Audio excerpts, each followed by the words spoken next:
These are the real stars of the show, the world's finest bred horses. And one of them will be able to cope with the anticipation, the excitement, the noise of today, and also be able to handle the helter-skelter nature of the course. If and when he does so, he will be acclaimed a true equine superstar. Kieran,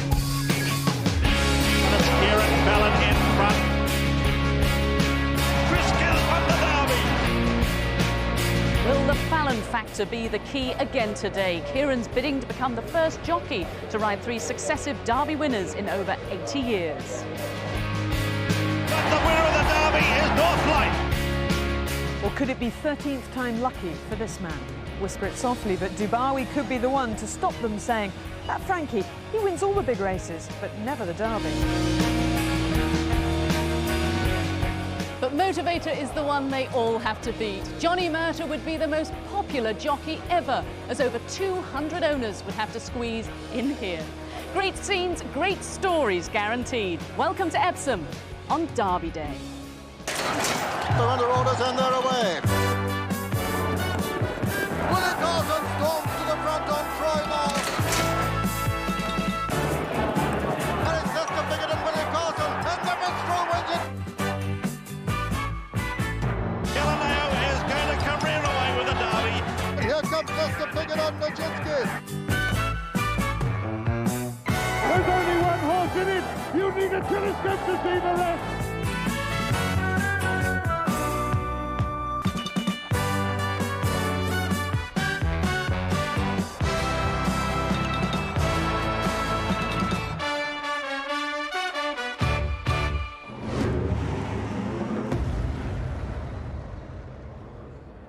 Good afternoon. Once again, around 100,000 people will be here on the beautiful setting of Epsom Downs to witness the most prestigious race in the world, the Vodafone Derby.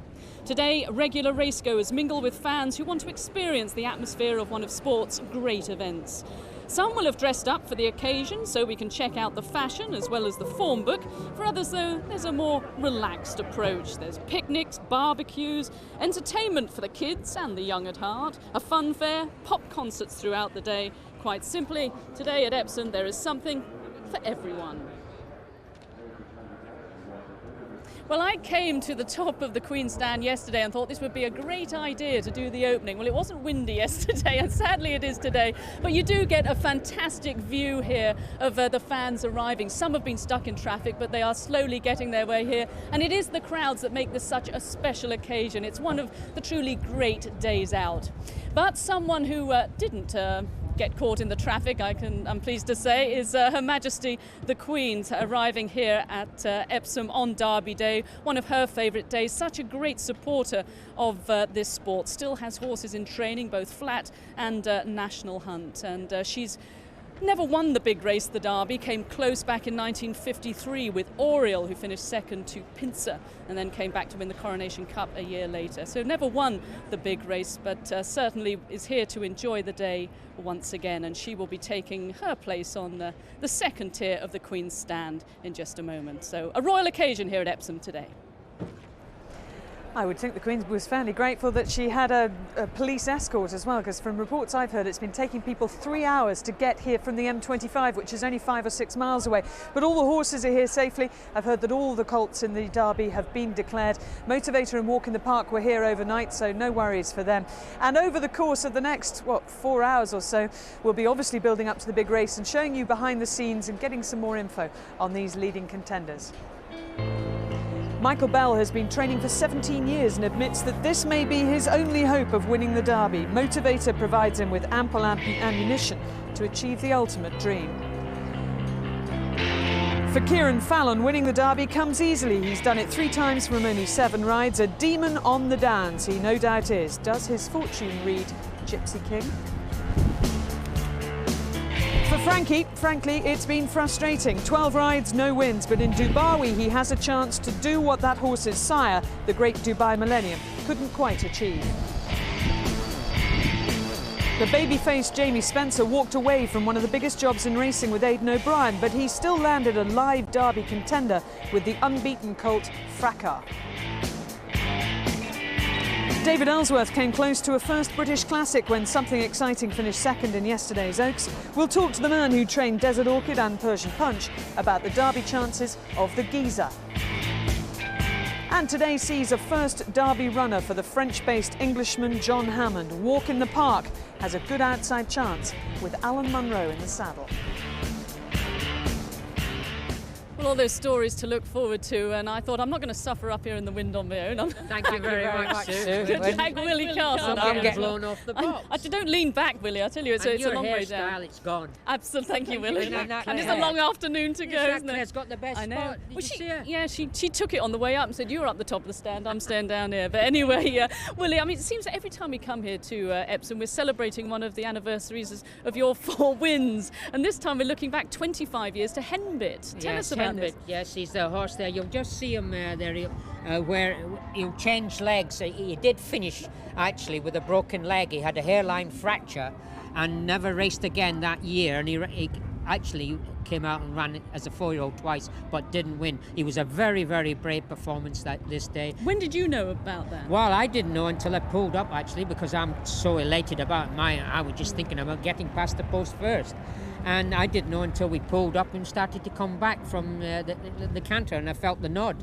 But with horses, you know, when they cool down, it gets worse. And it was a fair hairline fracture. I think he did it coming down the hill because he changed his legs twice on the way down the hill.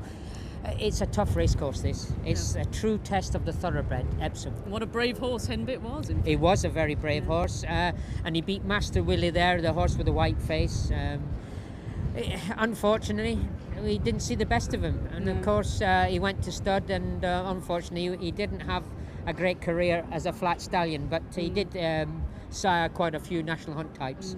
Well, I know you've been in the jockeys room, and just explain to the jockeys, what does this day mean? Oh, this is the day. This is the day when some jockeys, when they start out as apprentices, they think about being champion jockey. They think about, being riding more winners than anybody else. But this day, the Derby, is the race. It's embellished in their mind.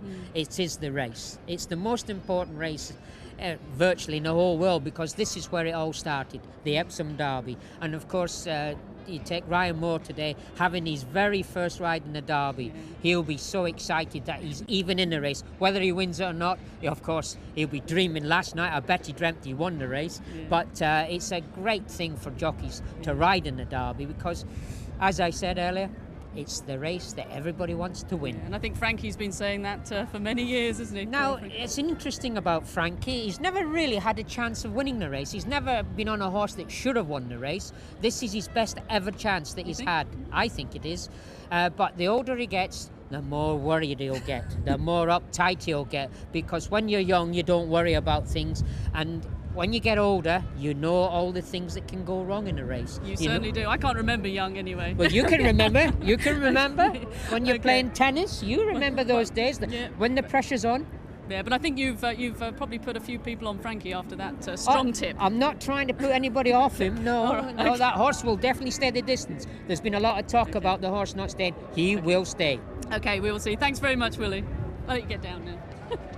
Well, at approximately 4:30 this afternoon, one horse and one rider will walk into this winner's enclosure behind me and take their place in racing history. Who it'll be, we'll just have to wait and see. But there's plenty of history due to happen before then. The Derby Day action begins with the Vodafone Live Stakes over a mile and a quarter. At the start of the season, Mark Johnson had hopes that Harsted Wings would be running in the big one. Instead, he must defy top weight in our opener.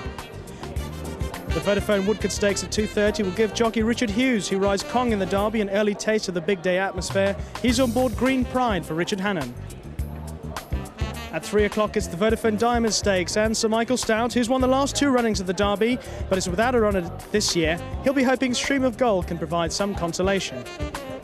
The Vodafone Dash takes only a third of the time of the Derby. It sees the return to Epsom of 11-year-old Bishop's Court, who's won the race in the past and won 3 times over the course and distance. And then we come to the big one, the £1.25 million Vodafone Derby, and the man likely to be more nervous than most will be jockey Ryan Moore, having his first Derby ride on a horse called Unfurled. Here are today's non-runners at Epsom. In the 2 o'clock, number 10, Blue Torpedo doesn't go. And in the 5:40, number 14, Idle Power, and 17, Trojan Flight. Now, who do you think will win the Derby? I'm sure you have a fancy. Do you think it can be 13, lucky 13 for Frankie Dettori? Perhaps you think that Motivator can win for trainer Michael Bell? Well, text or email us. Text us on 81111 or email us on bbc.co.uk/racing. Beautiful, albeit blustery day here at the Vodafone Derby meeting. Andrew Cooper, the clerk of the course, is with me. And Andrew, this wind is a headwind. When the horses are tired in the closing stages of the Derby, is that going to affect them at all? Well, they'll notice it. I mean, it's going to be in their faces right from the moment they turn into their home straight. So yeah, and I think it's going to keep up for most of the afternoon. I don't think the wind is going to ease dramatically today. And how about, what is that going to do to the ground? Obviously it's a drying effect, but you had some rain after we went off air yesterday. Yeah, we had a couple of mil, sharp shower during the last race. It very soon petered out. I mean, I think it really only put back how the amount we dried out during the day anyway. I think the ground here is fundamentally good ground. Some people, connections of some horses, are feeling that the watering was perhaps too much. People with connections of fast ground horses who wanted fast ground, so that they've ended up with good ground because you've watered. And the worry is that connections of Motivator and also of Dubawi are the kind of horses that possibly wouldn't have run if it were fast ground. Does that affect your watering policy at all? Well, we water to try and first and foremost to produce safe ground, which generally means certainly no quicker than good to firm, good, and sometimes even on the softer side in the short term. But you know, we've watered really to try and produce a surface that is as fair to as many people as we can. Well, thanks very much for talking to us, Andrew. And just to let you know, we're going to get an independent view of the ground now from Ray Cochrane. Good overall, says Andrew Cooper. The fastest bits are on the stand side rail, he says, at the 5 furlong sprint, at the top of the 5 furlong sprint, in the chute of the 6 furlong, and also the first half mile of the Derby. Let's see if Ray agrees with that. I think it'd be a very good assumption. The ground down the inside obviously is very, very fresh because they've moved the rail back. But the ground is beautiful. You've got stacks of grass out. Andrew's done a good job of maintaining the good cover of grass out. The ground's beautiful. But the weather hasn't actually finished just yet. We've got some heavy crowds coming, so it might just change a little bit yet. It could well do. How about the likes of Dubawi and the likes of Motivator, who are horses that want good ground, not fast ground? Are they going to be happy? I think they're going to be happy. The ground is beautiful. You cannot fault the ground today. And finally, if you were a fast ground horse, could you fault the ground? You couldn't, no. Any horse that can handle this ground, they're making excuses, I'm afraid. Well, we'll continue our build-up throughout the afternoon, but now let's catch up with the sports news from elsewhere. And we start with the British and Irish Lions. They've begun their tour of New Zealand with a hard-fought win over Bay of Plenty. But the victory has been overshadowed by a serious injury to Lawrence Dallaglio, which has ruled him out of the rest of the tour. Dallaglio has fractured his right ankle and will be replaced by Ireland flanker Simon Easterby. The Lions won through ties from Josh Lucy, who scored 2, Mark Cueto, Tom Shanklin, Dwayne Peel and Gordon Darcy. And the French Open tennis, the women's final today. Justine Henin-Ardenne fighting back from illness and injury. She's taking on local girl Mary Pierce, and you'll be able to see coverage of the final over on BBC 2 at 1:50. And if you're a fan of motorcycling's MotoGP, you might want to switch to BBC Interactive, where qualifying for tomorrow's Italian Grand Prix is being shown now. Valentino Rossi, who's won 3 of the 4 races so far this season, will be looking for more success in front of his home crowd. But back here at Epsom, I'm going to be joined by 3, well, maybe familiar faces to you from our TV screens. You could say they're 3 apprentices.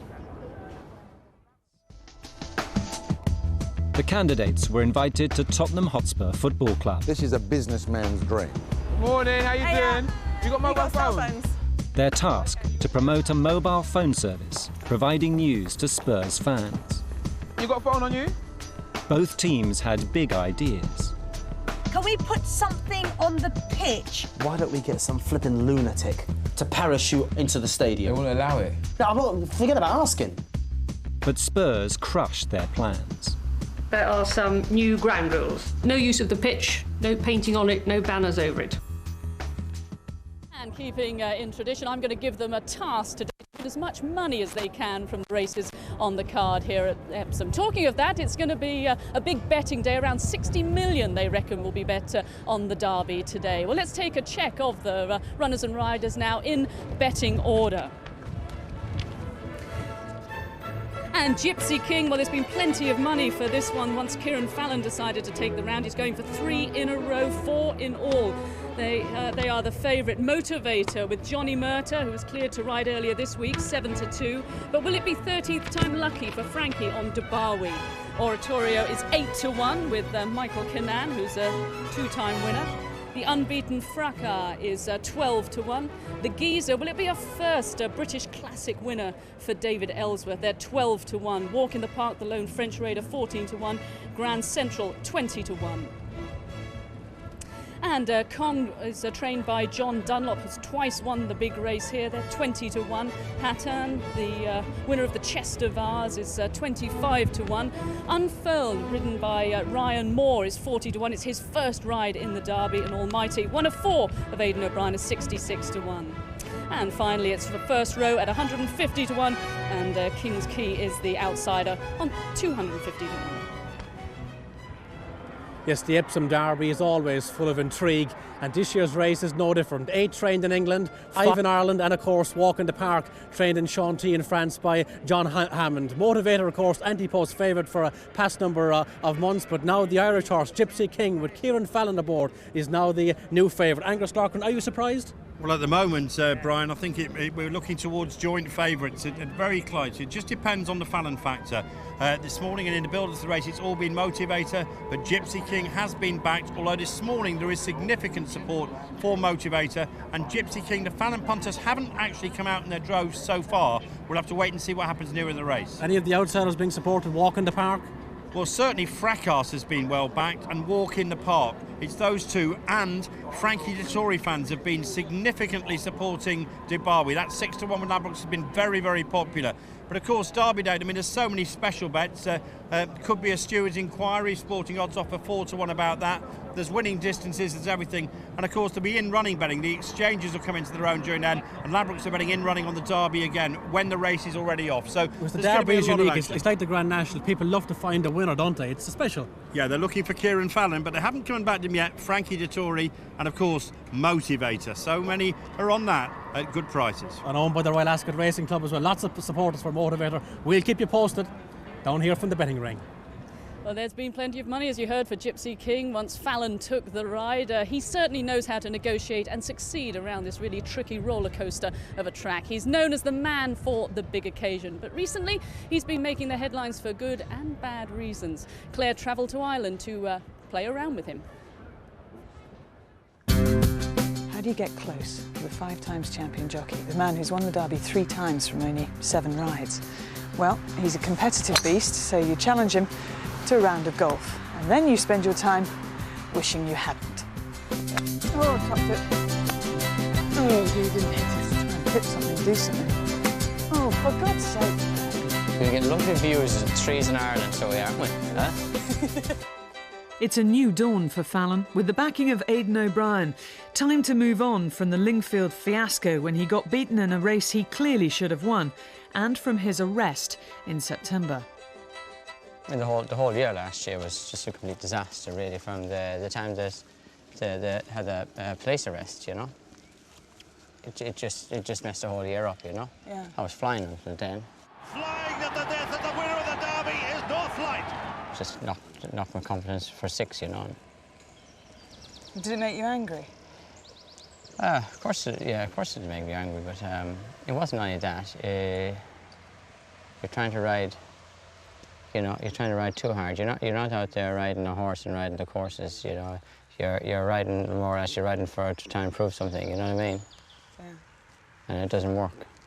Do you think it was because you were trying to prove that you are trying? Yeah, of course it was. Yeah. I think a lot of the jockeys were. You know, I think it didn't help at all, and that was one of the lowest parts of my career in racing, really.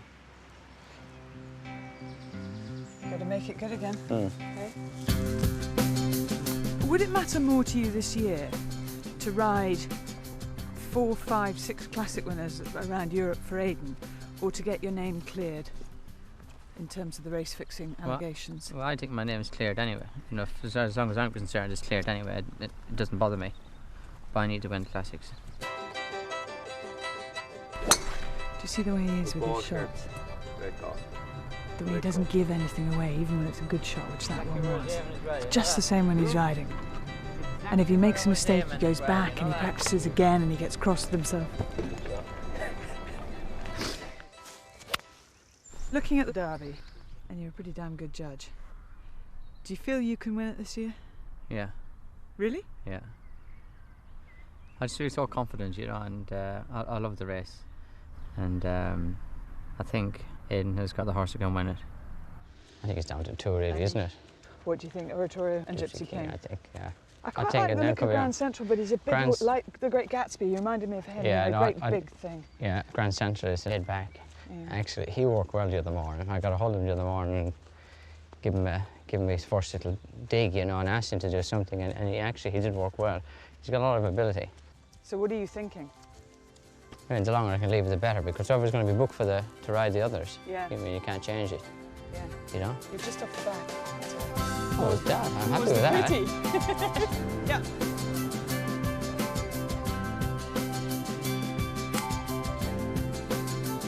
Come round. I think when you're riding with lots of confidence, I think you get extra out of your horse, you know. I'm looking forward to it. Not a bad time to be you.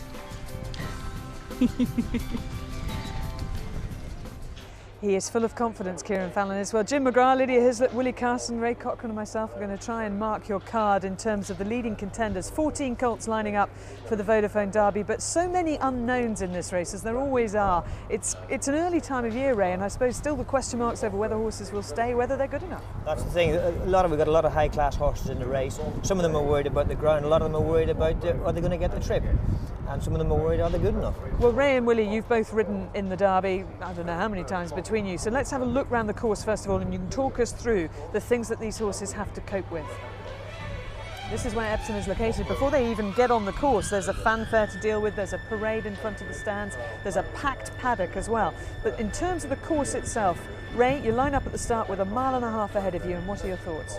Well, the first thought is you've got to get out those gates and get a good position, because they're going to file across from the left-hand side and you're going to get knocked down. So you've got to have a good position on this turn here, let him free wheel. Good. All right, Will? Yeah, well, that's the high numbers either kick or they take a pull because they'll either get knocked onto the ground at that first turn, because the horses, the weight of, you'll have a couple of horses on your lap. 10 double-decker buses high, that's the height of the hill at its highest point, but it starts to sweep downhill and left-handed. Yes, and you must have a good position. You don't want to be stuck on the outside. Ideally, you don't really want to be level down on the rail. You want to have just a nice toe along, just following horses along, following the right horse along, so you get a nice toe smoothly down the hill. Actually, I told a lie. Well, there's 9 buses now, but it is a big hill.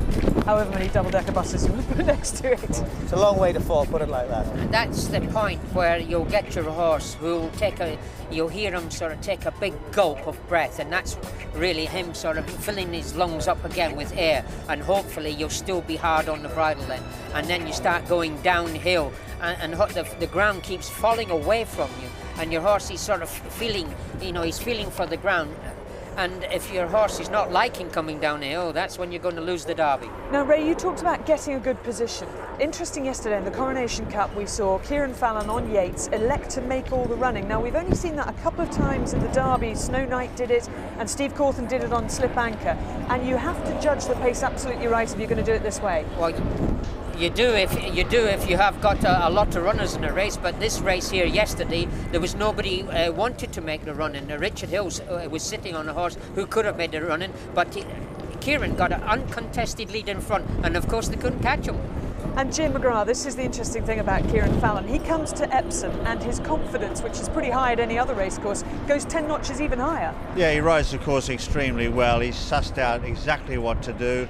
It's a course that is very, very tricky, and you really have to also select the right horse for the race. And I think that's very, very interesting that he's actually gone for Gypsy King, because what we saw at Chester was not really encouraging, but he obviously thinks the horse has made tremendous improvement at home, and also he's confident that he will handle today. I'm not sure we've picked the best spot to sit. A, it's very windy, B, it's just started to rain again. Now, the rain, Lydia, will really have helped the chances of Motivator. He's drifting in the betting because people are backing Fallon, but Motivator on form, on action. We saw him come here for a gallop round Tattenham Corner. Do you like him?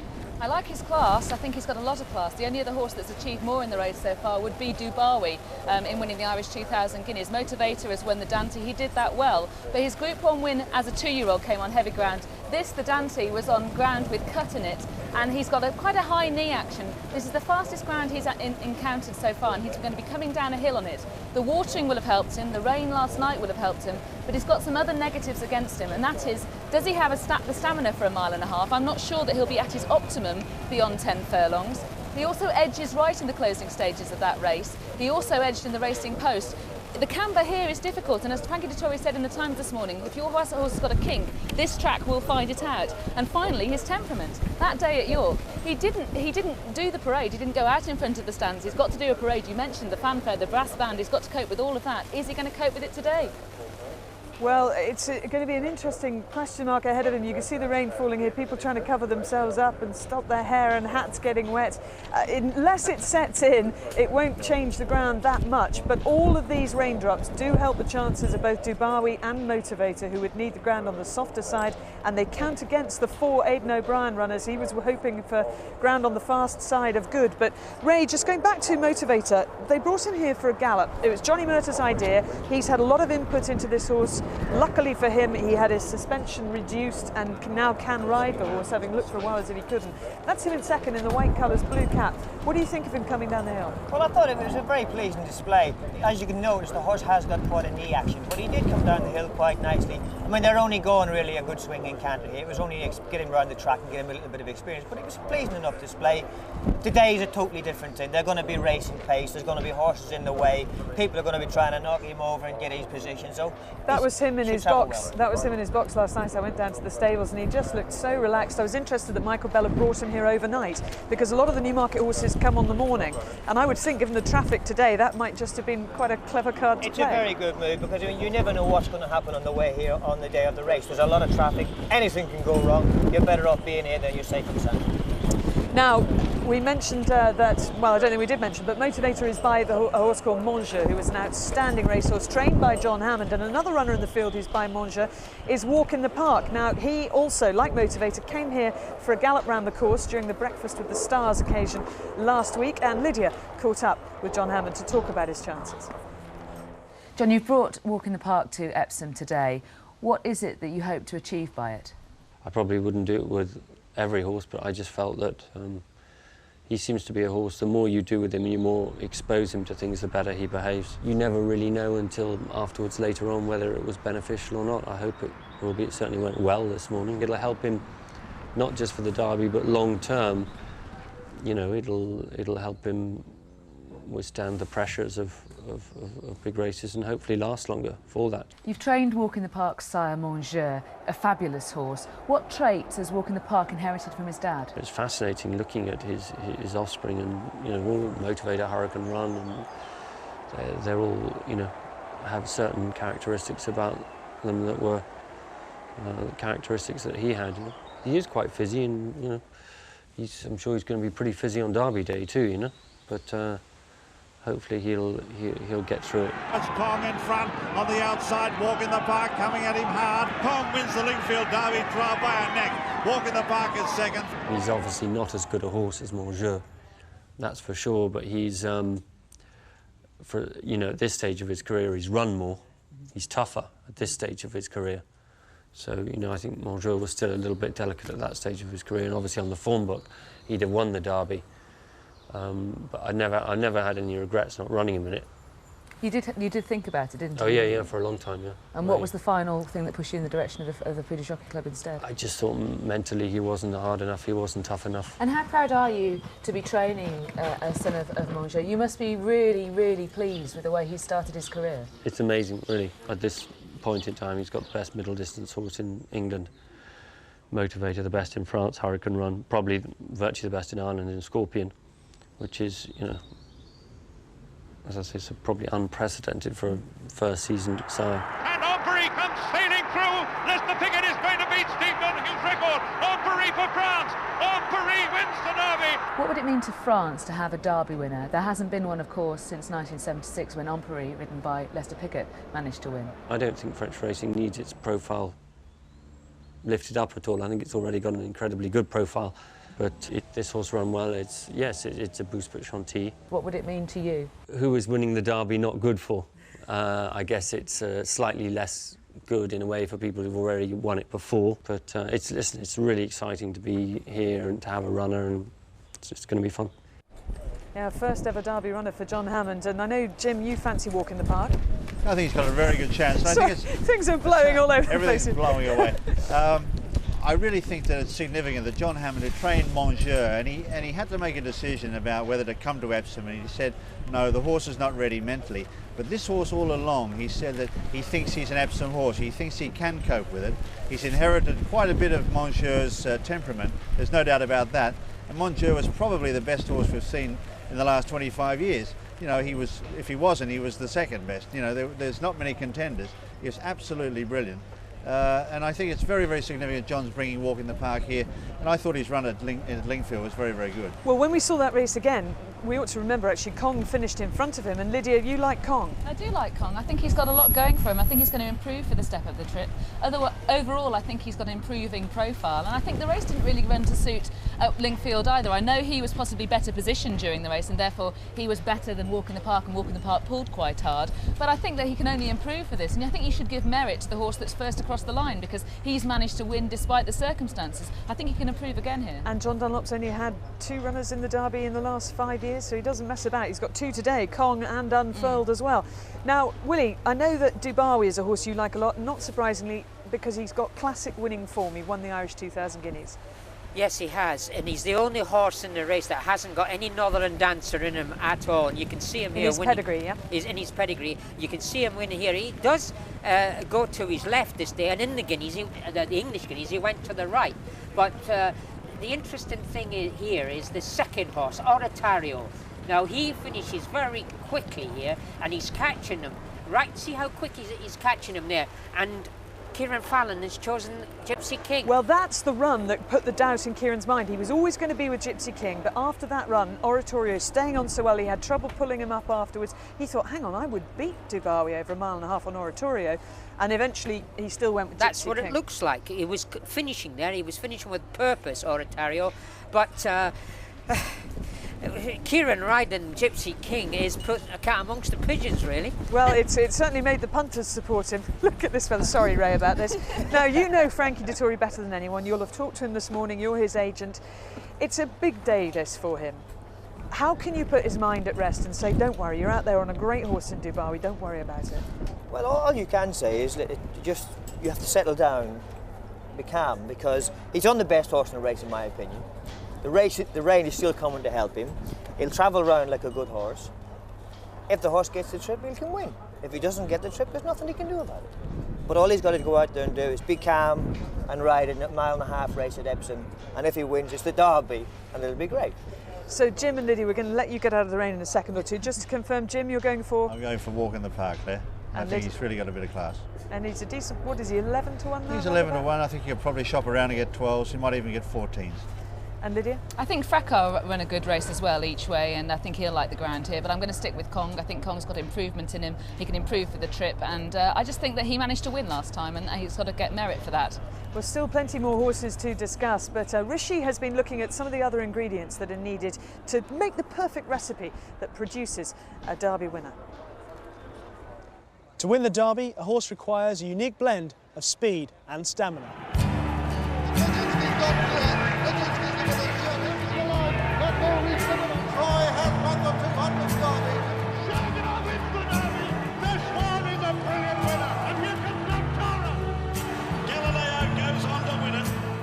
One way of picking the winner is using a scientific calculation called the dosage method. Very simply, this calculates the amount of speed and stamina inherited from a horse's ancestors. The common perception is that stamina holds the key to winning the Derby, but the results from the last 4 decades prove that those with a little extra speed have held the upper hand. Let's see how this year's top contenders measure up. Market leader Motivator comes close to the ideal mark for a Derby winner, and it's no surprise when you look at his pedigree. His father Monsieur won both the French and Irish Derby over 1.5 miles before his most famous victory in the Prix de l'Arc de Triomphe. Motivator's grandfather, Sadler's Wells, is also a positive influence, having produced Galileo and High Chaparral to win the Derby in 2002 and 2003. Godolphin's Dubawi again is close to the ideal blend of speed and stamina, but many critics have suggested that he won't stay. That is based on the fact that his sire Dubai Millennium failed in the Derby, which was his only attempt at a mile and a half. However, Dubawi's mother is a granddaughter of the 1978 Derby winner Shirley Heights, who himself was a son of the great Mill Reef. Gypsy King's pedigree suggests that he should have a perfect blend of speed and stamina, but perhaps not for the Derby. However, he is bred along similar lines to 2003 winner High Chaparral, as a son of the brilliant stallion Sadler's Wells and a grandson of the Aga Khan-owned Darshan, whose finest hour came when he actually defeated Sadler's Wells in the French Derby. Oratorio's parentage shows that he doesn't quite have the necessary speed to win the Derby, which is a touch ironic considering his father is Danehill, who was a very fast racehorse and best over 6 furlongs. But as a sire, he's actually produced horses who have stayed over much further distances, including last year's Derby winner North Light. Similar to Gypsy King, Fracas possesses a blend of speed and stamina that doesn't quite match up to the other leading Derby contenders. His performances so far, such as his Sandown trial win, suggest that he has taken after his father in the wings, who had the stamina to win the Coronation Cup over the same course and distance as the Derby, rather than his mother Clarifi, who is by the speed-influenced Habitat. In complete contrast to the other 5 contenders that we've examined, the geezer's pedigree has more speed than stamina. His father Halling was brilliant over a mile and a quarter, but has begun to produce horses that stay over much further, and his grandfather Diasis has sired 2 winners of the Oaks in recent times, which suggests that the geezer seen here winning at Newbury could have the requisite stamina. So our calculations suggest that of the top 6 contenders, the Derby rests between Motivator and Dubawi. Well, you can see people here sheltering from the rain. It really is beginning to chuck it down, and plastic coverings and umbrellas being blown around as well because the wind is pretty strong. But as far as we're concerned, it's a beautiful day because it's Derby Day and we don't care what the weather's doing. Lots of texts and emails coming in. The text number is 81111. You can email us via the website. And Lee Wilcox says there's going to be a fracas at Epsom this afternoon. You have been forewarned. Andrew Barclay in Glasgow says, I think Gypsy King is a certainty. Always follow a trainer who knows how to win the Derby. And that's Aidan O'Brien, of course. Jane in Birmingham says, I think Clive Britton will surprise us with Hatan. Clive's 32nd runner in the Derby. He's never yet managed to win it. And Andy in Swindon says, get Willie to have a big punt on Gypsy King and pump some money into Swindon Town for a change. Nick in the UK says, I need to know what name was written on the well at the Amato pub. Now, this is a pub not far away from the racecourse, and legend has it that they chalk up the name of the horse they think is going to win the Derby above the wishing well. So what has it said this year?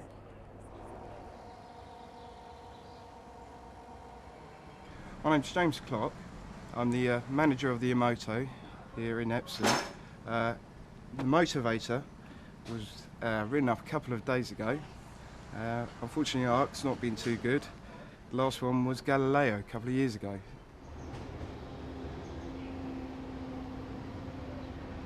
There's your answer. Motivator is the name chalked up there. One final text. Craig in Leeds says Dubawi will give Frankie his first Derby triumph. Let's see if he's got a smile on his face already, because the man himself is with Sue. Well, welcome to the Vodafone Derby. Here with me, Sue Barker. Well, you never won the Derby before. Are you going to do it this year? Never won Wimbledon either. Oh, right. So it's 2 of us then. He won't let me hold the microphone. He wants to be in control. Well, I think at 4:30 I'd rather be here than over there. So come on, Frankie, the big question. Well, nervous? Of course, you know, it goes without saying. It's the most prestigious race in the world. As you know, I never won it, so who knows? Could this be the year? Have you gone past nervous now, do you think? I must say, I'll just take it with a pinch of salt now. You know, every year then I get over it, they keep on saying, well, this year's going to be the year. Well, I'm trying. Unfortunately, I never had the right horse, but let's hope Dubai it is. Well, Willie really, thinks Dubai's, got yeah, I mean, he's definitely the best chance. horse in the field, but the distance is the big problem. And until I put my foot on the gas and see if he goes, I don't know. And because he had some problems, hasn't he, when you're sort of hanging, when you've sort of asked him for I must say, yeah, the firm ground definitely did not help a Newmarket, but, it's a bit of rain around, and we had some rain last night, so it's no excuses today, but by the distance. So I'm keeping both of my fingers crossed. Because we'll talk about the sire, because you were a big fan, weren't Yes. you, of Dubai Millennium, weren't you? Yeah, exactly. I mean, the only race he lost was here in the Derby because he was 2-3. This fella is a little bit more manageable than his father, so it should give me a better ride. But like I said, I'm not a one to talk because I never won the Derby, so I don't know. And I heard somewhere that a lot of the punters sort of have a go at you sometimes that you haven't won the Derby. Yeah, It's a so bit I cruel, know. isn't it? I know. Well, everybody expects it. Oh, this year's going to be the year, so I'm carrying a lot of hope from other people. But like I said, we'll know after the 420. And you're here with your dad's here. Yeah, my dad's here. He came here for a week, so the diet has gone out of the window. We had plenty of pasta last night, so I was back on the treadmill this morning. But it's nice to have him here. He's a good support for me. I was going to say, because when I was talking to you, I think it was last year, you actually you have to stay about a stone under your natural body weight. Yeah, most of the jockeys have to. Yes, it's a day in day out job to keep your weight down, and most of you women out there, you should know what it's like. It's tough, but it's part of the job. And glad you didn't look at me when you said that. Thanks. When you get to the Derby, it's well worth it. Yeah, absolutely. And you said your dad's been doing the pasta, so that's not. But what about the kids though? What about your wife Catherine? Any of the kids here? Yeah, no, Catherine, she said she decided to stay home today because she said, well, every time I came, you never won. Maybe I'll try something different. I'm going to stay at home. So I'm all here by myself and my parents. So if you win, she's never going to come to the Derby again? Yeah, probably. And of the 5 kids, are they riding? 4 are riding. Rocco is only 3 months, so he can't even stand up yet. So we'll just give him a little bit of a chance. Anyway, we wish you well. Enjoy it. Can I have the microphone? You back can now? now. Okay, thank you. Cheers, Frankie. I think he's in pretty good form, Frankie. He looks really relaxed this year, and let's hope that Dubai does manage to stay the trip. Now, these are the scenes over Epsom at the moment. The wind's still blowing, but the rain, thankfully, has stopped, and the sun is now trying to come out, which means we're slightly safer here in this position. Jim and Lydia have disappeared, and in their place we have Brian Gleeson and Rishi. We were hearing from Rishi about the stamina and speed mix. So what was the outcome? The outcome was actually, Claire, surprisingly, that you probably need a little bit more speed than people actually imagine. Everyone thinks it's all about stamina, but even Willie would have rode a couple of horses that had more speed in their pedigree. I mean, Nashwan's sire, Blushing Groom, never stayed the Derby distance of a mile and a half. He was better over 10 furlongs. Yes, he's exactly like, what's his name? Dubai Millennium. Exactly the same. But don't forget, on the bottom line, it was mile and a half, 2 mile. And when you say the bottom line, you mean through the dam side? Through the dam side, which is the most important.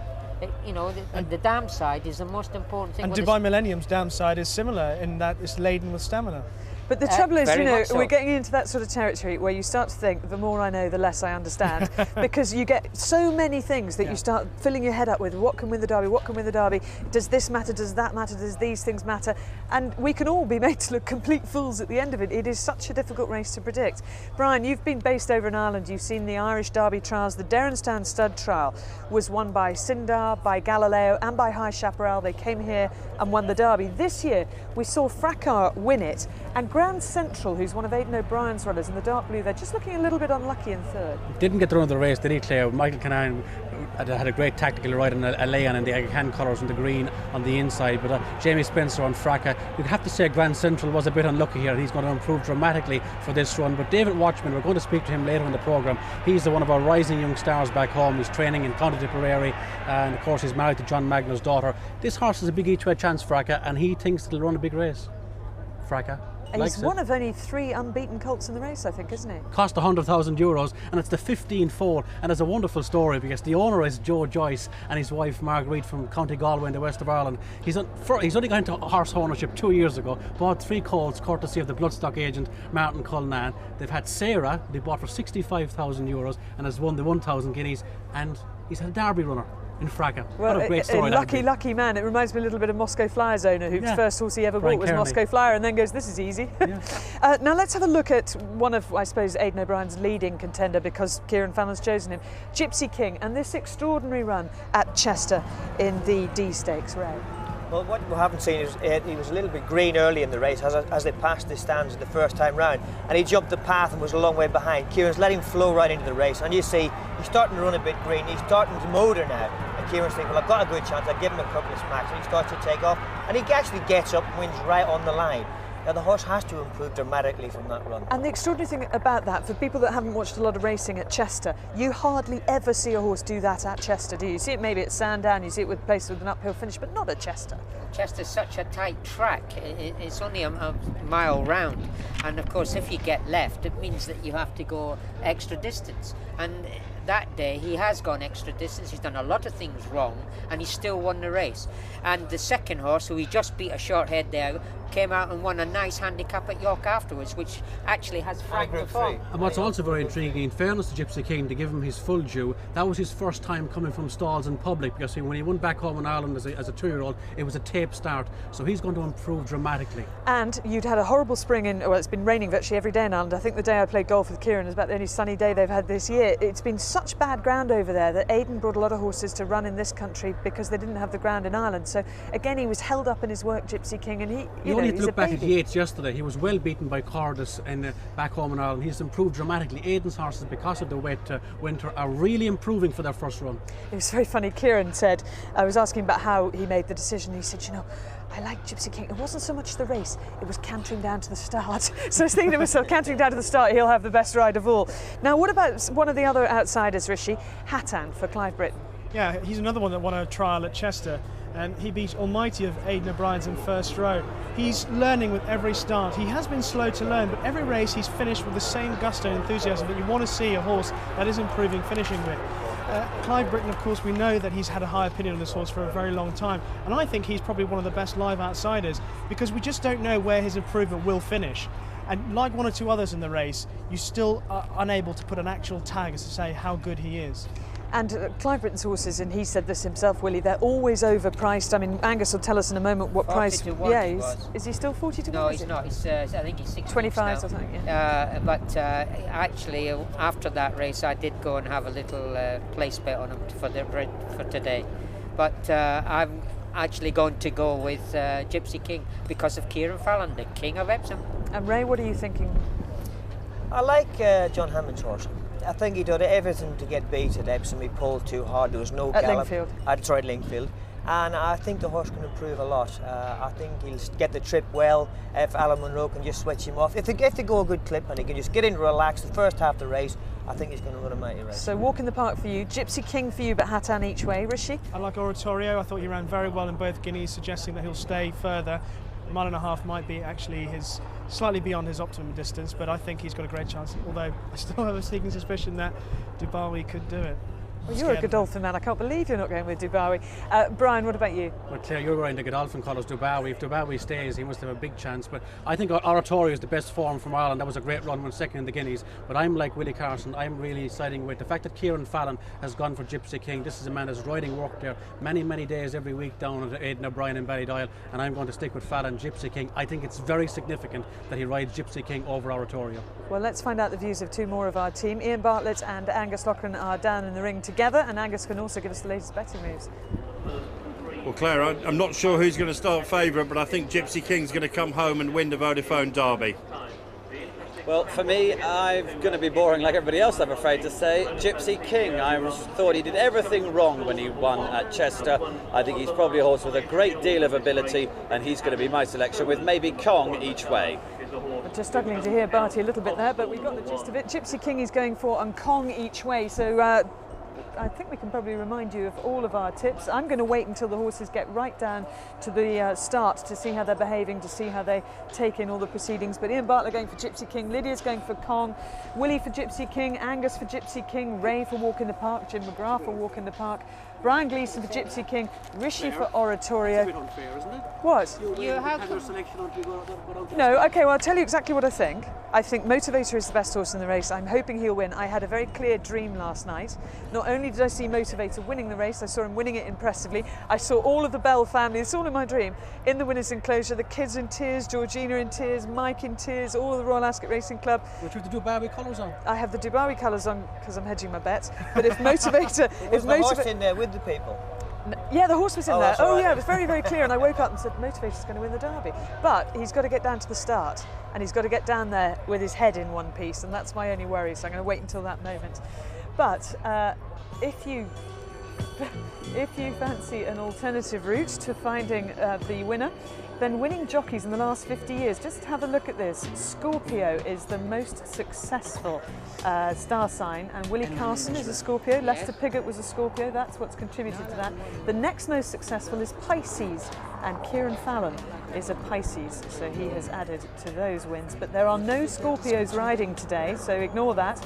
Pisces, Kieran obviously, and Taurus, Johnnie Murtagh, who's on board Motivator. Taurians have had a very successful time. Now the worst star signs for Derby winners, Libra, well that rules out Seb Sanders, and Gemini. 3 jockeys riding today are Geminis, Pat Smullen, Jamie Spencer and Jimmy Fortune.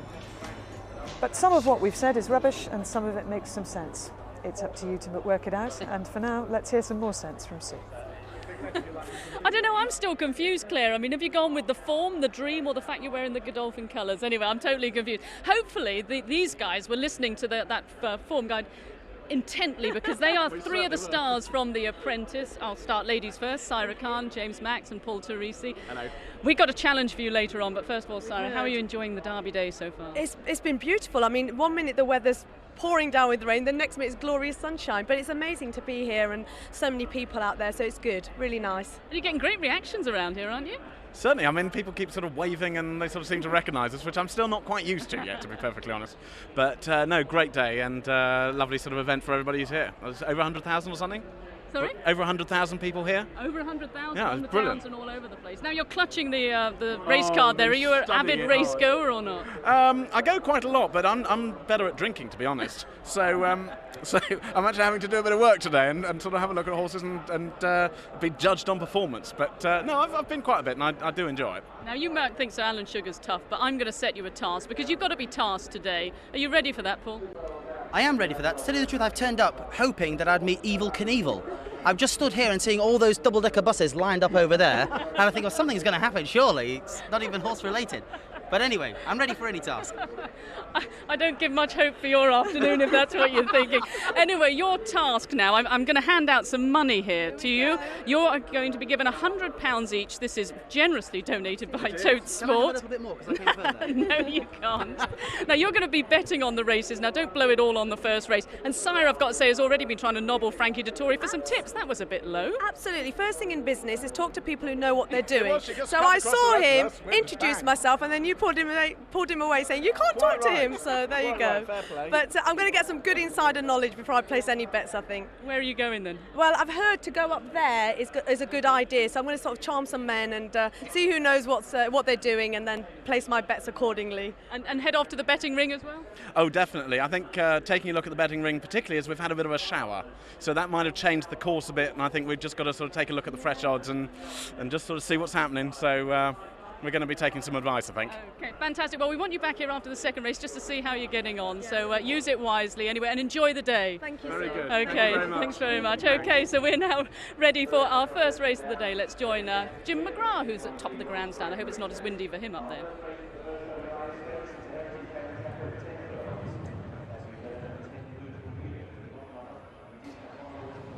There's Michael Owen, who's the owner of Evolution X, who runs in our first race on Derby Day, number 11.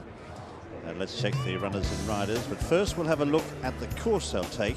And this is over a mile and a quarter.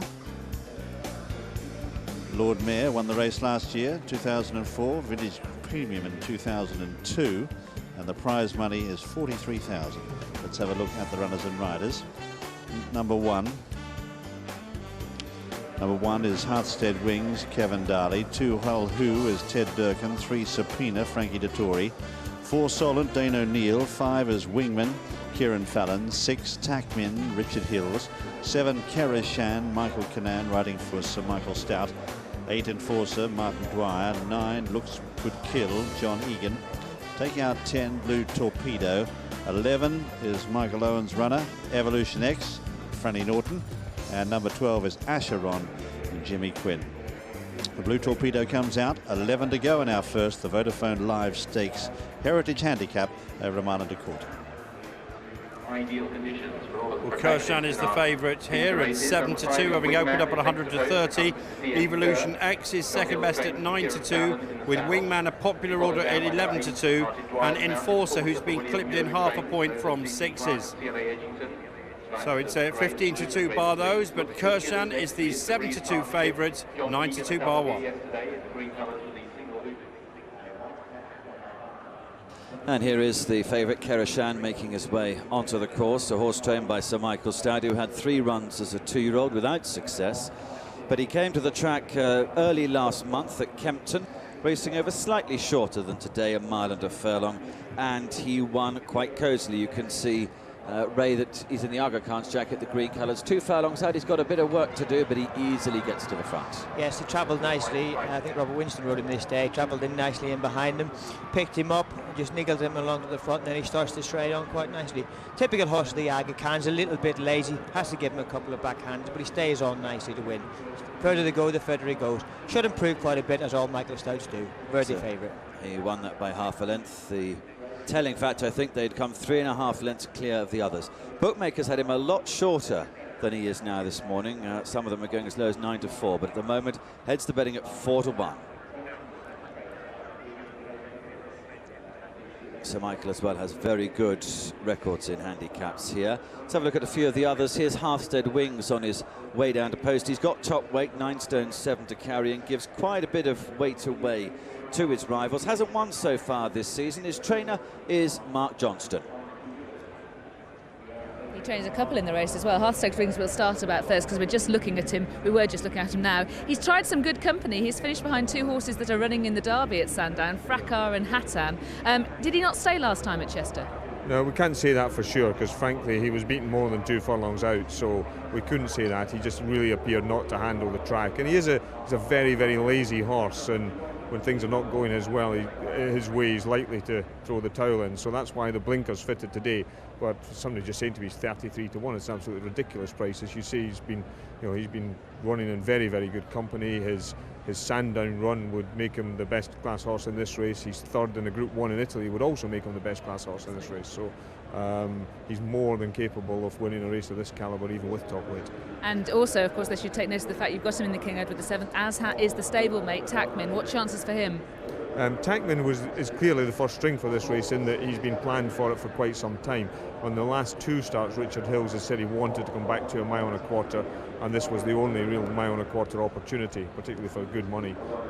So yeah, he's been waiting for a chance to run over this trip again, and this is it. And he should go close, but the dark horse is Halfstead Wings. He's the horse who's really better than a handicapper. Thanks very much for talking to us. Good luck, Mark. Thank you. Thanks. Here's Enforcer, he's number 8. William Muir trains him. Now, Ray, this horse has run in most of the competitive 3-year-old handicaps this season and has done really well in all of them. Yes, he's turned in some very, very good performances. Notably, he got up to win nicely there at Goodwood, and that was he had quite a few of the horses in this race behind him. He turned out quite quickly, actually, at Haydock, and he didn't have the best of runs at Haydock, but he's still in here with a very great chance. And of course, the Haydock run was back down over a mile. He was staying on really well at the end. He's got the extra 2 furlongs to help him today. I think this trip suits him better. I think they got a penalty that day, and they thought maybe he was in great form. We'll take a chance.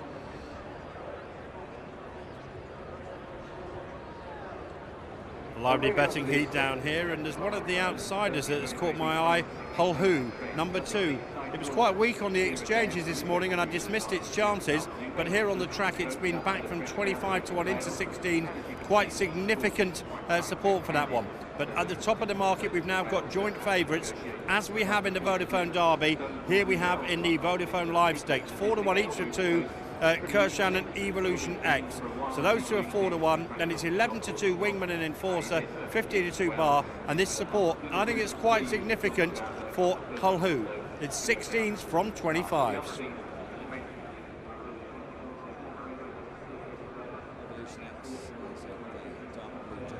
There with Franny Norton riding.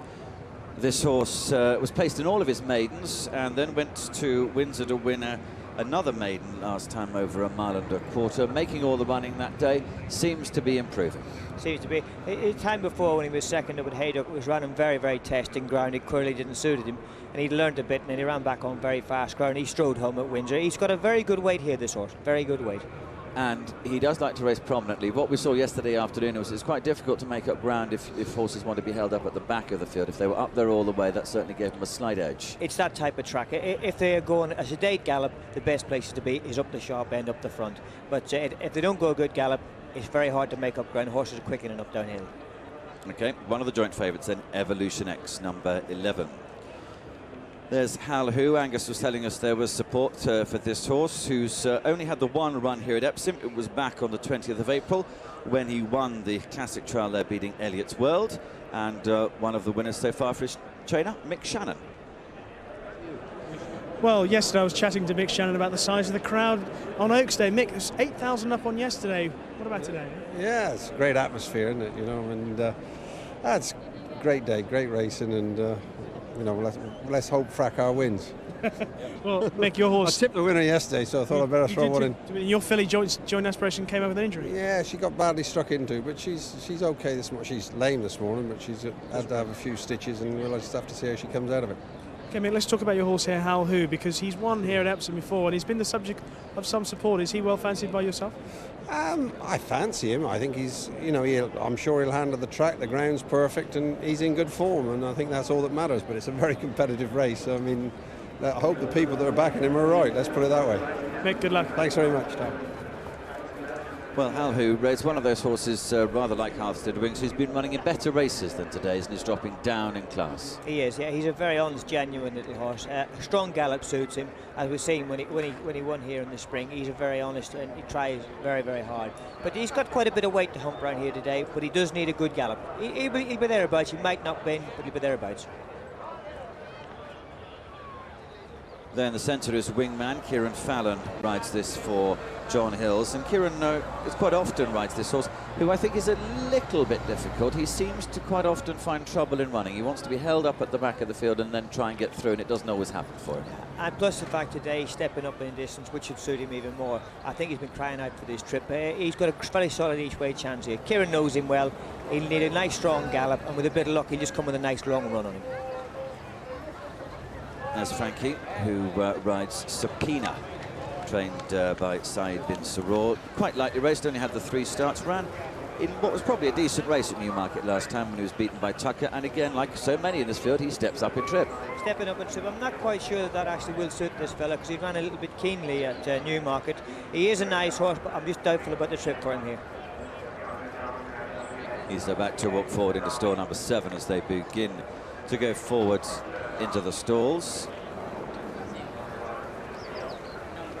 We're going to have a look, see if we can find Solent for you. There he is. He went to post early. The 2 things I know about this horse is first time out as a 2-year-old he won, first time out as a 3-year-old he ran, and after that he's gone slightly after Boyle. Yes, that's the way he sort of likes to run. He always runs well when he's fresh, and then after he's had a couple of runs he just tails off a little bit.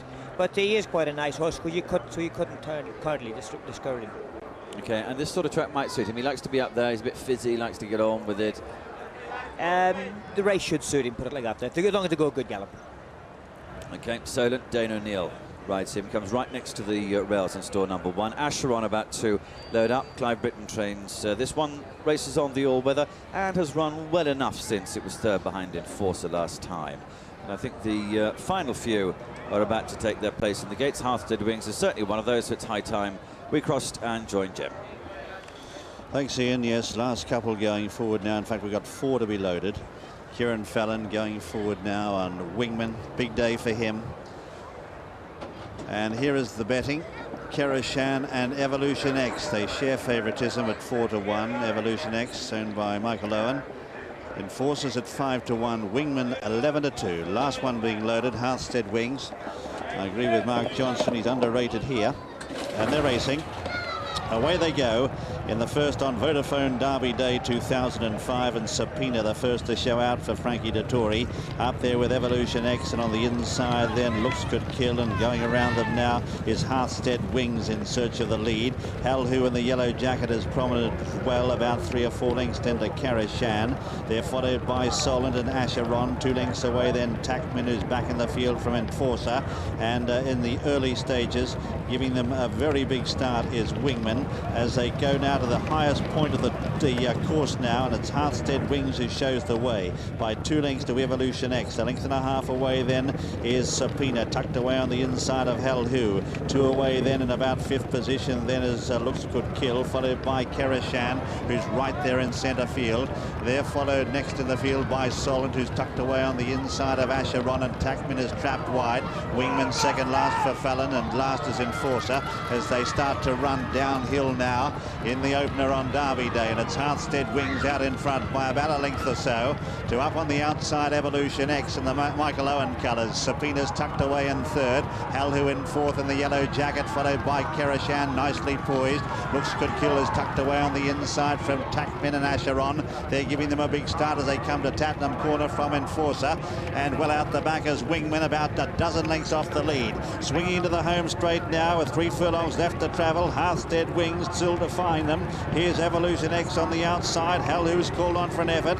And then Cacheron is now coming into the picture as well. It's Kerishan on the outside being called on for that effort, but not really picking up inside the 2. Hell Who on the outside is gradually getting to Evolution X. They've got a furlong and a half left to go. It's Evolution X from Hell Who. Enforcer has come from last with Kerishan and Heartstead Wings. 100 yards left to go. It's Evolution X being grabbed now by Enforcer out in the centre. Enforcer going home best of all for Martin Dwyer, and Enforcer wins it well from Kerishan second. 3rd, Hell Who just ahead of Evolution X, followed by Solent, and further back in the field then was Looks Could Kill, Heartstead Wings. They were followed by Wingman and then Subpoena, Acheron, and last to finish is Tackman. The winner though is Enforcer, ridden by Martin Dwyer. Really flew in the final stages, gets up to beat Kerishan. 3rd, Hell Who on the near side with a yellow jacket.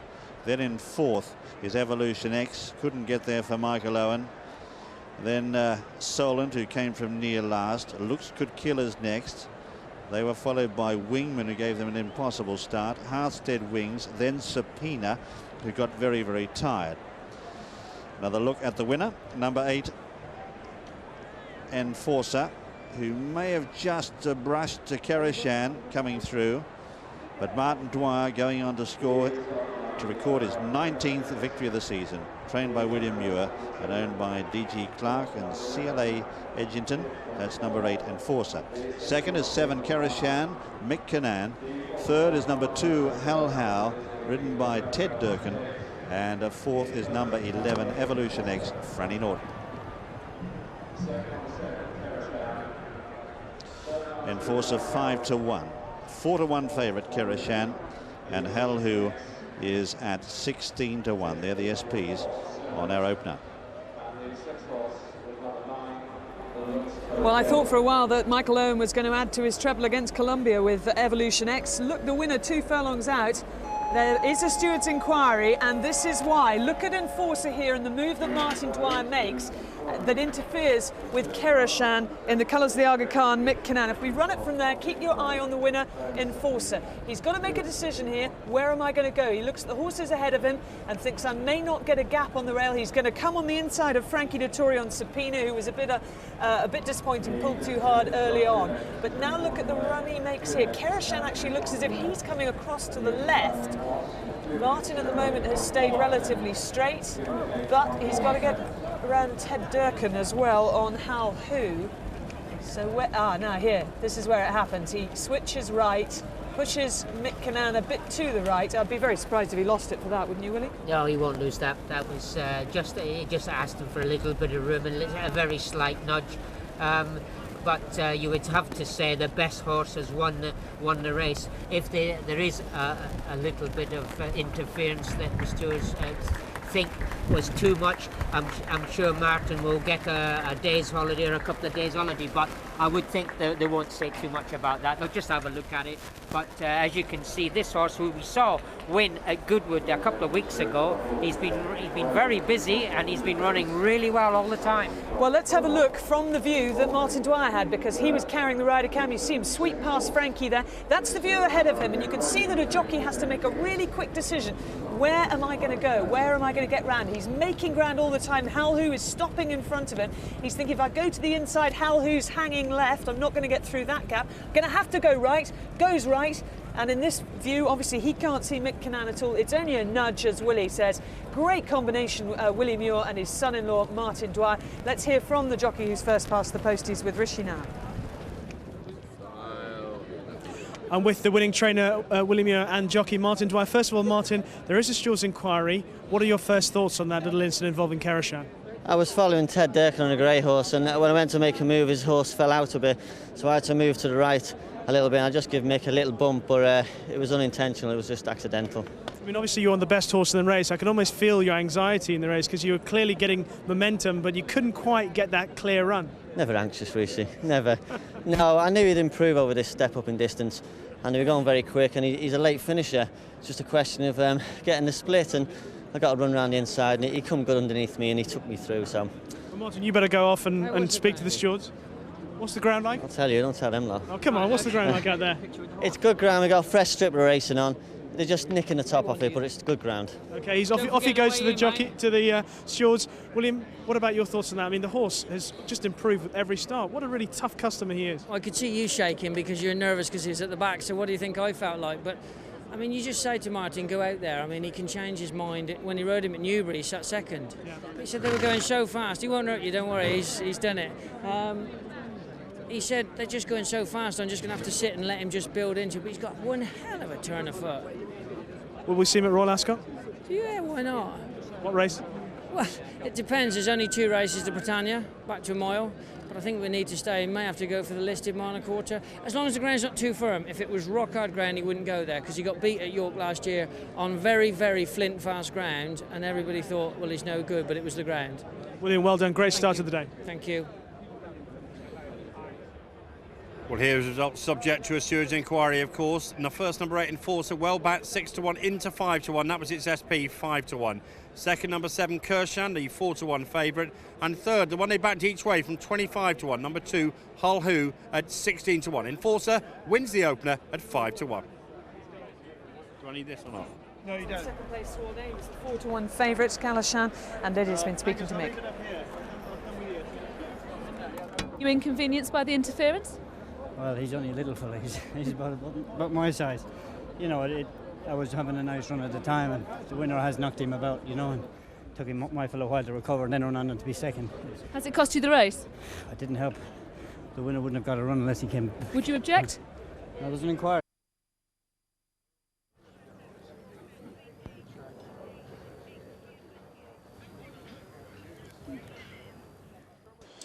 Well, big focus here on the ground today. A lot of discussion just about what it is exactly like. And the time, we can have a pretty good idea, I think, after the first. They've run 2.41 seconds slower than standard. 2:08.41 the time, 2 lengths and 3/4 of a length. But almost 2.5 seconds slower than standard. Now, if you're a Motivator fan or a Dubawi fan, I think you'd be happy about that, even with the fresh ground on the inside. Well, I've now moved away from the Queen's Stand over the road into one of the car parks. It's the site of the old stables, and there's a marquee here for the Royal Ascot Racing Club. Now, they are a syndicate that owns Motivator. There's around 230 members in the syndicate. Many of them have travelled here for the big day to cheer on Motivator. Well, he certainly has proven class, but can he deliver on the big day? Well, Clare has been out to meet the man tasked with getting him spot on for today, Michael Bell. There are thousands of horses in training at Newmarket and hundreds of trainers, big names like Saeed bin Suroor, Sir Michael Stout, Luca Cumani and Clive Britton. But one man is aiming to stand out from the crowd. Michael Bell has a smaller string than most, but amongst them, he has Motivator, now reunited at Epsom with Johnnie Murtagh after a suspension scare. He's so big and powerful, isn't he? Yes, he's a phenomenal athlete, really. You hear he hardly makes a breath, and he'll have stopped blowing by the time he just gets halfway down the hill there. And it must make you feel good and to sit slightly taller in the saddle and say, I train Motivator. Well, it's a unique circumstance. You know, we will hopefully have runners in the Derby in the future, but it's long odds against we'll ever have the favourite.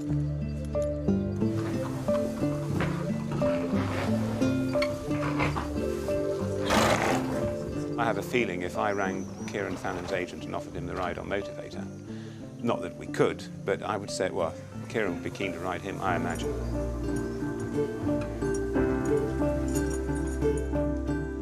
You have talked about how you get nervous, and you do get wound up getting towards the big occasion. Well, I think it's only natural for a trainer who's basically produced the horse for the big day to have a bit of adrenaline pumping through. If you didn't, you've got to be either have no blood in your veins or be absolutely ice cold. I can't see any trainer who is not, doesn't show some sort of nerves on the big day.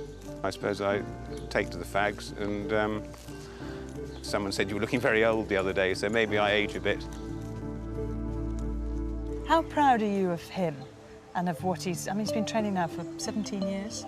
I'm incredibly proud because he's so calm and he's just such a star behind the scenes because it's a full-on thing and the telephone goes all day, all night, and he's been so calm and cool and sort of just, he said, what will be will be. If we don't win it, it'll be somebody else will and they'll be very happy.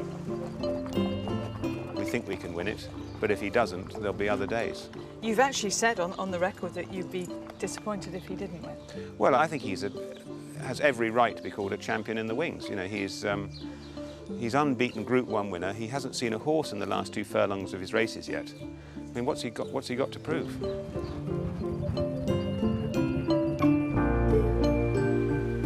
We're just so lucky to have him. I mean, that is the thing. I mean, every trainer in the country, including Cy Minster and Aidan O'Brien, would give their back teeth to have this horse, and we are just extraordinarily lucky to have him.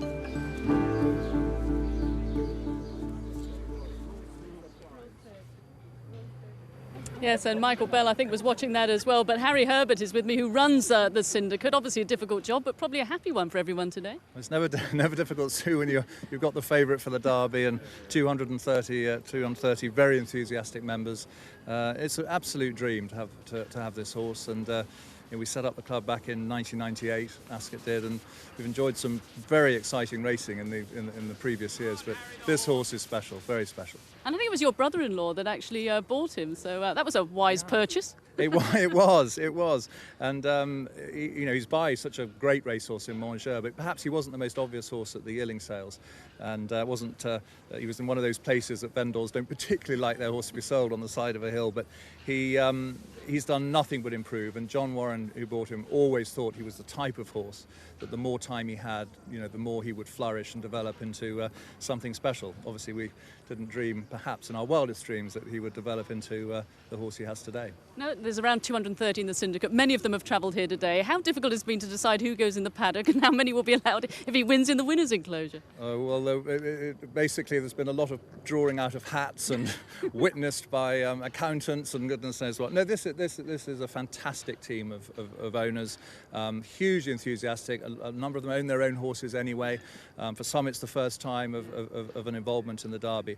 But the enthusiasm, the goodwill, the way the club has worked over the last few years has just been beyond everyone at Ascot's dreams. And when Ascot arises anew next year, there'll be new premises, a new place and new horses, but hopefully Motivator will still be with us. Well, do enjoy the day. Thank you very much. I just want to have a brief word because there's a lot of smiling faces here, the owners.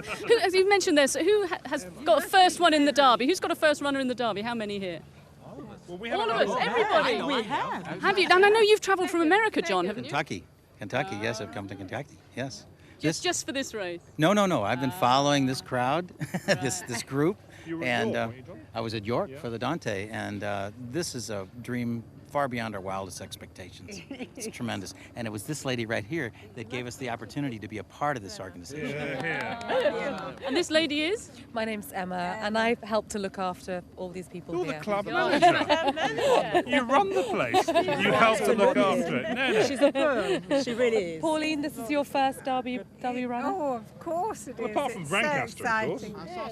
It's our second. The amazing thing about this club is it had 2 Derby runners. True. Right. We didn't have as much of a chance last time as this time, but nevertheless, we have been so lucky. Yeah. The way in which this club is run by Ascot, by Harry Herbert, by John Warren, and by Emma makes us all very, very humble. We're very, very lucky. I'm very excited is the main thing. Absolutely. The main Okay, word. well, I wish you well. To have a horse that has a heart as big as he has, that really sets us apart. Anyway, enjoy the day. Thank you so Very much. Thank you.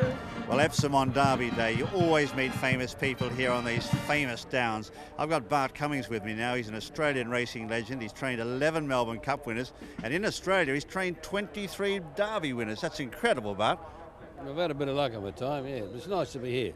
Now, Bart, we've read about you a lot over here. We know that you're over promoting the Melbourne Cup. Now, we cast our mind back to about a decade ago, and you were telling us that you didn't want the Europeans here. Now, have you mellowed a bit in your old age?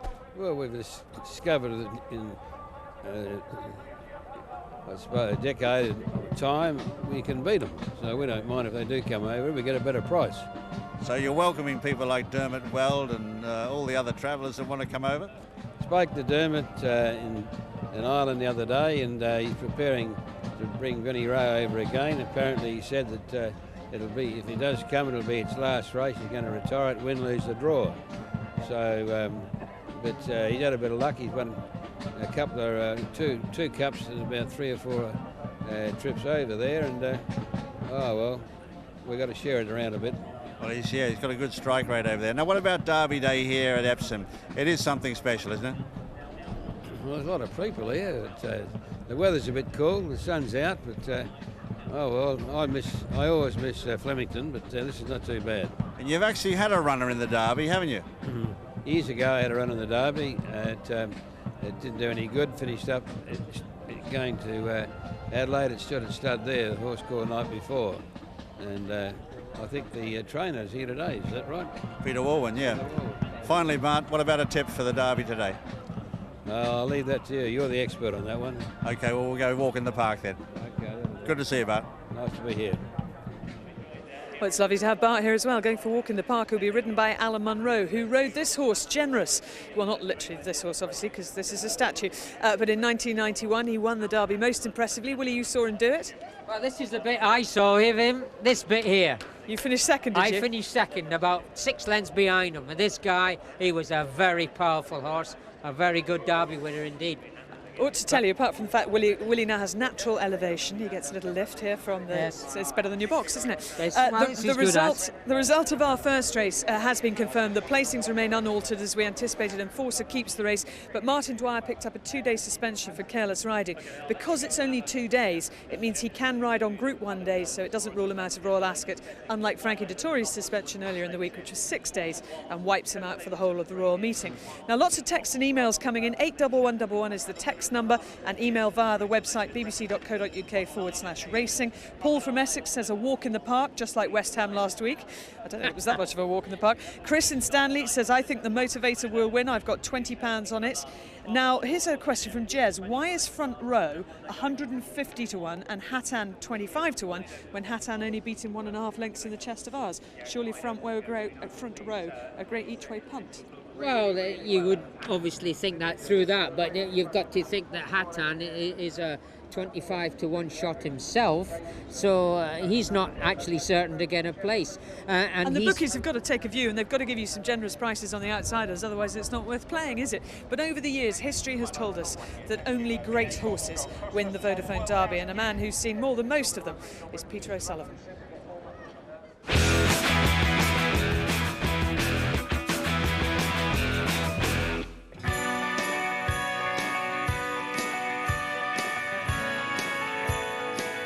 Leicester here was something special. This was his home terrain, wasn't it?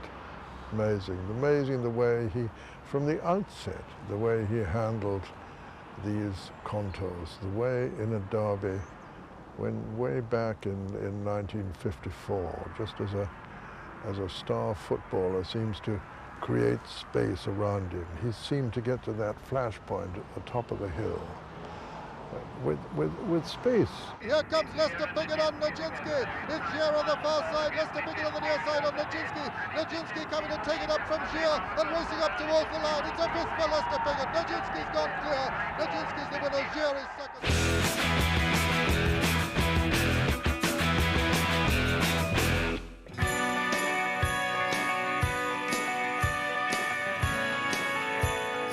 He was an amazing horse. He was, I mean, like all horses that are out of the ordinary, he was a bit of a freak. I have a vivid recollection of him. I mean, I can see him as we look down on the course, not batting an eyelid, you know. It was something you just had to see to believe. Seabird going away, and it looks as though barring accidents he's going to win the Derby easily. Seabird going away from Meadow Gold in second place, and I say third, and at the line, Seabird's the winner.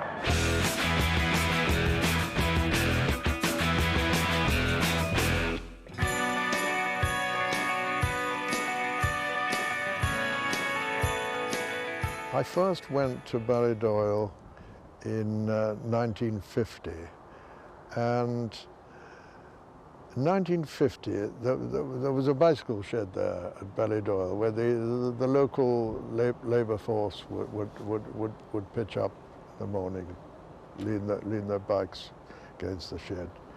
In 4 years' time, only 4 years, there was a carport. The staff would arrive, all motorised, and the prosperity he brought to Tipperary was absolutely amazing. And he did everything himself. He designed the gallops, he created them, he did absolutely everything. Ryan Gold on the near side, Roberto on the far side. It's a great race home between these two, Ryan Gold and Roberto. Roberto inching his way back as they come to the line. It's a photo finish, Roberto and Ryan Gold. 100 yards to run in the Derby. The Minstrel coming to challenge Hotgrove, and it's Lester Piggott and Willie Carson. The Minstrel on the near side, Hotgrove on the north side, and the Minstrel wins it from Hotgrove. Without being too pretentious about it, I really feel that it's that sort of climax to a classic that raises the sport to an art form. Well, a mere stripling compared to Sir Peter O'Sullivan, no offence, Sir Peter, is Len Norris here and his grandson Oliver, who's 13 years of age. But Len, you were telling me the earliest Derby you remember watching was in 1954. Yeah, that's it, yeah. I'm getting on a little bit, but I remember it quite well. And then I go back to, I like 1971, the Jinski was because I was a Lester Piggott fan, so I was going on, and then we go on a bit further, and there was the Minstrel, and Seaguy was a very good horse while it got took away, and nobody knows where that's gone, do they? I never say die, though. His win, Lester Piggott's win in 1954, was the one that set you on liking Lester Piggott so much. Yeah, very much, yeah. But this is the first time you've ever been to the Derby live. What do you make of it? It's brilliant. The atmosphere is fantastic, and it's really great. How about you? Well worth the money. How about you? How about you, Oliver? Yes, good. Thank you very much. Well, I think the idea is start them young when you come racing. We've got Alicia and James. How old are your grandchildren, John? Alicia's 3 and James is 21 months. And this is not the first time they've been to the Derby either. No, it's Alicia's second time, it's James's second time, so he's got an impeccable record at the moment. But they've got to live up to you, a lot to live up to you according to your standards, because this is your 24th visit, is that right? 24th in a row, and I'm here till I drop. And what was your first? What was the horse? Police, 82. Have you backed many Derby winners? I backed last year's at 8-1, which was nice, North Light, and 1 or 2 before. Nashwan was my big triumph. Willie Carson. Yeah, and long odds as well from the previous year. Right, and what are you tipping this year? I'm tipping Gypsy King and Walk in the Park, the French horse. Well, maybe in 24 years' time we'll come back and Alicia and James will be here once again.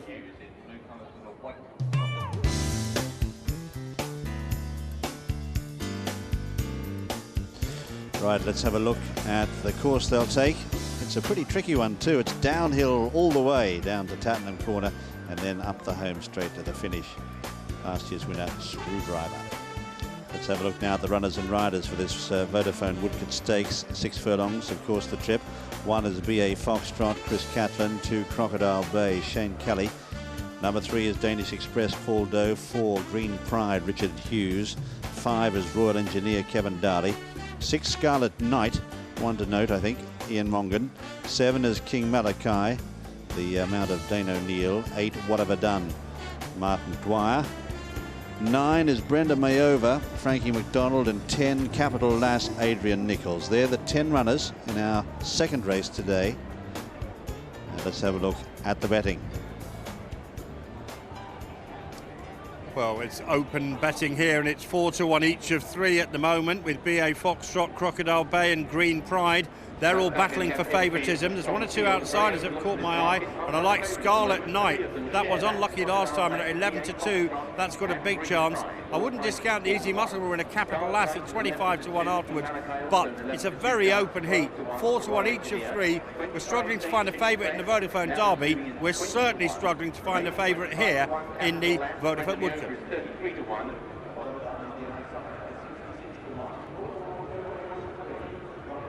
Runners are arriving down at the post then for this Woodscott Stakes over 6 furlongs. Ray, 2-year-olds, they're inexperienced horses, they're coming down a hill. What do we need to look for? What type of horse do we want? Well, you need a horse that's going to be very quick out of these stalls, because this is downhill, and you need a good break down here. And they've got to be able to run quick and get balanced get organised very quickly.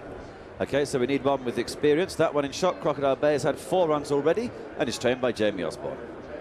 He is, and Jamie Osborne joins Willie and I up here. And Jamie, you were utterly brilliant in picking this as one of your horses to follow for the season when we talked to you at Goodwood. Utterly lucky, Claire, I think would be more appropriate. Well, the other horse you picked as one as well. Yeah, she won first time out at Goodwood, and she goes to the Albany at Royal York. And what's she called? She's called Marriage Value. Okay, Marriage Value, very, very nice name. Well, Crocodile Bay's a nice name as well. Would you expect another win from him here today? I was sort of sitting on the edge of my seat when the draw came through, praying that we didn't get the outside, and we got 10.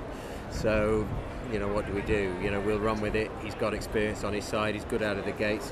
If Shane doesn't have to use him too much to get into some sort of position, yeah, he's got a great chance, but it's a very open race. And the difficulty with that draw, as you say, comes out of 10, so he's right next to the stands. Well, he's coming up the stands side. Well, hopefully he won't be. Right.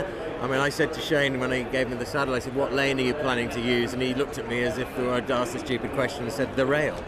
Now, quite how he plans to get there, I don't know, but look, he's doing the steering. I brought the horse here for him to steer. So. And the horse is in good form? He's in terrific order. Okay, good luck to you, Jamie. Thanks very much.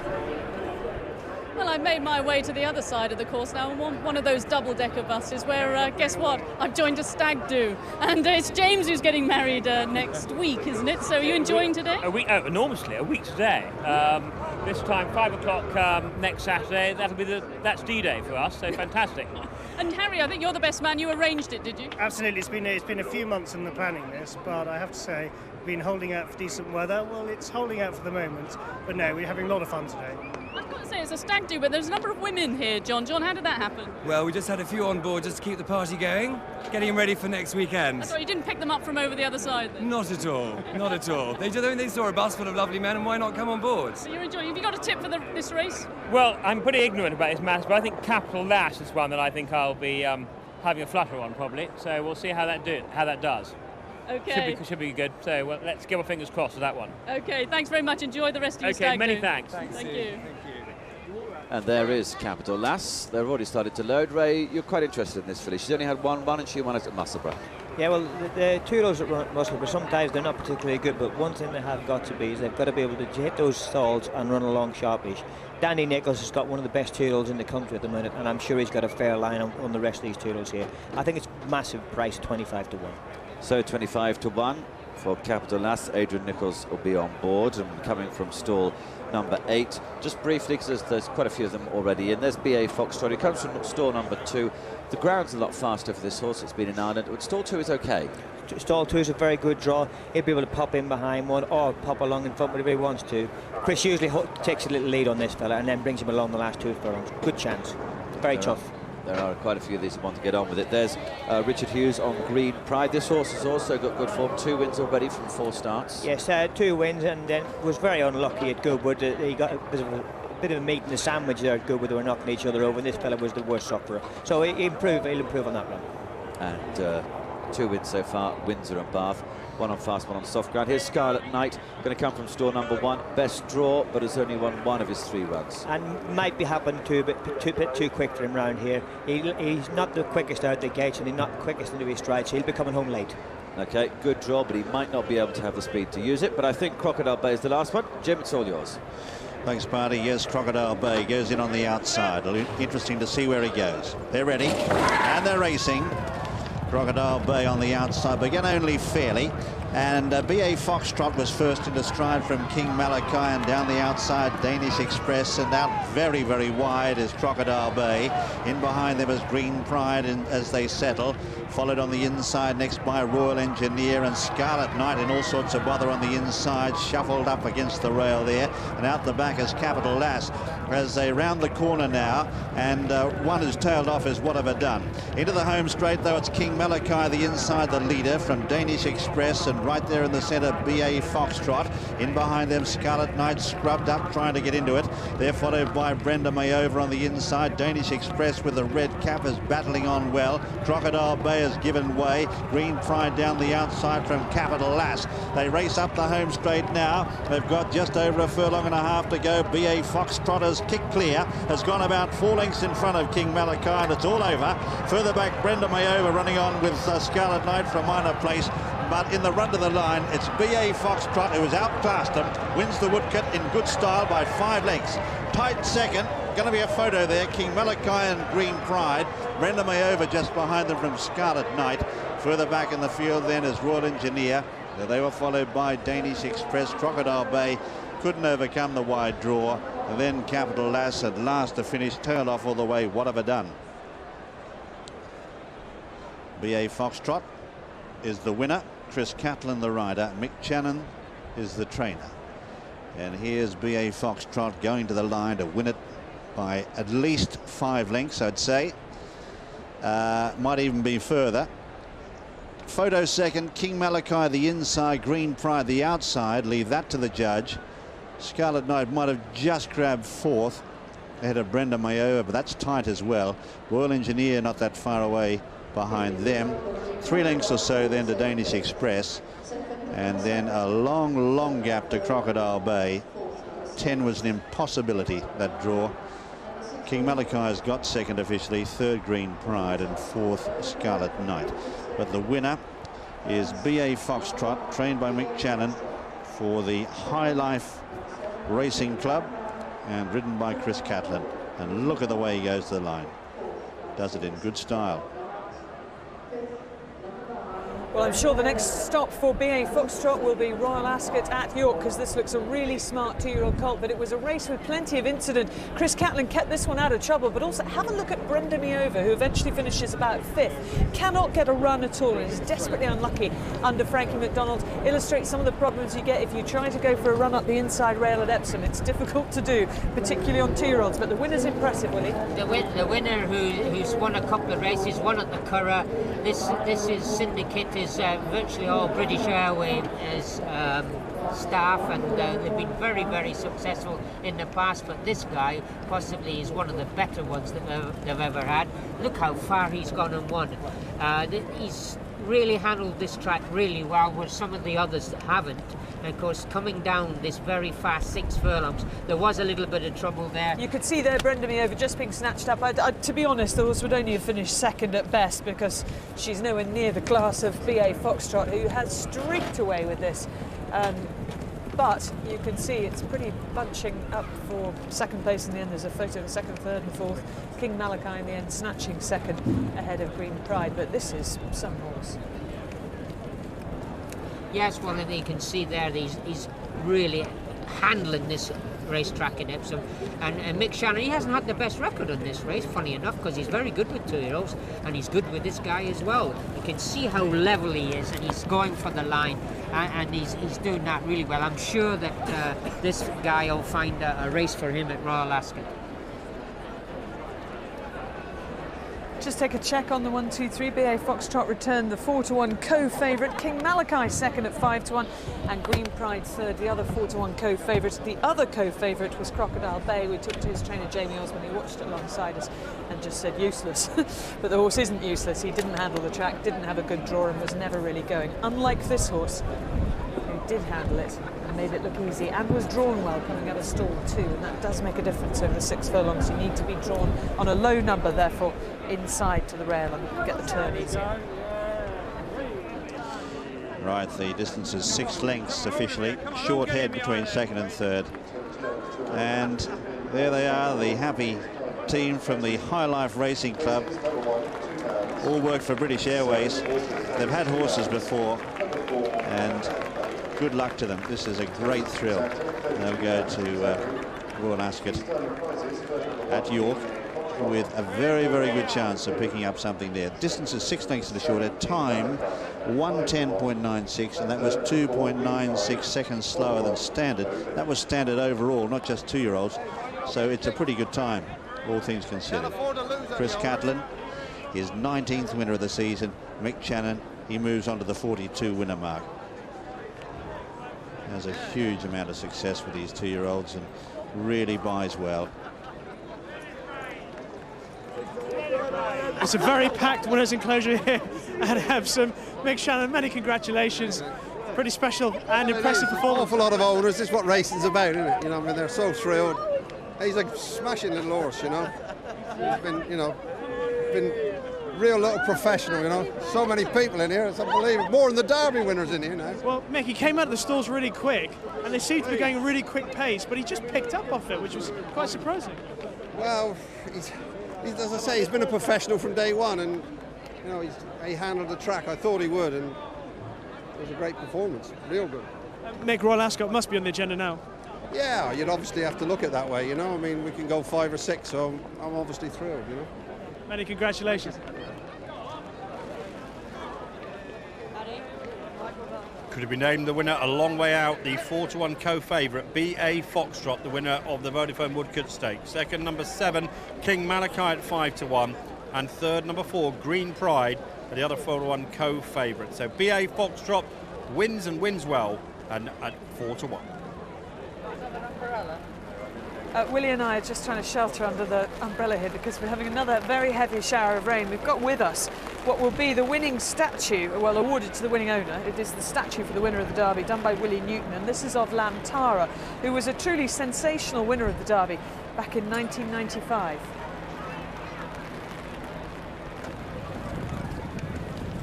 You see Lantara coming in the green colours with the white stripes. Frankie Dettori on this occasion thought he'd won the Derby on Tamuri. He's got the white cap, Sheikh Mohammed colours, but then Walter Swinburne came sweeping past on a horse who barely had any runs, probably one of the most inexperienced winners of the Derby. He had a run all that year. No, I can't put that down, thank you, thanks. And he was a very, very inexperienced horse, but a very gifted horse, and went on, of course, and won the Arc de Triomphe. And the sadness that day for Frankie was he could have ridden Lantara, he had the choice. Well, actually, that was Sheikh Mohammed's horse, but it ran in his son's colours. So, you know, the Frankie connection, that was possibly his only chance so far of being on an Epsom Derby winner. That's the closest Frankie's come, but could he go one better? On Dubai, which she went to find out more at the Godolphin Stables in Newmarket. Dubai Millennium was without doubt one of the greatest horses of recent times. Now his son Dubawi is aiming to avenge the only defeat in his father's glorious career in the Epsom Derby. Do you get excited every morning when you go to see him? Yeah. How do you feel when you wake up in the morning going to see him? Happy, you know, to see a good horses.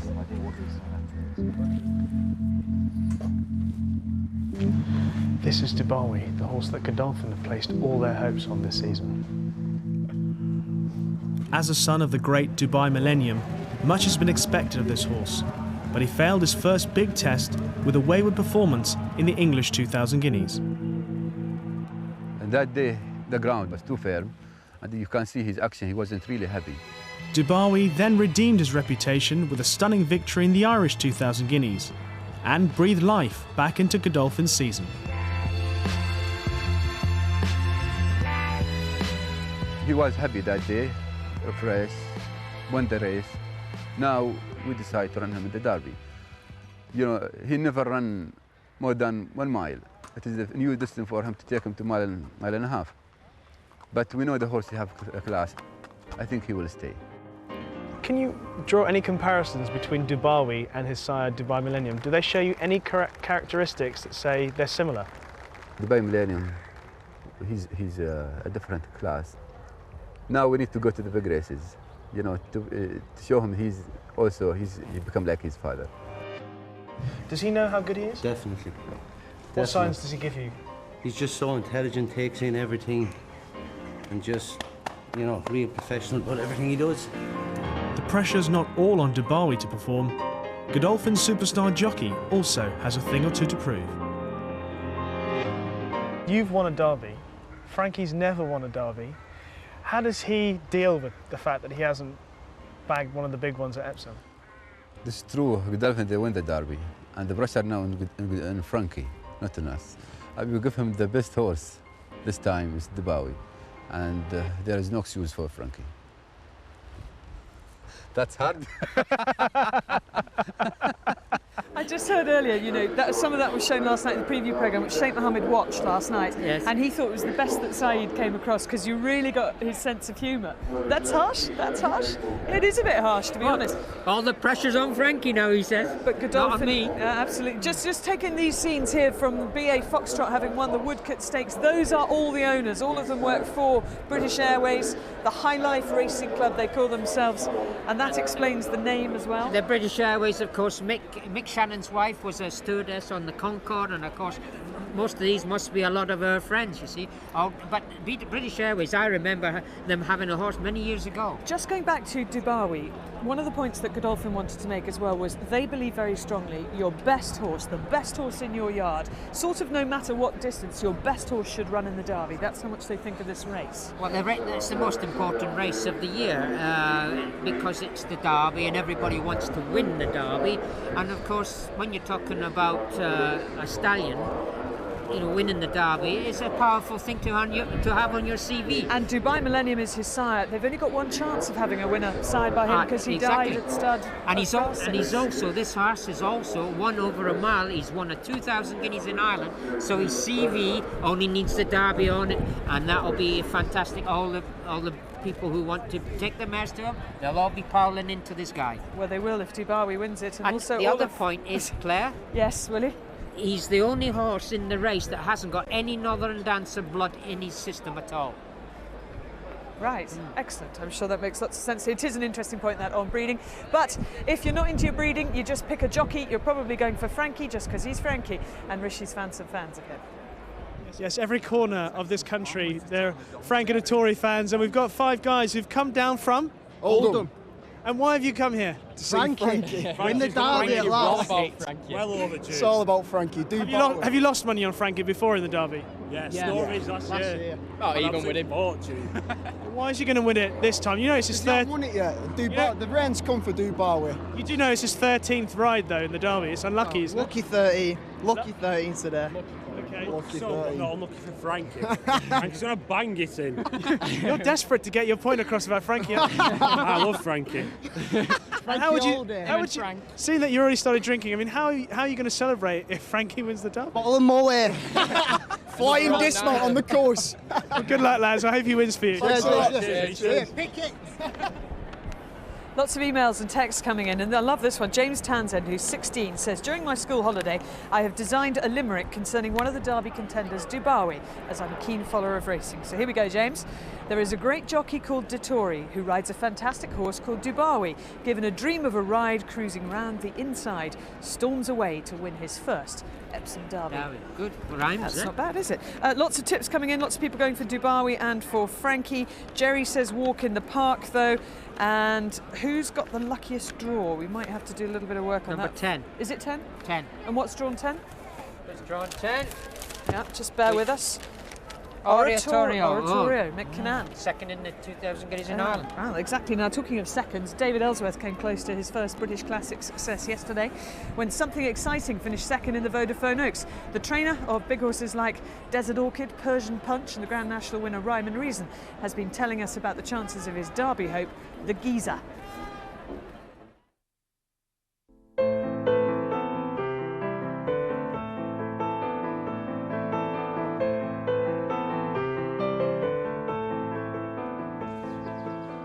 The names Witsbury and David Ellsworth are synonymous.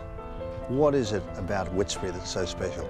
Well, I've trained here 90% of my racing career, I guess, and I was born just over the hill in Salisbury. I've been here for 25 years, so it's the only place I know to train, the only place I really want to train. You've had great success here. What is the secret of that success? Having some good horses, I guess. It's training is just a routine business, like a lot of other things. And if you keep chipping away and you get some of the better horses, then if you're doing it right, you should have a bit of success. You've had many great horses here, and two of the most popular horses ever in training, in Persian Punch and Desert Orchid. Were they very special experiences as a trainer? I suppose they were. It's difficult when you're on the inside looking out, Jim. I had so much fun and excitement through training them and their success and everything. It crept up on me. I didn't know it was happening, but I was very, very lucky. I mean, to get 2 horses like that is, I would have to say, is a lot of luck. False modesty? That's not really the Ellsworth style. In 1988, he also won the Grand National with Rhyme and Reason. Now he has the chance to join an elite band who have trained the winners of the world's 2 best-known races. The Geezer is the colt who can do it for him. So what would it mean to the great horseman? I'd be less than honest if I didn't say that it would be you know, something I'd boast about in a pub when nobody recognised me. But it's more than that. It's because if you I won't say waste your life, but if you spend your life playing around with horses and trying to win races and big races and so on, it would be nice to win both the National and the Derby. But it's nice to have a chance anyway, and I think we've got a good chance. The Geezer's a horse who seems to have improved every single start he's had. That must be heartening. Yeah, it is. I mean, he's going to go to Epsom a better horse than he's been up to now. You know, he continues to blossom, if you like, and improve. So, without trying to get too excited, he's going the right way. What do you think the horse's strengths are? You know, he's a lot of self-confidence, which is never a bad thing. He stays very well. You know, he does see his races out. I don't think I've ever run him where he hasn't been going forward at the business end of the race, which is what you need in any horse race, especially the Derby. But of course, this is the highest mountain he's had to climb, if you like. So it'll be tough. But you know, I think he's up to it. It's whether he's able to run faster than the rest of them. You've had a 3rd, a 4th, and a 5th in the Derby. You've had several runners in the big race. Has this horse got what it takes? Well, I hope so. It's difficult to be totally impartial, and because we're not. You know, we train the horse, but I am looking forward to running the horse, and that's a good feeling. If you're happy to run, I feel we've got a lot to gain, and we've been beaten before. Well, joining me now is Johnnie Murtagh, who's on Motivator for the big race. But looking at the Geezer there, how do you rate his chances? Yes, he finished a length and a half behind me in York. You know, he has to improve. My horse has improved from York, so obviously the Geezer is a length and a half behind, and he has to improve on that run, and he should be in the shake-up. But talking there, I mean, David Ellsworth, first classic winner, that would be nice, wouldn't it? Or are you the wrong person to ask? It'd be nice if it was Johnnie Murtagh, to tell you the truth. No, he's a nice man. He's been great for the sport, you know, jumping, national hunt, and the flat. He's a terrific trainer, a real nice guy, and I don't think anyone would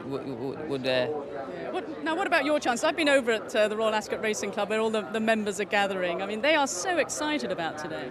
Yes, you know, it's a big job trying to keep the horse calm and the owner calm and the trainer calm. And 220 of them will be, I think, you know, I'll leave it to Harry Herb, but he'll be able to keep them calm over there in the tent. How calm are you? I'm pretty good, you know. Yeah, it's a great day. You know, I love this big occasion. I'm on a good horse. He's a good chance. I'm looking forward to the ride. You know, sometimes these days kind of pass you by, and it's not until tonight and you're watching the video and you realise, geez, I won the Derby. But, you know, I have a job to do. And, you know, the main thing with him is just keep nice and relaxed, get him to the start, and hopefully then everything will go right for me in the race. We certainly hope so. Wish you well. Thank you very much, Johnny. Thank you. Now, you know the Geezer in the big race, the Vodafone Derby. I was asked to go and find a Geezer. Now, I didn't really succeed because A, I couldn't get anyone who fancied the horse for the race, and B, I couldn't find anyone who owned up to being a Geezer until I came across Gary Wiltshire, who was quite happy to describe himself as a Geezer. Why's that? Typical London Geezer, Lydia.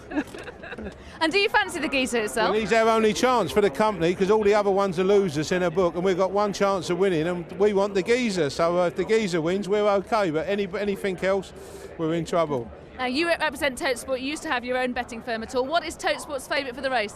Well, the favourite at the moment, it's Motivator's going to be about a 3-to-1 chance, Lydia, but there's also money for the Kieran factor, Fallon. But we want the geezer, that's our only chance. Now, just remind me of your genuine geezer credentials. Where were you born? I was born in Oban and I could hear the sound of bow bells. Apple and pears, you got it here, Lydia. A genuine Cockney. Job done. Thanks, Gary. Cheers, babe. Well, I've now been joined again by the 3 apprentices, Sarah, James and Paul. Hello Earlier again. this afternoon, I gave you all £100 to go betting. Sarah, you're smiling. Is that good news? You gave me £100 and I've lost 40. Not all of it though, I've only lost 40, Sue, so I can still smile. How well did you do, James? Well, I think it's all relative here, and relatively speaking, I've done very well. Listen, okay, so I did an each-way bet on Green Pride that came in, so I'm smiling. So how much are you left with? Well, I've got 80 at the moment, so I'm still down, but not down as much. Okay, and Paul? Well, you see, James, typical of the sort of fella he is, he puts his money on each way. I go for the big hit. So I put 20 quid on a 33-to-1 horse. That lost. That came in 33rd. So I too am 20 quid down. Oh, so you're 20 quid down. No, you're not 20 quid down, you're 40 quid down. I'm 20 quid down. He's I just not told at you all. 40 quid down. Is it really? Yes. Oh no! Oh no! You see, she fell for the oldest trick in the fell world. for it. You said you're 40 quid down! There you go, what can I say, Sue? I think we've been following you around, so hold on, let's have a look, a little listen and a look at what you've been up to this afternoon. Well, we're down here on the rails with the apprentices, with Gary Wiltshire of Totesport. They're all eyeing up the form. What are you going to go for in this race? I'm going to go for Scarlet Knight. Well, go on. Good judge, Sarah. And I'm going to have Gary, what do you think, 20 quid each way? No, back you to win, Sarah, back you to win. He only wants your money, Si. More, don't start shouting, Sarah, don't shout at me. 20 quid each way, Scarlet Knight. Can you turn that into Pay him number 6, No. £40, number 6, £20 each way, give us your money. Okay. 6.20 each way, yes sir. Shall I tell you what I fancy? I fancy Green Pride, but not at 9 to 2. 9 to 2, that's it's not a market I'll place. take it at 6 to 1. I get 5 to 1 up 5 to 1 you got. Go on, number 4's 5 to 1. Green I'll Pride, take 5 it to at 5 to 1. How much you want, sir? I'm going to put 20 quid on the nose, and do you know what I'm going to do? I want 20 quid on Brenda Me Over. Number 9, £20, Each way. 33 to 1 each way. Motor car, you win a motor car if that one wins, sir. Yes, sir. Right, I tell you what I'm going to do. I'm going to split my bets here because I like Scarlet Knight. That is on the and I want nose 20 for quid Green each Pride. way on Scarlet Knight. And then I think I need a little bit on Green Knight. Now the Plus question is, are also, you going to give me a good can deal I have a if tenner I do each Green way? We always give you On good Brenda. deals. Totesport, you get value all the Why time. don't you give me a good deal? Mine's changed at number 5 still. That's what you've got, sir. Don't shout, Sarah. Scarlet Knight, come on! 9 or 4, 9 or 4. Come on, number 9!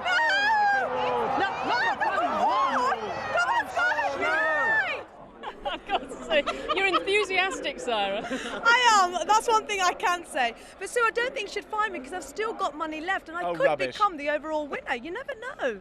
Still got the big one, you know, the big one still to don't go. show any sympathy. I'm going to ask, who are you going to bet on the Derby? Have you decided yet? Well, I haven't decided quite yet, but I think it's probably... And quickly, Paul, do you know who you're going to bet on? Gypsy King, I think. Gypsy King? It's going to be definitely one of them. Okay, well, I'm afraid, Paul, James, they carry on. Sarah, you're fired.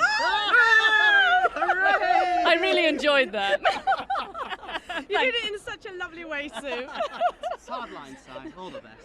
That's a scary sight, Sue Barker. I'm glad she didn't say that to me. You're fired. Get out of here. Now, here's a quiz question for you. Which trainer holds a 100% record in the Epsom Derby? The answer is this man. Come here. William Haggis, who's only had the one runner, Charmit, and won the race in 1996. Now, you haven't got a runner in the Derby this year, but you could win this race with Brunel. Yeah, he could win. He's got a nice chance. If he gets a lead and gets a nice, comfortable lead, then he's got a chance. Winner of the German 2,000 guineas last year. Yeah, he made the running when he won, and he's not a bad horse at all. That was very subtly done to switch your phone off. And just tell us quickly, where are you going tonight? Oh, we're all going to Neil Diamond at Woburn. Can't wait. Enjoy that. In the meantime, let's get the race details from Jim. Yes, this is a good one. This is the Vodafone Diamond Stakes over 1.5 miles furlong. Passing Glance won it last year, Gateman the year before, and a year before that. 43,500 if you're the owner of the winner. Let's have a look at the runners and riders now for this Vodafone Diamond Stakes. Number 1 is Grand Emporium. Frankie Dettori went down early. Number 2 is MacLove, Gary Carter. 3 is Brunel, Ryan Moore. 4, Hazy View, Darrell Holland. 5 is Pentecost, Kieran Fallon. 6, Stream of Gold, Nick Cannan. And 7, Thunderwing, Franny Norton. All 7 go in this race that commemorates the winner of the very first Derby. Well, it's an open-looking contest, this, but a well-backed favourite, Stream of Gold, the 9-4 favourite from Brunel, who's been back from 3s into 11-4. MacLove popular at 5, and now that's into 9-2. It's 8-1 bar, that's Grand Emporium, and Hazy View, it's 12-1 Pentecost, and the outsider is Thunderwing at 50-1. So 9-4, Stream of Gold, and could be going 2-1. Well, the runners arriving down at the post. There is MacLove, Gary Carter riding this. He comes here after a very good second. It was in the Lock-in Stakes, a Group 1 at Newbury. Behind Racti, he was quite well beat. Quite a long way, but he beat some good horses. He had a lot of very good horses behind him that day. But obviously, it was a career best effort for him. I think he's got an outstanding chance here, and I can't myself see why he's not favourite on that run. The ground may just be going a little bit for him. He likes top of the ground. But he has run and won here, so we know he will handle the track and comes here after a very decent performance. There's Grand Emporium, Frankie Dettori's mad. He, in fact, was behind MacLove at Newbury last time. He went down to post early. Why? I think sometimes he can get a little bit lit up and be a little bit excited, so Frankie decides just to take him down nice and gently and quietly, and just to take him, make sure he's nice and relaxed down the gate. He may have got a bit too excited down at Newbury. So if they go down with other horses, they can get a little bit competitive. Yeah, they get competitive and then want to start racing too soon. Right, here's Brunel, who Clare was just talking to William Haggis about. He's one of a couple that probably will force the pace in this. It is a front runner's track, so that could well suit him. Could easily suit him. There's him and Hazy View who like to make the running. Ryan Moore's very adapted, letting them slip out and just sneak along in front. But he needs an easy lead. He's not a horse that wants to be too competitive in front, cutting each other's throats. But he's had just the one run this season. He finished ahead of Stream of Gold and Pentecost when he was in the second place. They were in 4th and 6th, and that was at Sandown towards the end of April. There is Stream of Gold, who won the Lincoln 2 starts ago. Currently heads the betting this at 9-4 favourite. Nice looking horse. Nice looking horse, still improving. He won the Lincoln quite nicely, and then stepped up on that in the Sandown Mile. It was a good run, but he's still got to improve a little bit again to be winning here, I think. 4th behind Brunel last time. There's Hazy View, who's dropping down in trip, also dropping down a little bit in quality. He's been taking on some very good horses. Because he's been running over 9 furlongs recently, will he try and force the strong gallop because he's probably got more stamina than the others? I think he'll want to go. He won't want it to be a slow gallop because he does stay a little bit further. So I'd imagine Darrell will be out and he'll be very, very positive with him. He won't be messing about. And he comes from stall number 1. Quite lively down here in the ring with Stream of Gold now going 2-1 clear favourite. Brunel 11-4, subject of a bet of £5,000 at 3-1. 9-2 MacLove, 15-2 Grand Emporium. Last one going forward now. That's Thunderwing, Franny Norton. They're ready. Stand by, and they're racing. Hazy View on the right, a picture in the red jacket, goes on early from Grand Emporium with the noseband, just eases in behind. Brunel up on the outside goes second, and the armlets and the dark cap in behind them in about 4th position. The Lincoln winner, Stream of Gold. Further back in the field then Pentecost on the inside from Thunderwing, and MacLove is at the rear. So they go through the first furlong and a half, and Hazy View takes them along at a good gallop by a length and a half to Brunel up on the outside. A couple of lengths away then Grand Emporium with the noseband tucked away on the inside for Frankie. A length further back in the field then is Thunderwing with the orange cap from Stream of Gold. With about 5 or 6 lengths off the pace, then MacLove is out the back with Thunderwing as they charge downhill now towards Tattenham Corner, and they've got under 5 furlongs to travel. The leader here is Hazy View on the inside by half a length to Brunel. 2 lengths away then is Grand Emporium. 2 or 3 further back in the field then Stream of Gold is on the inside here of Thunderwing, is going forward. Then MacLove out the back, and Pentecost has been shuffled back into the home straight. Past the 3 now, and Brunel applying the pressure to Hazy View. They've kicked away now from Grand Emporium, who's called on for an effort. Then Stream of Gold behind them under the whip from Mac Love and Thunderwing Pentecost. Inside the 2 though, Hazy View giving plenty, is fighting back here. Hazy View settles down to fight it out with Brunel. In behind them is Grand Emporium having trouble with the camber, and then Stream of Gold who's trying to raise another effort, but Hazy View's kicked again. 100 yards left to go now. Hazy View for Daryl Holland sprints 3 or 4 in front, and Hazy View coming away for a good win in the Diamond, wins it by 3 lengths. Second Brunel, third is Grand Emporium, followed further back then by Stream of Gold, Mac Love, Pentecost and Thunderwing. Hazy View, Neville Callahan the trainer, owner T. Moen, and the rider is Daryl Holland, a real good fighter. Hazy View, and he's got the money here by the best part of 3 lengths from Brunel. Then in third, Grand Emporium was all at sea in the home straight on that camber. It's an adverse camber and very, very tricky for some horses. In fourth position then is Stream of Gold, who I thought was disappointing. Then Mac Love, followed by Pentecost, and Thunderwing has finished last of the 7 runners. Hazy View, though, another view of this one. Number 4, Hazy View, Daryl Holland is the winner. Second, number 3, Brunel, ridden by Ryan Moore. Third, 1, Grand Emporium, Frankie Dettori. And fourth, number 6, Stream of Gold, ridden by Mick Cannan. But a good shot of Daryl Holland going to the line on Hazy View, the winner of the Vodafone Diamond Stakes at 8-1. Second, Brunel, number 3, Ryan Moore at 11-4. Third is Grand Emporium, number 1, Frankie Dettori at 15-2. Well, Daryl Holland was put on standby for the ride on Motivator in case Johnnie Murtagh didn't win his appeal against his suspension. Ended up with no ride at all in the Vodafone Derby, but he proves here just how good he is, particularly from the front. William Haggis told us before the race that Brunel just needed a nice lead. He got that, but sadly for connections of Brunel, he got the lead all the way to the line because Hazy View just kept pulling out more. A horse who ran in the Derby last year finished 8th. Neville Callahan sent him over to America to run in the Arlington Million. He was 6th in that. In fact, this is the first time he's won a race for over a year, but Willie, he's very useful. Oh, he is a very useful. He's that useful that he even went to America last year to run in the Arlington Million. He didn't win that, but this shows you this course when you get a horse in front, and with Daryl Holland, who's always a good jockey when he's riding from the front, this is the place to be in front because nobody can get at you.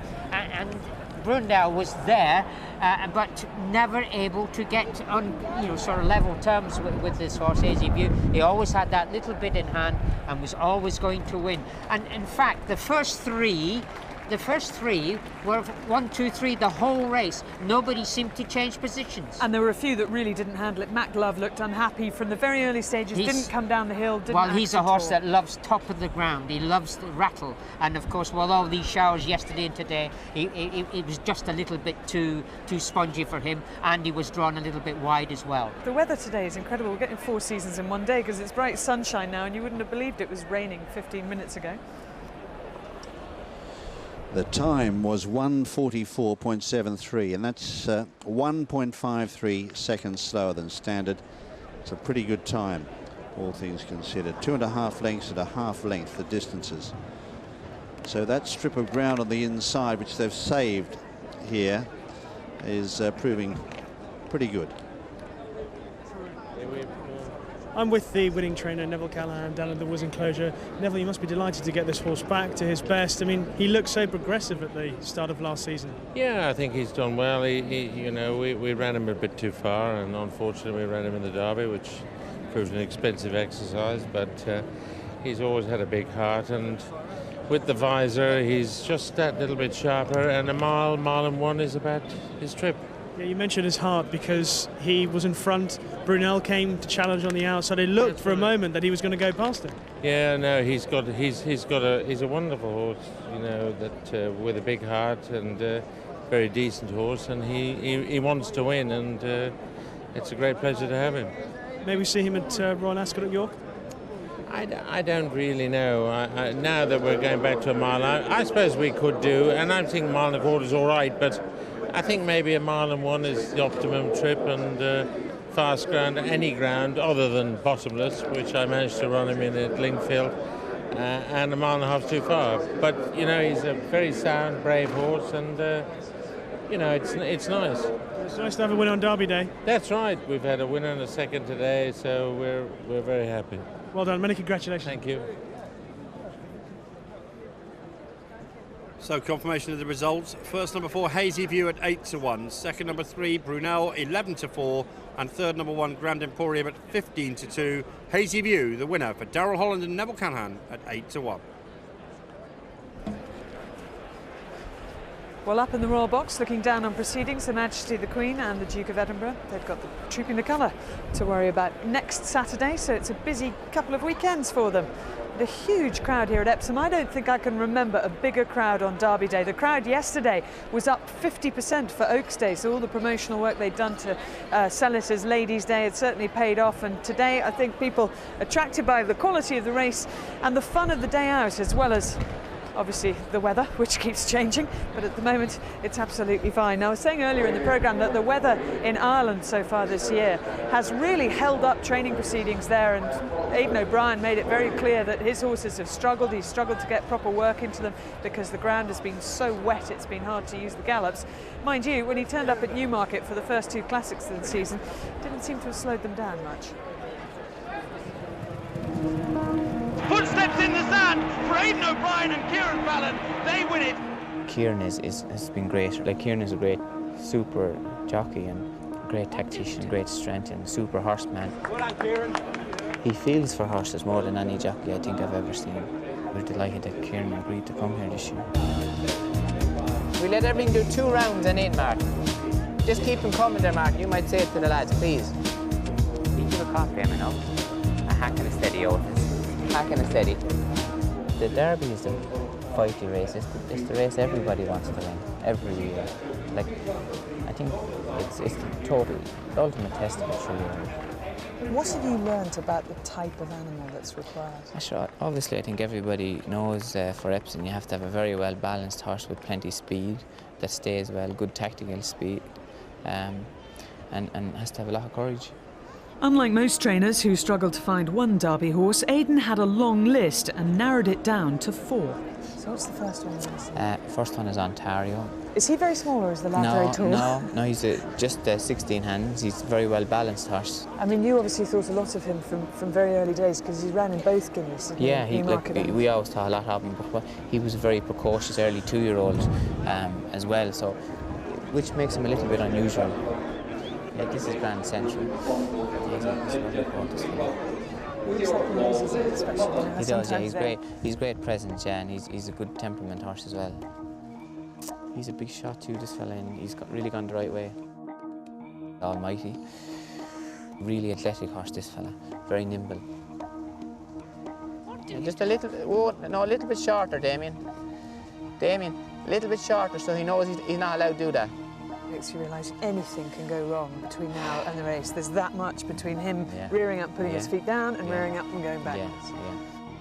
Now, Gypsy King, I think, surprised everyone in the manner of his victory at Chester. Yeah, he was always going to improve tons. Chester was only his 2nd run, and Kieran gave him a marvellous ride, and he was obviously very aware that we were thinking of the Derby, and he was thinking of educating him as much as possible and trying to win the race at the same time.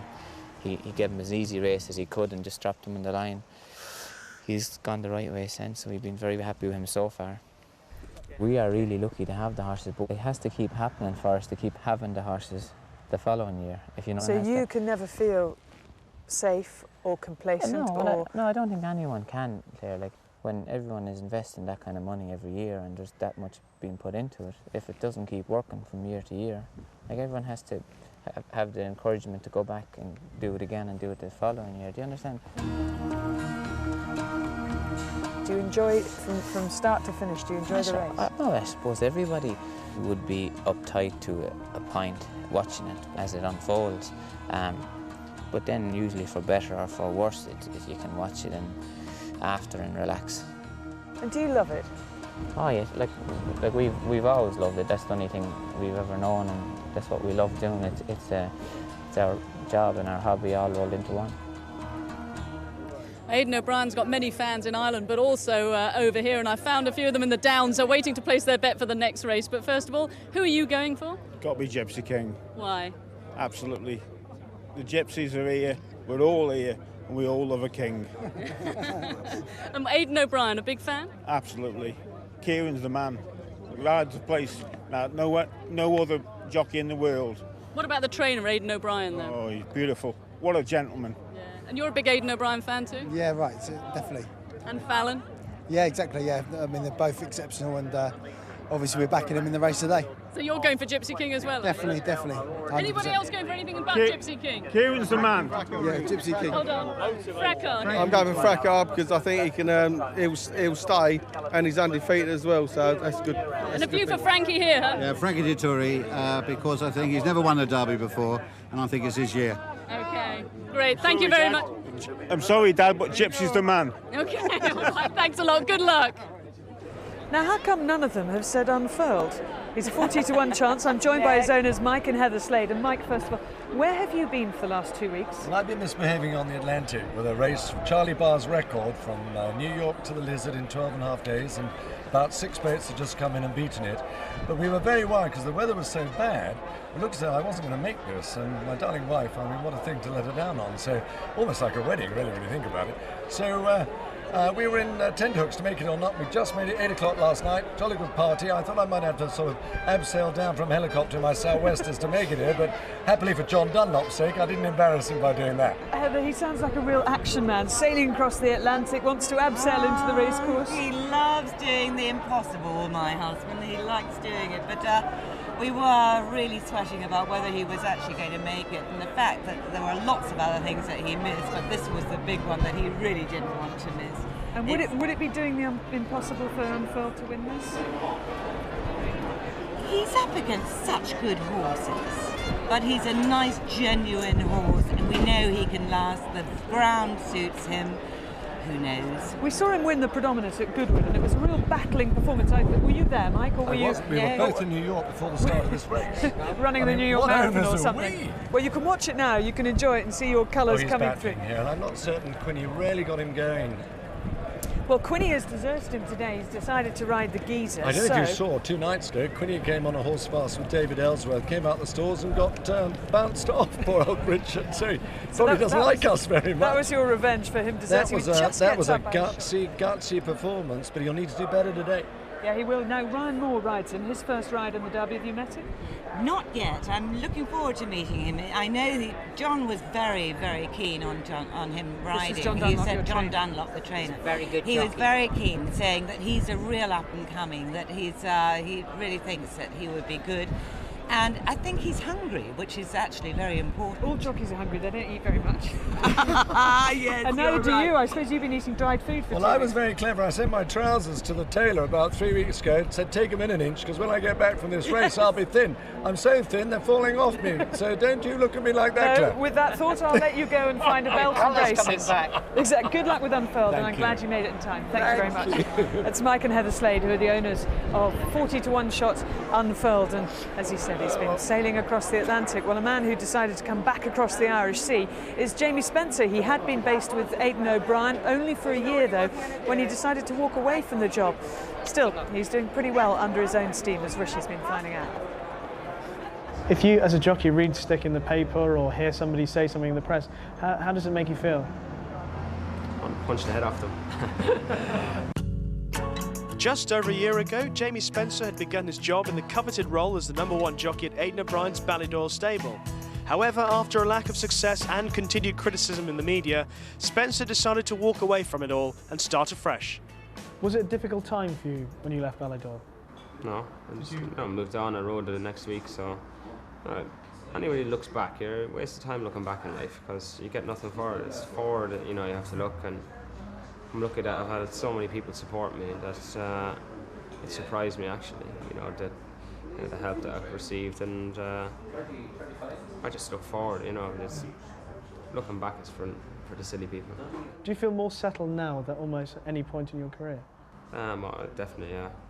I feel that, all my life I was sort of, if I could have made one big stable and packed everybody's horses into it, I would have done so.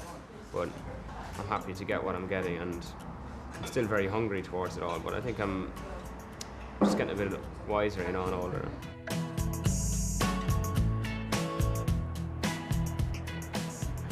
Have you modelled yourself on anyone? Is there anyone that you've looked at in the past and said, well, I want to be a bit like him, or I want to take this style from anyone? When I first started off, I laugh, but I used to always like watching Paul Carberry. Yeah, 'cause he was always, you know, that was his style of riding. Always it used to amaze me because it came so easy to him. If I could look like Paul Carberry, I would do so, because I thought he was stylish throughout the race. But he's a jump jockey, but anyway.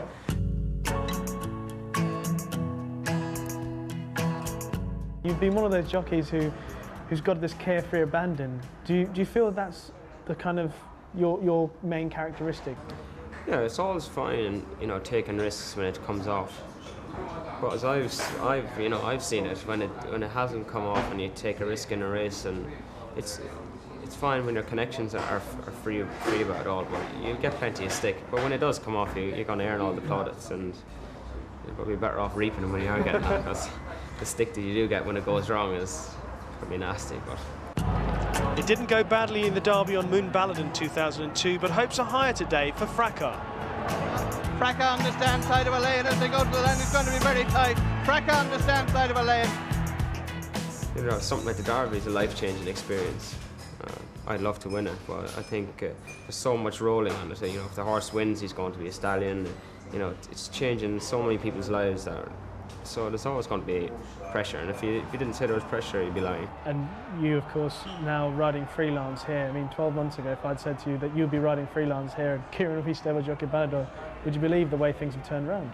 That's life, you know. It's a big circle and a big wheel, and it goes around plenty of times, and that's the way it goes. You know, I'm just pleased that things are going well. Well, I'm now in the picnic area, and I've been drawn by the smell of this magnificent barbecue, and I've met this troupe here from Biggleswade in Bedfordshire. And they wanted to breathe in, not to see the beer bellies, I believe that's right. But anyway, are you enjoying today? Very good, yeah, very good. And who's your tip for the big race? I'm doing, I don't know. Okay, well, you're in charge of the barbecue. I've got to say, you've got enough onions on there. Are you all right for onions? Oh, certainly, yeah, I know my onions. Do you know the winner of the Derby? I backed Gypsy King at 13-2 on Sunday, so I'm quite happy with that. I think it'll run well, and hopefully I'll be picking my money up. Anyone other than Gypsy King? Motivator, Why? Motivate. Just the best horse in the race. Okay. Anyone else? Gypsy King, that's Gypsy King. Motivator. Like today, you've got to be on the Gypsy, haven't you? Absolutely. And you're in charge of this. I mean, have you been cooking for quite a while now? Oh, I bet 20 years. Look, 19 barley. All I say is mine's a medium well, please, okay? You're quite welcome. It's £3.50. Thanks very much. Enjoy your day. I think you will.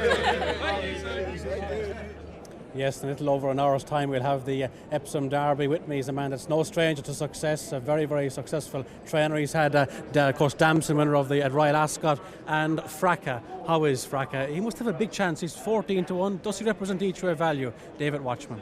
He probably represents a bit of each-way value. If he handles the track, he'll run a big race, I think.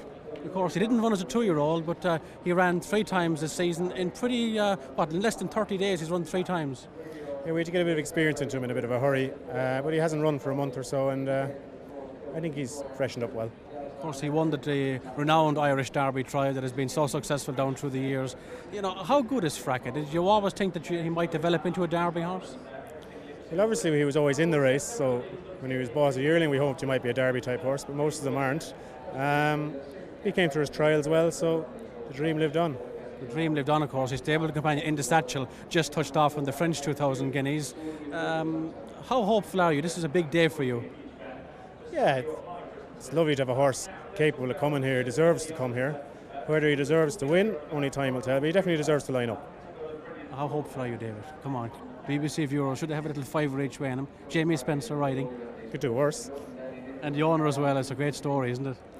Yeah, it is. A nice man. His first couple of horses, he won the Irish Guineas last week, and as a Derby contender this week, he's a very lucky man. Jamie Spencer, David Watchman on Fracas. From David Watchman to Michael Canan, I think, who's with Clare and Willie. You're absolutely right, Brian. We're just trying to work out, David Watchman having his first runner in the race. I just said to Mick Cannan, when was your first ride in the race? And he said 1983, 22 years ago. You don't look a day over 30. Thank you. Now, a little bit of grey coming in. We talked earlier about Kieran Fallon having the choice to make between Gypsy King and Oratorio. He had the difficult position of having to choose one. You had, I suppose, the relatively easy position of just picking up the other one, knowing it was going to be a great ride, whatever. Yeah, I've been in his position, and it's not an enviable one. You know, it's difficult to call when horses are sort of, you know, close together, and your heart's saying one, your head's saying another, and it's a tough call, you know. So, but for a change, I was just sitting waiting for the phone call, and whichever way Kieran went for, I was left in an enviable position of having a very good ride. Well, it happened to you before when Pat Eddery chose Tenby, and you got left with Commander-in-Chief, and you won the race, and Tenby was stuffed on the side. Yeah, that happens, and it also happened when, and I also chose the wrong one then with Hawkwing. High Chaparral beat me, so I know how it feels. You know. Now tell us about Oratorio, because I know Kieran, the reason that the decision was so difficult was the horse ran so well in the Irish 2000 Guineas behind Dubawi that Kieran thought, oh hello, maybe I should be on Oratorio rather than Gypsy King. Yeah, looking at it, I'd say Kieran probably hadn't really put Oratorio in the equation, I said, with the Derby trials until he had ridden him at the Curragh. And he's finished out his race really well, like a horse that's trying to go further than a mile. You know, in his pedigree, there's a vaguely noble mare in the dam side, and there's a Green Desert out of the mare that got 1.3 miles in America. So this fella by Dan Hill gives him ever be stronger on stamina, and it would give him every chance of maybe getting the trip. How did that race feel? Did it feel a real good race? It didn't from where I was sitting in the wheel. But you know, they didn't seem to go over quick that day, and Dubawi quickened in a hurry, and the race was over. And then Oratorio was definitely doing his best work the last 100 yards, and it was only the last other 100 yards he catches the eye. Yeah. In terms of tactics, and you'll have gone through the race and worked out what's going to make the running, and maybe it'll be almighty. Also this headwind, whether you need to keep always covered up a bit longer because the big strong wind's coming in. But what are your thoughts on tactics? Hopefully my fella's inclined to be a little bit idle through his races. It's hard to say going 1.5 miles whether he's just going to be as idle, but you know, ideally if he jumps in a nice position you take it, and but if he's not in a nice position, I probably wouldn't in a position to force him, because you got to probably conserve a shade to say, in case he's just not quite 1.5 miles or so. It's not a really play it by ear, and there's a good few that probably horses that think they stay better than my horse that will probably play their hand a bit earlier, and I'll probably be sweeping through the last 2 furlongs hopefully. Well, I'm sure you'll get it right. Good luck, Mick. Let's Mick Cannan. Look out for those pink colours on board Oratorio. Well, 24 hours ago, Michael Jarvis was the man enjoying the spotlight here at Epsom. His runner in the Oaks yesterday, Eswara, produced an impressive performance. First of all, Michael, how is she today? She's absolutely fine. She almost ate all her feed last night, and she had a lead out this morning, pick of grass, and she's in good spirit. And last night, your celebrations, how did you do it? Quite low-key, really. You know, wife and family, we stopped in at Richard Hill's on the way home, and a couple of glasses of champagne, and watched the video about 10 times. Michael, just tell us again what you felt when she crossed the line yesterday. Well, relief and you know, just joy, really. Michael, just a word on the Derby this year and who you think is going to win it. Well, I fancy Gypsy King. I think he'd done wonders to win. But, I mean, done at Chester, he'd done everything to get himself beaten and still won. I mean, ideally love Motivator win for Michael and for Newmarket. It would be great to if they could pull off the double Newmarket. But I've got a sort of gut feeling that Gypsy King might be a good horse. Okay, Michael, cheers, well done. Thank you. Right, this is the course they'll take, the fastest 5 furlong course in the country. And there it is, 20 runners charging down that straight. Last year's winner was Caribbean Coral, who takes his place in the field again. Let's quickly have a look at these runners and riders. One is Corridor Creeper. Here they are down at the start. And this is the view they'll have. They're just behind the stalls there. And they'll charge downhill. Here are the runners and riders. 1 is Corridor Creeper, Shane Kelly. 2, Fire Up the Band, Richard Hughes. 3, Fast Heart, Jimmy Fortune. 4, Cape Royal, Ryan Moore. 5, Fruit of Glory, Frankie Dettori. 6 is Texas Gold, Martin Dwyer. 7, Bishop's Court, Seb Sanders. 8, Caribbean Coral, last year's winner Jamie Spencer. 9 is Colonel Cotton, Johnnie Murtagh. 10 is Hidden Dragon, Dean McEwen. 11, Peace Offering, who went down early. That's Adrian Nichols in the saddle. 12 is Atlantic Viking, Giles Parkin. 13 is Bond City, Kevin Darley. 14, Dragon Flyer, Ian Mongan. 15 is Safari Sunset, Paul Doe. 16 is Polish Emperor, Darrell Holland. 17, Loyal Tycoon, Richard Quinn. 18, Treasure Key is John Egan. 19, Plateau, Franny Norton. And 20, Zazu, Chris Catlin. They're the 20 runners in this Vodafone Dash. And a very competitive heat this is indeed, with 1 or 2 gambles going on here, including number 19 Plateau, now 9-1. But Caribbean Coral heads the market at 13-2. Fruit of Glory is 8-1. Hidden Dragon also well supported. It's 4 places if you're backing each way, 13-2 to field.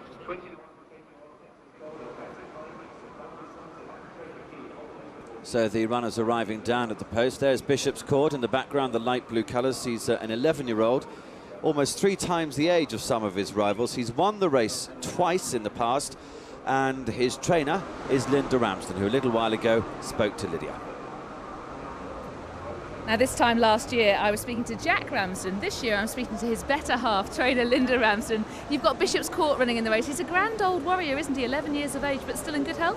He's in very good health. He's just been such an enormous amount of pleasure to train, and a great fun horse. Lovely for David Brotherton to be able to have a horse good enough to come here for the last however many years. And he loves it around this track, doesn't he? He's very fond of it. I hope he loves it even more today. And how about, he's got a half brother in the race as well, hasn't he? Yes, Cape Royal, and he was sold last, the back end, the horse in training, and he, as we all know, he won at Doncaster. So I hope he comes second today. Now, Bishop's Court could bring you a final hurrah, because you've decided to cease training, haven't you? You went and had a break, and then you started training in France. You came back and started up again, and now you decided to retire. Why is that? Well, sort of various reasons, but Jack absolutely hates winters here. He loves playing golf, and I think if I don't go with him, then he'll probably clear off on his own to all these sunny climes and what have you. And it's, as we all know, it's very, very tiring. We've had the most fantastic time. It was lovely coming back again, and I think we'll sell Breckenborough if we can, and then find somewhere and just probably have a few young stock around, and so we can enjoy going to South France more and go away more and things. Well, I hope retirement suits you well. Obviously, it didn't last very long last time. I hope it suits you well this time, and good luck today. I hope he wins for you. Thanks, Lydia, very much. There is Caribbean Coral, who's just about market leader, and he also won this race 12 months ago. He's going to come from stall number 14, and Ray, course form, very important. It's a very specialist track, the sprint course here. Yes, sharp downhill. They've got to be out like greased lightning and try and get a good position where they can come and challenge when they're still running, but they need to be drawn along the stand side rail. This horse got ideal draw along the stand side rail. He's going to come from stall number 14. Next to him will be Fruit of Glory. She's number 5 on the card, Frankie Dettori's match. She comes from 15 and comes here after 1 run and 1 win this year. Yes, most of her wins have come over 6 furlongs, but she's never had the ideal ground, fast ground and 5 furlongs to suit her. She's got a great chance here, and she comes here in great order. She's already in the stalls. There's Zazu with Chris Catlin just going into stall number 16. Only a few more of them to go. They're walking in his Hidden Dragon, who's another good draw in 18. Far at the band is at the back there with Richard Hughes riding. A grand old sprinter, but he's going to come from stall number 10, which is halfway across the track. Midway across the track. He can get across a little bit, but one thing about this fella, the draw doesn't affect him too much. He got out the gauge, and he's got burst of speed early, got electrifying speed. He will, I think, be one of the last to go forward, as he normally is. A few others. Caribbean Coral still waiting to take his place in the gates. There's Bond City. Kevin Darley walking forward into stall number 12. Polish Emperor is still to go forward. He'll go into 6. Texas Gold is waiting to go forward as well. But the final few to go in, here's Jim. Thanks, Ian. Yes, Caribbean Coral 13-2 favourite. 8 bar 1. And Corridor Creeper is the last to join them in 5. They're locked away. A charge down the straight, and they're racing. Atlantic Viking slightly slow. Hidden Dragon was one of the first out of the stands rail. Cape Royal going pretty fast, and Fire Up the Band to head them all off. Out very wild. Lord Tycoon is up there showing pace as well. So go through the first couple of furlongs. Also there, Peace Offering, followed by further back Colonel Cotton, who's right there in the centre. Corridor Creeper showing out on the stands rail from Peace Offering and Atlantic Viking, Cape Royal. Further back Texas Gold. Then Dragonfly is back in the field. Polish Emperor right over on the far side from Zazu. Then further back in the field is Treasure Key, and they're followed by Fruit of Glory trying to get up on the stands rail from Plateau. But it's passing the furlong, and it's Corridor Creeper and Fire Up the Band from Peace Offering. They're followed by Colonel Cotton and Texas Gold trying to get into it. Fire Up the Band and Corridor Creeper going to the line almost together, but Fire Up the Band forging clear. Fire Up the Band wins it. Tight second. Peace Offering and Corridor Creeper in a photo. Just behind them then was Fruit of Glory, who's also in another photo there. They flashed past together. Polish Emperor last to finish. The winner is Fire Up the Band. Good performance. That's Fire Up the Band. That's a photo second. Peace Offering on the stand side, if it gets second, will mean it's a 1-2 for Dandy Nichols, who had 5 in the race. It looks like it's just got up for second. Corridor Creeper in third. Fourth then was Fruit of Glory. Then Colonel Cotton, Texas Gold and Plateau on the stand side. Then Treasure Key, the red blinkers. Further back Fast Heart. Then Atlantic Viking. Caribbean Coral couldn't get into it at all. Loyal Tycoon crossed over. And then they were followed by Cape Royal right there in the centre. Top of the screen there, Bond City. Just behind them is Dragon Flyer, followed by Zazu. Then Bishop's Court couldn't get into it. Hidden Dragon showed plenty of pace early, and then got very tired. And Polish Emperor was the last to finish there, and Safari Sunset just ahead. Peace Offering has got second officially. Corridor Creeper officially third, and Fruit of Glory fourth. Let's check the 1, 2, 3, 4. The winner was Fire Up the Band, owned by P. Crane and Partners, trained by Dandy Nichols, ridden by Richard Hughes. Second, number 11, Peace Offering, Adrian Nichols. And third is number 1, Corridor Creeper, Shane Kelly. Fourth, number 5, that's Fruit of Glory, Frankie Dettori. That's the 1, 2, 3, 4 in the Vodafone Dash. Well, Dandy Nichols is a master trainer of sprinters, but Richard Hughes did a great job here from stall 10 on Fire Up the Band. He won the race in the first half furlong, not in the last, because he managed to track across to get to this stand side rail where the ground is most definitely a little bit quicker because of the camber. Any rain that falls, the water runs away to the far side rail, so it's quicker if you can get on this stand side, and fights out a real ding-dong battle with Corridor Creeper, and closing as well is Peace Offering. But on the day, I suppose if you run the race again, it may be different, but I'm not sure in this instance. I think Fire Up the Band would have won any day. Without a doubt, it would be different. Peace Offering would have won if you run the race, well, again, and he has a better draw. He's drawn 3. He's come all the way over from a bad draw to finish second. You can see celebrating punters there, or maybe they're the owners. Fire Up the Band, owned by 3 people, P. Crane, A. Barker and S. Short. Not sure of their Christian names, but we'll find it out. And Fire Up the Band looking full of running still, probably could go and do that 5 furlongs again. The distances there were a length and a half and a short head, and the time 56.05, which is 0.65 of a second slower than standard time.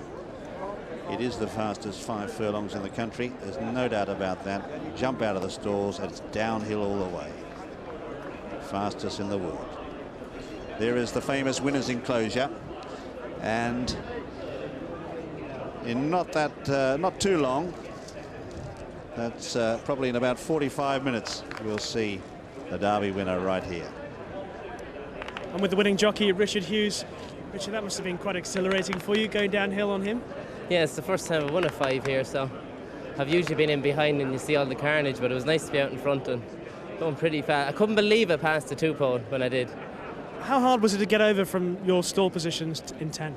He was bobbing a little bit in the gate, and luckily he was on his hind legs when they opened, and he got a real flyer, and I was over in no time. It was good, but couldn't believe how quick I got to the 2-pole. We were winging.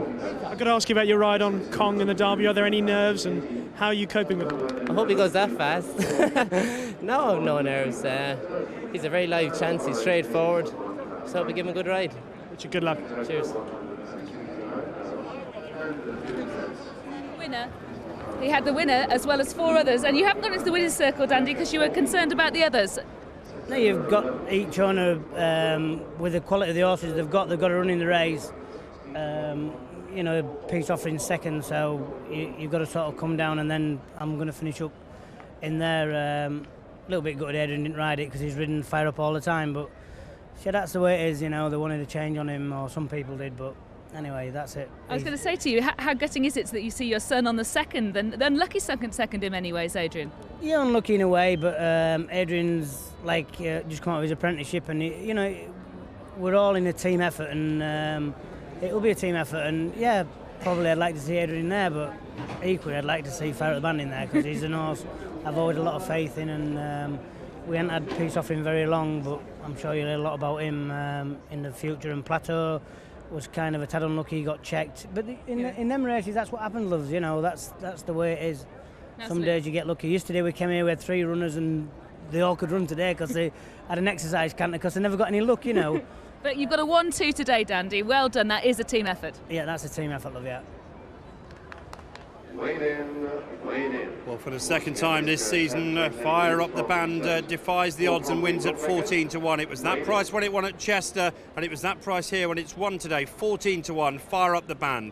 Second, number 11, Peace Offering, a 1-2 for the Nichols team. That was 12-1. Third, number 1, Corridor Creeper at 16-1. You get paid on the fourth. Number 5, Fruit of Glory at 8-1 finished fourth. It was 169-1 exacta, 150-1 straight forecast. But there'll be plenty of celebrations from the team of Fire Up the Band, who's won at 14-1. Well, I've made my way now to Tattenham Corner, one of the new hospitality marquees, and it's from here that you can see just how undulating this course is. Well, Johnnie Murtagh, the 2-time winner, he wanted to give us a guide around the course to show us just how tough and torturous it is, but he wanted one of our team to go with him. Well, Clare was the one who was brave enough. She said it seemed like a good idea at the time. With its twists, turns and undulations, this is among the most challenging and certainly the most daunting flat race courses in the world. And that's even without over 100,000 people packed in, shouting, screaming and cheering as they are today. Well, we thought to give you a real flavour of what it's like to ride the Derby course, we'd better do it ourselves. And I've been foolish enough to agree to this. Johnnie Murtagh is rather more experienced, having won the Derby twice in the last 5 years on High Chaparral and on Sindar. So we're going to ride around the full 1.5 miles. Let's go, Clare. The best race in the world. I'll show you how it's done. And away they go in the Derby. When the stall's open, we jump out and everybody goes to the right to get on the outside rail. The outside rail is the shortest part of the course. Shortens it up. You can see how much ground you'd be giving away if you were over on the inside. And the whole of this first bit is very much a climb uphill. You can see the bend in the track, and we're coming up now to a road crossing. Yes, well, the crossings are very important also. You have to hit them right, you know, and your horse obviously is after getting a feel of them coming down, so he's not afraid of them.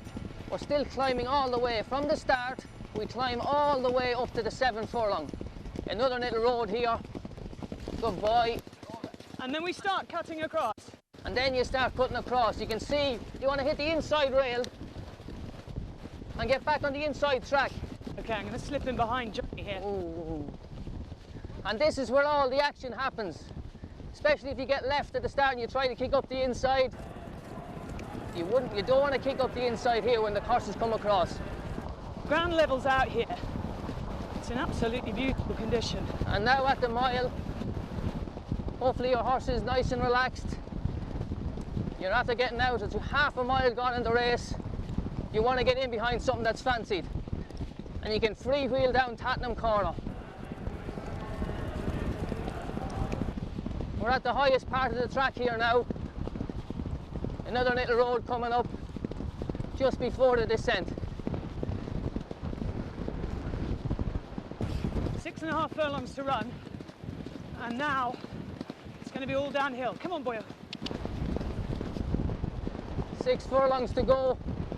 And hopefully your horse is nice and balanced coming down Tattenham Corner. Still saving energy, as near to the inside rail as you can, saving as much ground as you can, and you can see the steep downhill run to the straight. In the Derby, I let High Chaparral go quite early because I wanted to bring stamina into play, and I wanted to take the sting out of the favourite, Hawkwing. They start to freewheel downhill in the Derby. It's High Chaparral, and Hawkwing is tracking him. It's High Chaparral by 2 lengths, and High Chaparral's going to win the Derby. But it's not ideal to go that soon. You'd really want to get down into the straight, over the road, get your horse well balanced before you make a move. At the 3 furlong marker, getting your horse balanced, getting them ready. Now when you hit the 2 marker, the fight is really on, and this is where you need the best horse in the race. Eyeball to eyeball up this hill. And you can feel the camera of the course here. It dips away to the left. Need a horse with great balance. You can see there the track. It's falling from the top all the way into the inside rail. And the last 100 yards. This is where I hit the front on Sindar. Sindar on the front side for Allen in the August Gold colours. Sindar by a length. And this is the best feeling in the world. Going to the winning post, winning the Epsom Derby. Good boy. Sadly, my horse gave up the ghost, didn't come down the hill, and plainly lacked many of the qualities this year's Derby winner will demonstrate in less than an hour's time. I say, just the horse that wins here needs everything. Speed, stamina, balance, big heart, good temperament. That's why the best horse always wins the Epsom Derby. I was puffing away a bit at the end there. Willie Carson wouldn't do it with me, the ride round. I'm getting too old, Claire. All the aches and pains. Too many miles on the clock. I've put my hat on because I've come down into the paddock now, and the horses have just arrived, the Derby runners. Dubawi looking very relaxed, much better behaved than his sire Dubai Millennium was a few years back. Do you remember? He was very hot. Motivator hasn't arrived yet, so we'll tell you how he is faring when we see him. I would think that's by design, not Come to in get late. here too. Absolutely, and the geezer looks very well. Those are just our early thoughts, but earlier on we had a text saying, walk in the park. It will be a walk in the park just like it was for West Ham. Talking of which, here's Sue. Well, I'm now with Alan Pardew, of course, manager of West Ham, promoted to the Premiership. Congratulations on that, but that must have been a nerve-wracking day in the playoff. It certainly was. I mean, we're very pleased. Obviously, we're back there where we belong, and we're looking forward to the new campaign. Been celebrating quite a bit? Well, I've had a nice day today. It's been a great day. All these folks around here, it's been brilliant, so we're enjoying ourselves here. Sorry I had to drag you out from lunch. Apologies for that. Have you had any winners yet? No winners. My wife's had a winner. She's been jumping up and down, but not me. Not today. So what about Derby, for the Derby? Who do you fancy for that? Well, I'm going for Gypsy King, but my wife tells me Motivator is going to win, so she'll probably get it right again. You're going for 2 of the favourites. So busy summer ahead. What sort of signings are you hoping to make then over the next few months? Well, I'm certainly hoping to excite the West Ham public because we really want to get an exciting time down there next year and give everyone hope that we're going to not just stay in it but do well. So hopefully we'll make the right decisions and make West Ham a force again. Yeah, well, wish you well with that, and good luck for a winner today. Thanks, Alan. Thank you. The Vodafone Derby, a mile and a half, the world's most important horse race. Won last year by Northlight, the year before by Chris Kinn, both ridden by Kieran Fallon. Can he make it a hat-trick and become the first for 82 years to do so? Here are the runners and the riders. One is Almighty from Ireland, one of 4 trained by Adrian Ryan. Pat taking the ride. His half-brother to Arc winner Sagamix was second to Hatan in the Chester Vase. Number 2 is Dubawi, wearing the royal blue colours of Godolphin. Frankie Dettori, bidding to make it 13-timed lucky. Number 3 is First Row, trained by Brian Meehan, his first runner in the Derby, ridden by Kevin Darley. This horse was third to Hatan in the Chester Vase. 4 is Fracas, unbeaten, comes from Ireland, trained by David Watchman, his first runner in the Derby, and Jamie Spencer is aboard, this Derrinstown stud Derby trial winner. 5 is Grand Central, who was second to Alain in the Leopardstown 2000 Guineas trial, another Aidan O'Brien horse, and Jimmy Fortune in the saddle. Number 6 is Gypsy King, the choice of Kieran Fallon. 2 starts for 2 wins. Did plenty wrong in the D Stakes at Chester, but won just the same. Number 7 is Hatan, trained by Clive Britton, who this is his 32nd runner in the Derby. Still hasn't won it, but he's won all the other classics. Number 8, King's Key, one of 3 in the race, decided by Monsieur. This is the rank outsider at 250 to 1, Dane O'Neill. 9 is Kong, winner of the Lingfield Derby trial. Richard Hughes taking the ride for John Dunlop. Number 10 is Motivator. This one owned by 230 members of the Royal Ascot Racing Club, trained by Michael Bell and ridden by Johnnie Murtagh. 11 Oratorio, another Aidan O'Brien runner from Ireland. Mick Cannan has been left with this one. This horse was fourth to Footsteps in the Sand in the 2000 Guineas at Newmarket. 12 is the Geezer, who won at Kempton and at Newbury, is trained by David Ellsworth and ridden by Richard Quinn, was second to Motivator in the Dante Stakes at York. 13 is Unfurled, winner of the Predominant Stakes at Goodwood. John Dunlop, another runner for him, and a first ride in the race for Ryan Moore. And finally, number 14, Walk in the Park from France, but trained by an Englishman, John Hammond. Alan Munro, who won in 91 on Generous, takes the ride. Well, the runners already in the paddock, and Sir Peter O'Sullivan, who called this great race so many times, talking to Her Majesty the Queen and the Duke of Edinburgh as they await the riders to come out. And quite a few of these horses yet to be saddled as well. Not all of them, I think, have come up from the stables either as yet. Her Majesty taking a keen interest in the 14 of them. Interesting, Ray, as well. We've noticed already this afternoon the last three winners have all raced very prominently. They've been up in the first, second or third in the race all the way through. The ground's not helping the horses who want to be held up. I think the rain we had last night and the showers we had earlier today have had a big impact on the ground. Plus the fact being we've got a headwind straight out. It was actually coming across the track a little bit, it's not a headwind. But I think you've got to be up on the pace somewhere. The horses aren't finishing from behind.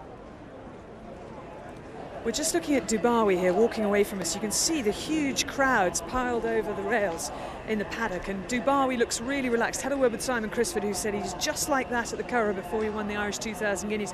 Before the Guineas at Newmarket, he wasn't. He was really steamed up, so good signs for Dubawi. But Willie and I also very taken by Gypsy King, who's the last one here. See, with a big white star on his face. Couldn't be more relaxed, Willie. He looks so switched off. His head is down. He's so relaxed. Look how he's got his head down. If the horse was worried, he'd have his head up in the air looking around, but his head is down. He's not worrying about anything about this. You know, he could be in his own paddock at home. He could be in his own stable. He's so relaxed, but so is Dubawi. He is a lovely, lovely horse. Those are two lovely, lovely horses. Absolutely. Aidan O'Brien got 4 runners in the race. Michael Tabor has an interest in some of them. He also has Walk in the Park. So let's hear from him. He's with Brian. Yes, Clare, great sense of excitement down here in the parade ring. Michael Tabor, you've tasted Derby success before. What's it like? Well, it's a great thrill. To win a Derby is what you dream about, and once you've tasted that success, you obviously would like it again, but it's very difficult, we know. Well, you won the Kentucky Derby as well, but you have a lot of good representation this afternoon. Let's first of all talk about Walk in the Park. First of all, he's well named. He's by Monjou, trained in France by John Hammond, and as you had his dad Monjou, he must be close to your heart, this Walk in the Park. Well, he is very much so. John Hammond called me one day at a Newmarket Breeze-Up sales and said he liked this horse very much, and so we bought him at a reasonable price, and he's a very experienced horse. He has been here to Epsom and worked with another horse that I own, and John's a great believer this horse has to have the experience of knowing the track, because he does tend to fret a little, so that hopefully will stand him in good stead. And he's a decent horse, and if he acts around the track, which we think he does, and he get the trip we hope, I think he's got an each-way chance. And of course the Aidan O'Brien runners. Almighty could be a big price with Pat Small on the board. He is a big price. I was talking to Aidan about him, and he said that he's working very well and he will get the trip, and he's not a full-on hope. It's difficult to be objective, but if I may ask you for a minute, if you were to stand back and look at it from a punter sitting down at home in his armchair, what do you think deep down? You know, Motivator, Dubawi, do you think they can get the trip? I don't personally think Dubawi can. I think Motivator has every chance of getting the trip. His form is rock solid, in my opinion. He won the Dante, historically a very good trial, and he is a Group 1 2-year-old winner, so you'd have to say he's got a very good chance. And Gypsy King? Gypsy King, as you know, Kieran has chosen him I think if you'd have spoken to Kieran a week before, he'd have probably chosen Oratorio. So it tells you how close that decision was. I think he's probably influenced by Aidan. Gypsy is a horse with tremendous potential and could be anything. Michael Tabor, we wish you very good luck. Thank you very much. Thank you. Well, even with under half an hour to go to the start of the Vodafone Derby, I couldn't be 100% certain who's going to start favourite for this year's race. At the moment, we have joint favourites. They've just taken the 4-1 Gypsy King. That was the biggest it's been this today, and it has been taken, and we are now joint favourites at 7-2. So it's the Fallon Factor Gypsy King against the Ascot Racing Club horse Motivator, who's been favourite for several weeks now. Dubai is 6-1. That's the top price that's been, and has been very popular up and down the country in the shops. Oratorio, surprisingly for a price-wise horse, easy to back. Fracas, very, very popular. One of the best back horses in the race, 10s into 9-1. Walk in the Park, also really good solid support for this one. If I was naming two outside the front four, I would say Fracas and Walk in the Park against the field. The Geezer is also solid at 12-1, with Kong 20-1, Grand Central 25-1, Hassan is 25-1, it's 40-1 bar, but joint favourites at the moment, including this horse Motivator, who's one of the 7-2 joint favourites for the Vodafone Derby. Well, this is very interesting because we're standing in the paddock where there are hundreds and hundreds of people, and all of the horses are here apart from Motivator. But as you can see, he's already got his saddle on, and I think Michael Bell must have saddled him down in the saddling boxes to keep him away. Yes. Well, he's taken all the precautions that he doesn't get sort of, you know, not excited, and it's a good ploy if you can get away with it. Sure, you know, I can't see why not. There's nothing wrong in that. But he's going to be in the paddock a little bit late, and there's a lot of people up here waiting to see this horse, this unbeaten colt who could win the Derby if. And of course, he's got all those owners as well, hasn't he? He has. He's got 230 owners. Maybe that's half the reason they've saddled him somewhere the owners couldn't get to, because the paddock's pretty packed up here, but he's on his way here up. He comes in now. fact, we can just see him. He's about to walk into the paddock, and this will be the moment that, to be honest, you'll be able to tell at home whether Motivator is going to handle this or not. Once he's done a couple of circuits of this paddock, we will know whether his mind is on the job and fully calm and concentrating on today's Derby. He looks really, really well, and at the moment he looks relaxed. That could have been a really good tactical move, not to saddle him up here, but to saddle him down in the stables. So Motivator comes into the paddock. An interesting move, but he's got to be up here, Rose, you're just saying to me, for a while now, because Aidan is only halfway through saddling his, so there's a few minutes to go yet. He's going to be up here quite a while, because Duabdi's not saddled yet. Now there's the Geezer. Aidan's still got two to do, so he's going to be up here a little while. But as you can see, Motivator is very calm, very relaxed. Very good ploy by Michael Bell. Certainly been thinking about it and using every possible thing he can to his advantage with his horse. And there he is, number 10, Motivator, waiting for Johnnie Murtagh before they make their way down to the start. Just behind me are the Geezers and the Geezettes as well. Here's the owner of the Geezer, Jeff Smith. Jeff, everyone knows you for the most famous horse, Persian Punch, but this fella, what's going through your mind now before the Derby? Well, I think the most surprising thing is that, in a sense, he's come from nowhere, because normally you're at the Derby with a Dewhurst winner or a Racing Post winner, and he was beaten twice on the all-weather. So I haven't had the whole winter to lose weight and fret and worry about it. So it's a bit of a surprise. But on the other hand, to win a Derby and improve in 3-year-old is the answer quite often. And he seems to improve £10 or so every race. And on that basis, he can do it one more time, he'll win. So we're very happy to be here and got a squeak, I think. Well, Jeff, you have been here before. 2 years ago, Norse Dancer ran for you. How does he compare with Norse Dancer? I think North Star showed a lot more much earlier. I mean, as a 2-year-old, we were pretty certain he was top class, and obviously subsequently he's proved it. As I say, this horse has just come out of nowhere and crept up on us.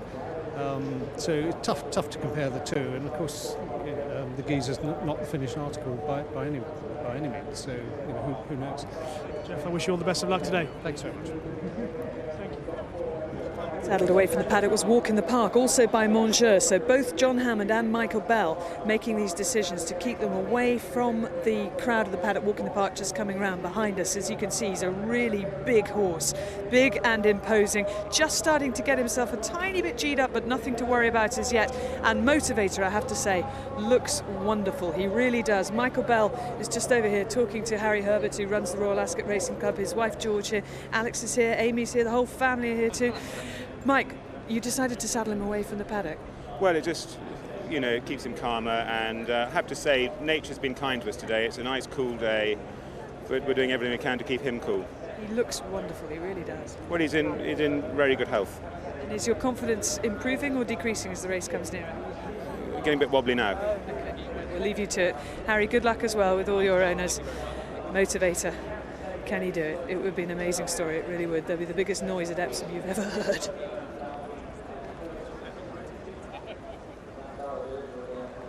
Well, the man working hardest down here is Aidan O'Brien. He's got 4 to saddle. That's the last one he's doing now. Gypsy King and Ray, we see this every year. Others trainers do it in the saddling boxes. Aidan doesn't like that, has them out in the open in the paddock. Yes, they've been walking riding nice and relaxed. I suppose he thinks that they're in the paddock relaxed. He'll keep them out there. It looks like he must have served a good apprenticeship, because he certainly looks like he knows how to use that body brush and that dandy brush.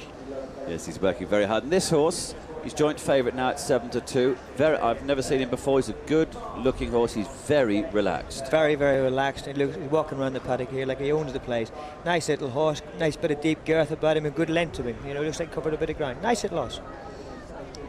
And he's going to the last one then of the 4 that Aidan has that he's saddling, and preparations will still be for him. The one who hasn't saddled, though, is the Godolphin horse, Dubarwi, who's still placidly walking around. He's at the moment sandwiched between Grand Central and Almighty. There he is. Obviously, Saeed bin Saror Sheikh Mohammed in no hurry to get the saddle on this horse. Well, I would imagine that they're thinking that, well, Aidan's taking his time. He's got 4 to saddle, a little bit checking his time. They won't be able to go until they've all got saddles on, so I think they'll take their time too, which obviously they're entitled to.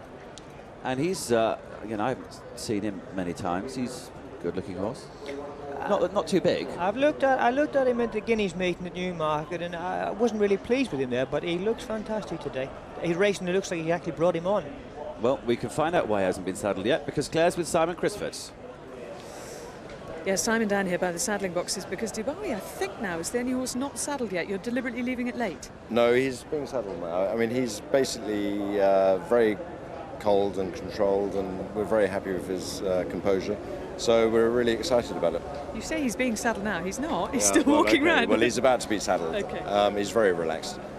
And he does look really well. I mean, he's got a beautiful tone to his skin. I know that sounds a daft thing to people that don't understand horses, but he really does look to have a beautiful coat. He does have, and the pleasing thing about him right now is the fact that he's exactly the same as he was at the Curragh. Very relaxed. At Newmarket, he was definitely on his toes a bit and just a bit edgy. He's very relaxed here.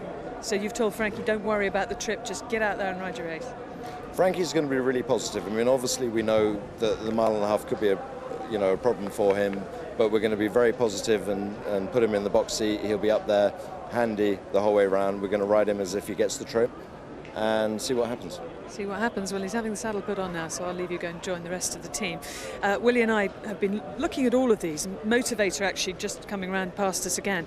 And I have to say, I mean, he looks good, doesn't he? Yes, he still looks calm. Actually, there is only one horse who is a little bit hot. There's only one, which is Almighty. And he's the only horse you would say that's just a little bit hot. And even that is not anything to worry about. Walk in the Park is just starting to sweat up, and I could see him maybe getting stewed up by the time he gets out on the course. Underneath the number cloth, you can just see the little bit of white sweat coming through, working its way out.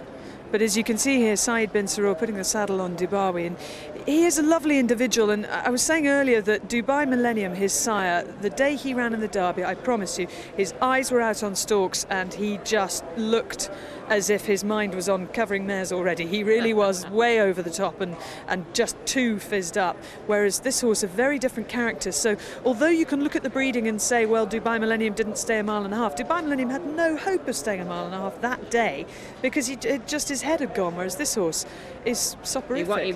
He won the Prince of Wales over a mile and a quarter, and the Dubai World Cup over a mile and a quarter. And the World Cup, as you said, and there he is coming out there. Now, if I were them, he's just starting to shout. I bet you anything they move him. Well, they can't move him away because they've got to be in race card order. The difficult thing for him is he's going to shout it. It was in front. It was Almighty, and he's got to now be behind Almighty. Yes, because they're in race card order. Well, Jibawi then, saddled now. Now, Ray, there is a slight doubt about his stamina, and he's never gone further than a mile before. Frankie will have watched the races we've seen this afternoon, know that it's difficult to make ground up from the back of the field. If you were him, where would you ideally position this horse in the race? He'll be in the first 6. He will be in the first 6 all the way through the race, and he will be leaving nothing to chance. There is no point going out there with a negative in your mind that the horse is not going to get the trip. You've got to go out there and be positive, best position, best chance. If it don't stay, it don't stay. So Sir Peter O'Sullivan greeting the jockeys. There's Frankie looking for his first victory. Kevin Dahlia rides first row. Jamie Spencer, who's on Fracas, and then Jimmy Fortune rides Grand Central. And there's Seb Sanders riding Hatan. Dane O'Neill, who's on King's Quay. Richard Hughes, rider of Kong. There's Johnnie Murtagh, written a couple of times, and the pink jacket is Mick Kinnan on Oratorio. There's Kieran coming out, the dark blue colours of Gypsy King. Richard Quinn, who rides the Geezer. Ryan Moore's first Derby ride. He rides Unfurled. And Alan Munro won it on Generous many years ago, riding the French Challenger this afternoon, Walk in the Park. There's Fracas, number 4. He's had 3 runs so far, and he's won all 3 of them at Leopardstown, Sandown, and again at Leopardstown. And we can get more on him from Brian Gleeson. Well, yes, Ian, I was just standing here in the parade ring thinking back in 1984, Secreto, trained by David O'Brien, beat his dad's horse, El Gran Senor. Of course, Aidan O'Brien has 4 in the race, of course, many of them owned by John Magner. His son-in-law, David Watchman, has Fracas in the race, his first run on the Derby, of course, a very, very good trainer. And here all the team, it's a great story, of course, David training in Longfield, Southern Cashel. This is the owner's wife here, Marguerite. Marguerite, if we can have a few words. This is a lady, of course, a real baptism into racing, because we're just telling the BBC viewers, it's a wonderful story, yourself and Joseph getting involved in racing about 2 or 3 years ago, and you already had a 1,000 guineas winner with Sarah, and now you have a Derby runner. Yes. Yes, it's brilliant. It's absolutely brilliant. It's just a thrill to be here today, you know, amongst all these horses. So whatever happens today, it was just a thrill to be here, and any one of these horses can win today. And of course you've brought a big contingent with you from County Galway. Well, they're all here behind me, County Galway and County Monaghan. They're from every end of Ireland today, come with us, yeah. So we're just hoping everybody has a good day and all goes well. Please well, God. We wish you luck, enjoy the moment. All right, okay, thank you very much, Brian. Thank you, Marguerite. Well, Ray Fracas, it's difficult to know how good this horse is. He doesn't win his races by very far, but he hasn't been beat as yet. No, he's unbeaten. That comes into this as a big mark on him. But he's very honest. He doesn't win by far either, but he always keeps pulling a little bit more out, and he's very, very tough. So he's got a great chance here, and he's got to be a good ride for Jamie Spencer. There's Frankie getting the final instructions. He looks pretty relaxed. Yeah, he looks relaxed. He's been relaxed all day. I spoke to him earlier on, and I spoke to him this morning. He was full of it. I mean, he knows it's a big ask, but he's got a nice horse. First few of the riders on board. Let's have a look at Walk in the Park number 14. He is a fizzy horse, we know that. I think they've taken him racing in France quite a few times on days when he hasn't been due to run to calm him down, and I think Alan Munro might have his work cut out early on. I don't think there'll be any calming down. They'll just be, if it's going to happen on the day, he's that type of horse. He's a bit warm and he gets excited. That's just the nature of the animal. And he is just getting a bit worked up. He's obviously got a lot of ability. John Hammond, who's a fine trainer. First time he's had a horse running in the Derby. And they paid a lot of money, £8,000 to put him in to the race late on the beginning of May. The parade will come shortly. We do know, by the way, that Gypsy King has been given permission to go last in the parades. Aidan O'Brien doesn't, I don't think, like parades very much. But I'm surprised with that, because Gypsy King looks the most laid back of all of them, really. He certainly does. I mean, you wouldn't exactly expect him to be getting lit up, I know that much, but he's very relaxed in the paddock anyway. And Walk in the Park, that blue and orange jacket, jogging around. There's Kong, winner of the Linkfield Derby trial. He's not getting too worked up. He's settled down a bit now, in fact, and he was a little bit on his toes earlier. He was. Since he's been settled down, since he's been saddled, he's settled down nicely. He's a good-looking horse. Won the Linkfield Derby trial, beat Walk in the Park. That was a very slowly run race. A lot of people think that Walk in the Park, in fact, will improve past him at a stronger gallop they'll get today. Well, John Dunlop leads improvement in his horses too, and he knows the day he's looking for, and he'll have left a bit to work on to come into this race. 20-1 chance.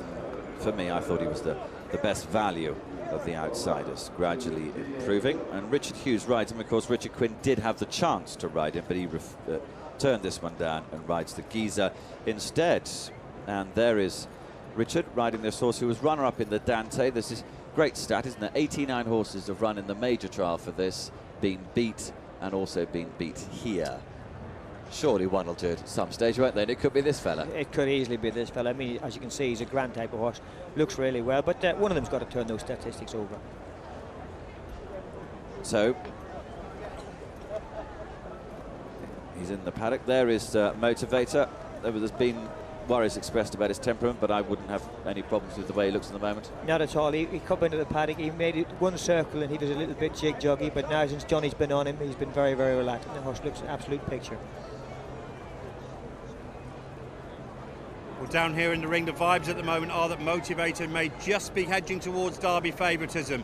Ladbrokes have shortened up to 3-1, 130 elsewhere on the rails. They've been taking a big stance in the last few seconds against Gypsy King and been quoting 4, but they have been on their own. So I would say 130 Motivator at the moment from 7-2 Gypsy King. Dubawi 11-2, really good solid each way support for Walk in the Park and Fracas. But at the moment, and it is just, Motivator is the market leader in the Vodafone Derby. So Motivator just about heading the betting at the moment, but it's fairly close in the market. Let's have a look at Oratorio. Mick Kinnan riding this. He's running both of the Guineas, been beaten them, but has performed at a good level, and the extra tip could well help him. Well, the tip is going to be a great benefit to this horse. Stayed on well in both the 2,000 Guineas now and over here. I was very surprised that Kieran didn't ride this horse myself. I mean, the Guineas is always the best trial for this race, and he's ran 2 cracking races. 4th at Newmarket, 2nd at the Curragh. A couple of lengths to make up on Dubawi, but an extra half mile to do it. And he was also, of course, a top-class winner as a 2-year-old. Walk in the Park. Last but one out of the parade as Gypsy King leads.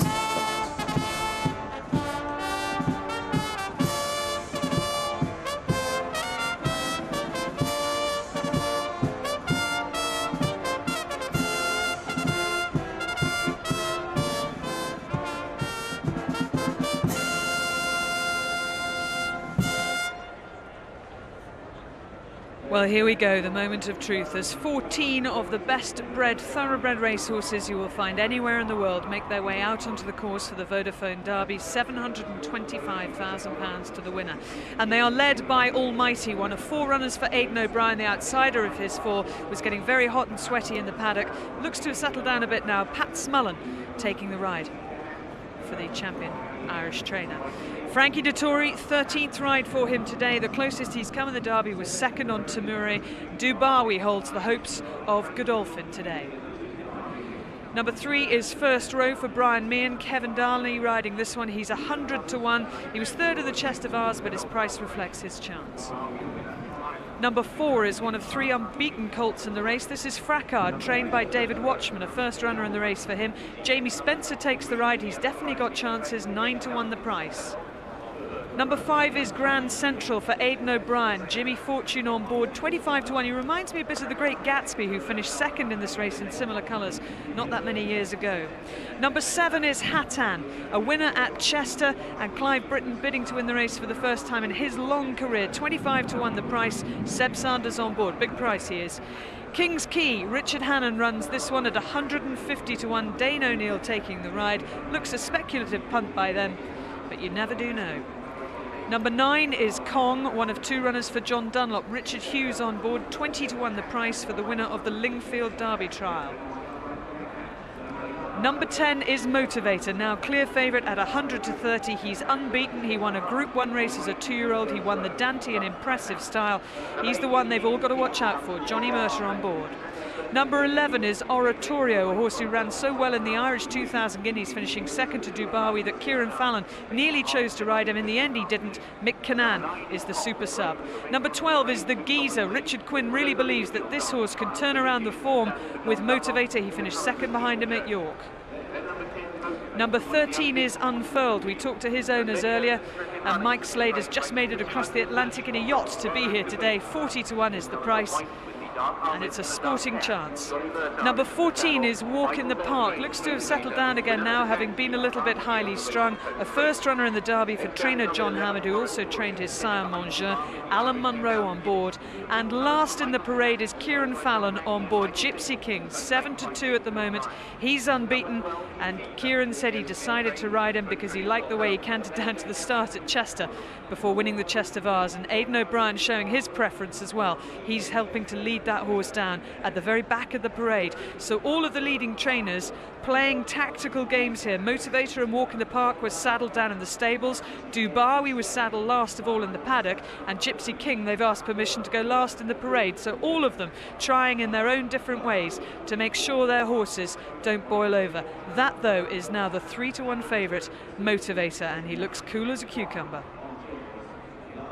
So they've set off down to the start. Motivator we see there, and there's Walk in the Park, and in fact he's going down sedately enough for Alan Munro, this French horse. Yes, when Alan got on him, he settled right down, and he's behaving himself real well now. These parades, are they a trial for jockeys? Or do they trial for everybody, I think. Mostly the trainers, because they hate to see anything go wrong, and it's a very, very nervous time for them. The jocks, all they can do is just sit on them, just see what's going on. Now, Kieran's gone down last on Gypsy King. Is there an advantage to going down last? Because champion jockeys, either flat or jump, seem to want to go down last in every race, let alone big ones. I don't exactly know why he's going down last, because they're going to pull up in a minute at the top of the hill, and he'll be sitting there in the pack again, so it doesn't make much difference, unless this horse has a little quirk about him. He doesn't like being with other horses. But for no particular reason, I don't know why, just because as you can see from there, he's nice and relaxed. Just discussing his form, his win at Chester, did everything a racehorse should not do in that race, didn't he? But managed to win. And managed to win. You might turn around and say, well, maybe they just weren't very good, that's why he managed to win. Or maybe he's got a bit of class, and that's why he managed to win. Possibly the latter. There's Dubawi, fully settled on his way down to post. Of course, it's a bit easier going to post because they go up the hill. Yeah. I'm sure this is a very, very professional little racehorse. And one thing he's got, as Aidan's other horse has got, Oratorio, he's got a lot of experience. Some of these horses haven't got much experience in this race.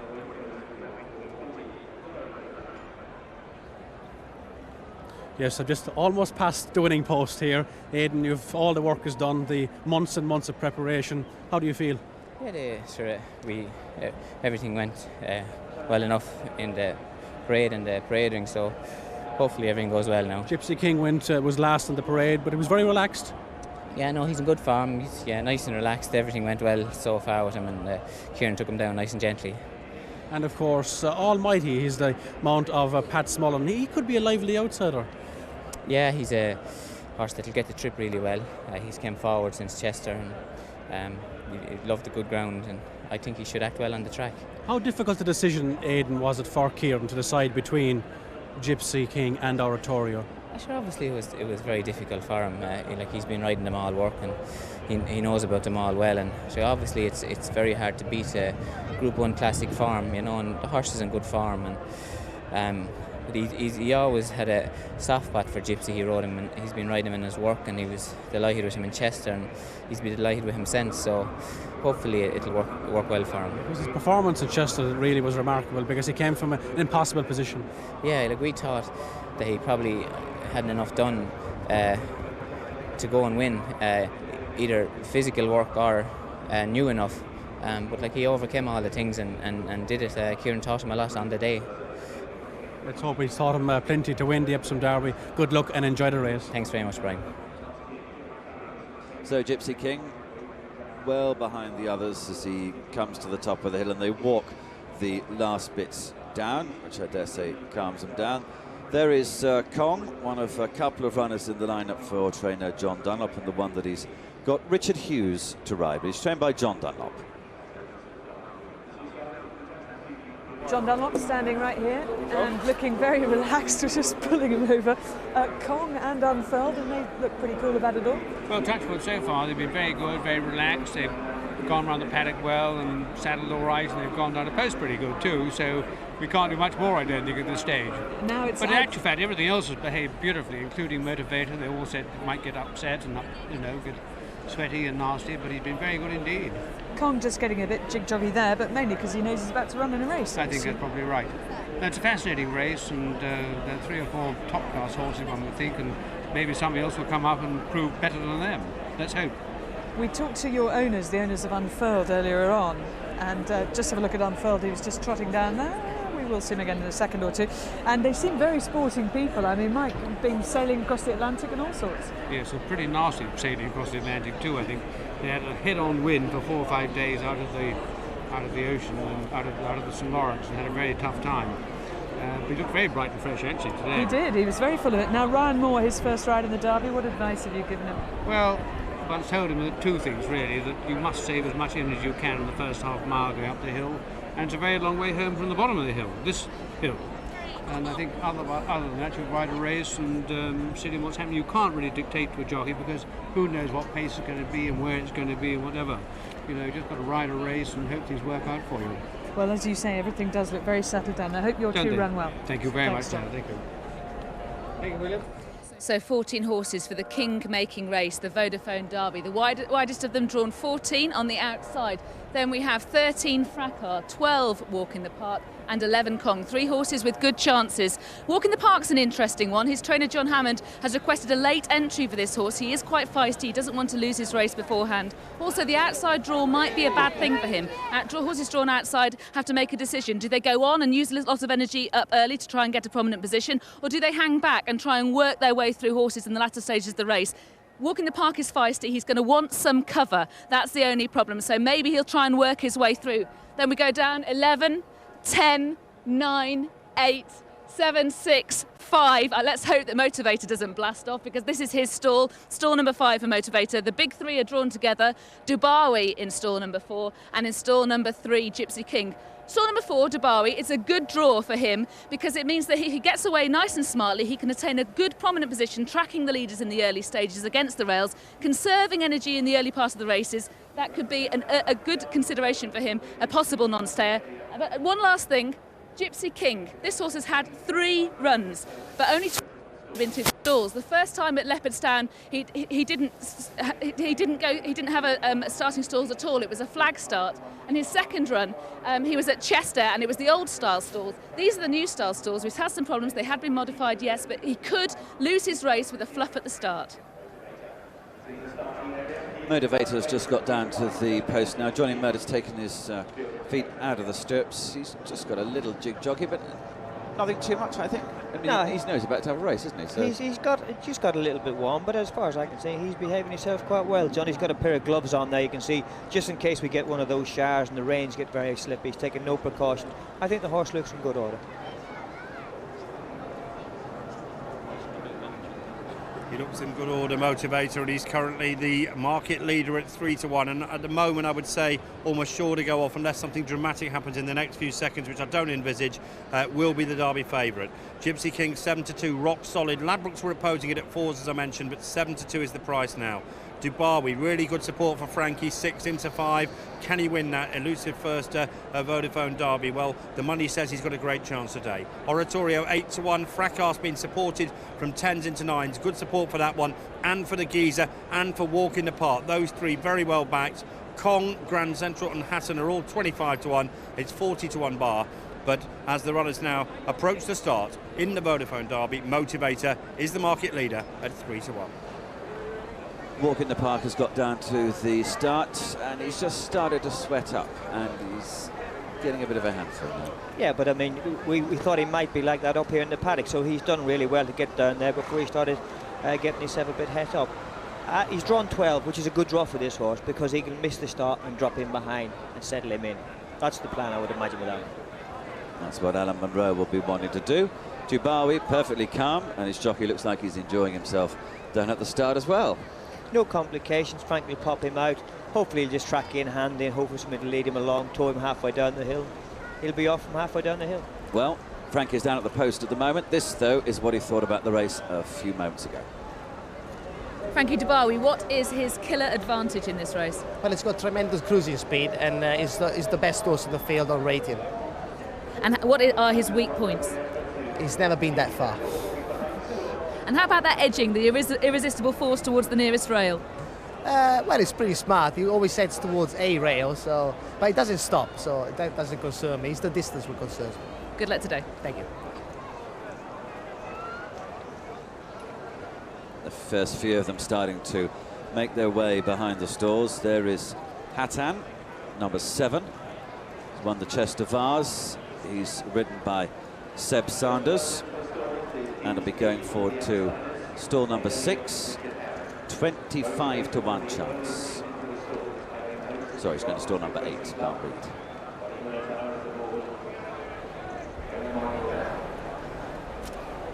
Well, it's going to be an interesting race this. We expect Almighty to go out and set a strong pace. Motivator there in the stalls has actually taken the preliminaries really well. I wouldn't worry at all about his mental state. He's calmer than his sire Manger used to be.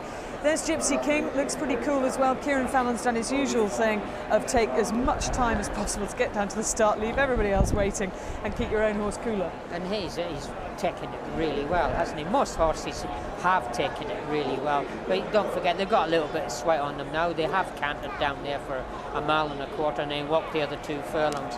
It's right the way around the car. It's a long way to get these horses to the start, and now everybody, all the preparation's been done. All the training's been done. It's up to horse and jockey now, and let's hope we have a nice clean race. And as you say, Clare, I would think that Kieran has got the best idea what's going to happen in the early stages, because he'll be listening to the orders on all 4 of his horses, so he'll know how to jump out quick or take a pull. Just have a look. I think there's been an incident. That's first row kicking out. Now, he had the rug on in the blanket, the Monty Roberts blanket, to help settle him, but obviously didn't like it at all. Kicked out at it and has backed out of the stalls. It's first row with Kevin Darley, so they'll try and load him up again. But now I wonder if he's hurt himself. He looks a bit sore there behind. Lydia's down at the start. Lydia. First row is blanketed for stalls entry, which means he's obviously had some problem with the stalls in the past. He wants to not feel the metal against his side. He kicked out a lot. They're just examining to see whether he's fit to run. They're going to have a look at him. But interestingly, in the meantime, over there is Walk in the Park, one of the 2 Mongeurs. Motivator's fine, he's the other Monsieur, but Walk in the Park is getting very lathered, and I heard Alan Munro say earlier, as the horse was really bucking his way round to the back, he said, I need a lead here, I need a lead, because none of the people here were leading this horse round. And in the end, Simon McNeil, you can see him there in the top hut, came over and to calm the horse down, but as you can see, he's in a right lather. He could be throwing his race away. There's first row. The vet's looking at him, but I think he's not going to run as he looks like. It looks doubtful. He looked a bit sore on that hock behind, so he did more like kick, caught the top of his hock. Now, the runners that are already in, this is a worry for them, because they're going to have to be in there a few extra seconds. Yeah, they don't want to be in too long. If you're on like Motivator, who is actually behaving himself very, very well, if it was Alan Munro, you definitely wouldn't want to be in there.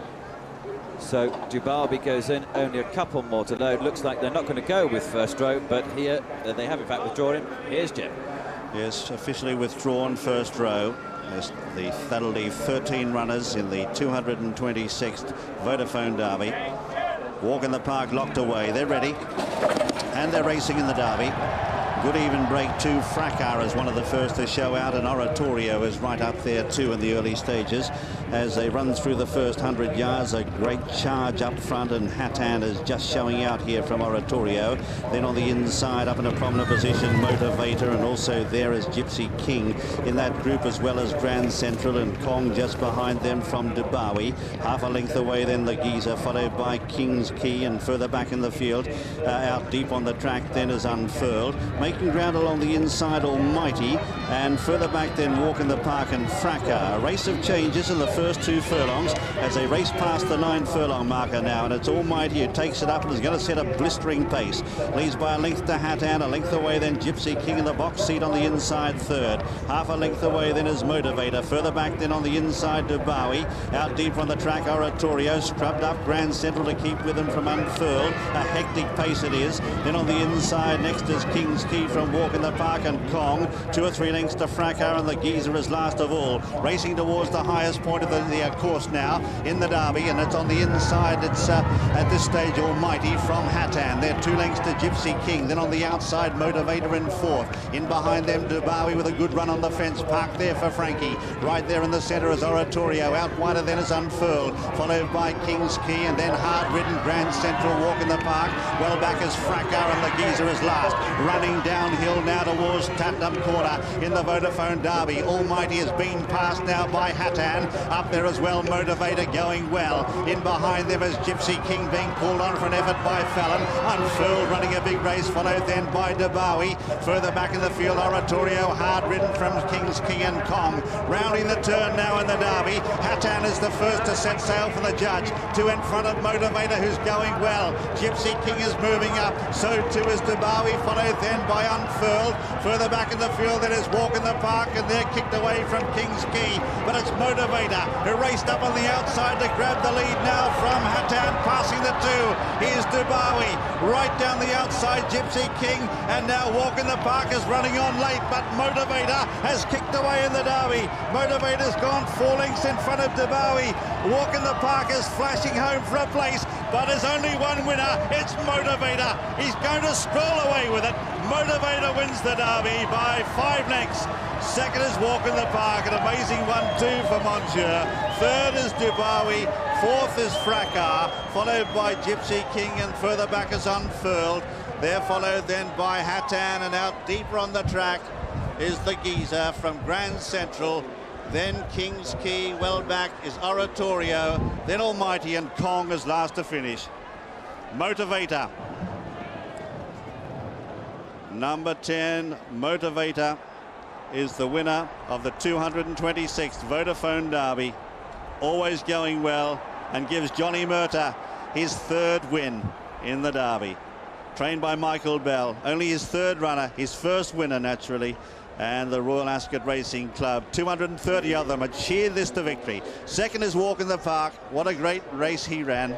Third then was Dubawi. Fourth, Fracas, who came from well back. Fifth was Gypsy King. Sixth then was Hatan. Seventh was Unfurled. Eighth, the Geezer. Ninth, Grand Central. Then a long gap to Oratorio. They were followed by King's Key, Almighty, who set the early pace, and a long gap. Let's wait for Kong, who was actually last to finish. This was a hectically run race. They set off at a real good gallop.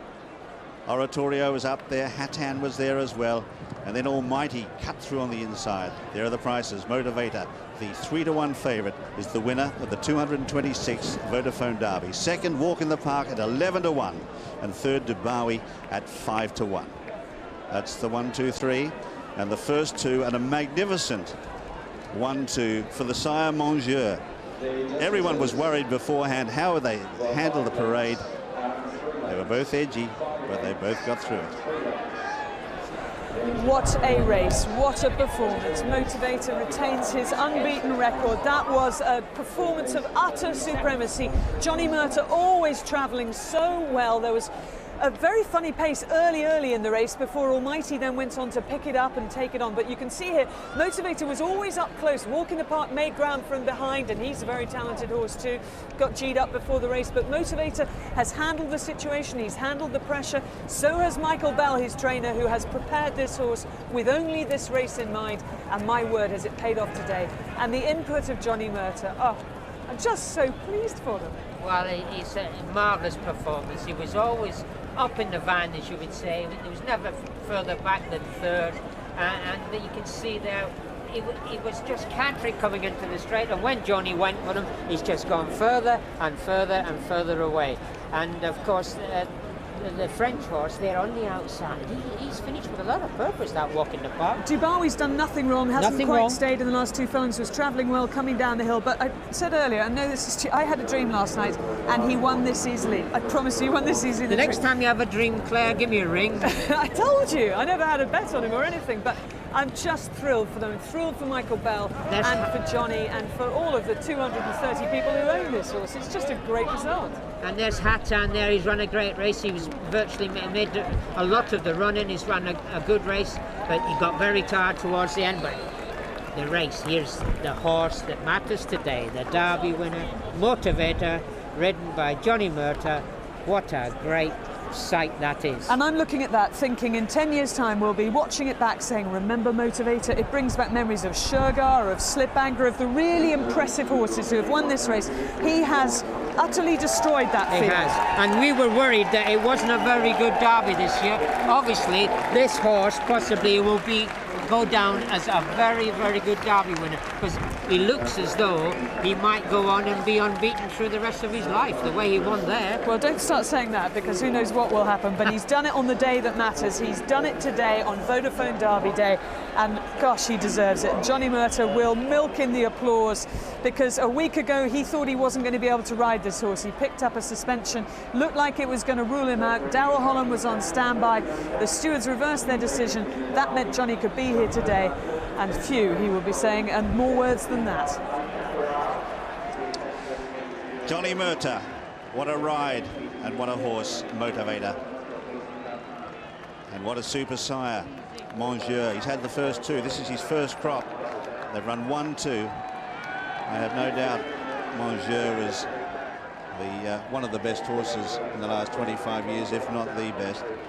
And he's managed to really transmit so much of his ability to his progeny. Johnnie Murtagh, 3 wins in the last 6 runnings of the Vodafone Derby. He won it on Sindar, won it on High Chaparral. Sindar for John Ox, High Chaparral for Aidan O'Brien. And now Motivator for Michael Bell. Only his 3rd runner in the Derby, Michael Bell. He's been training for 17 years, and he has handled this superbly. Distances 5 lengths officially and 3 lengths. Here's Michael Bell watching it. He's been walking on eggshells all day. He's looking, he can't believe it. Look at it, the relief on his face as that horse crosses the line. His wife Georgie, and they cross the line. Absolutely fantastic for them. The time was 2 minutes 35.69. A very fast run Derby. It was 0.31 second faster than standard. And Johnnie Murtagh coming back triumphant.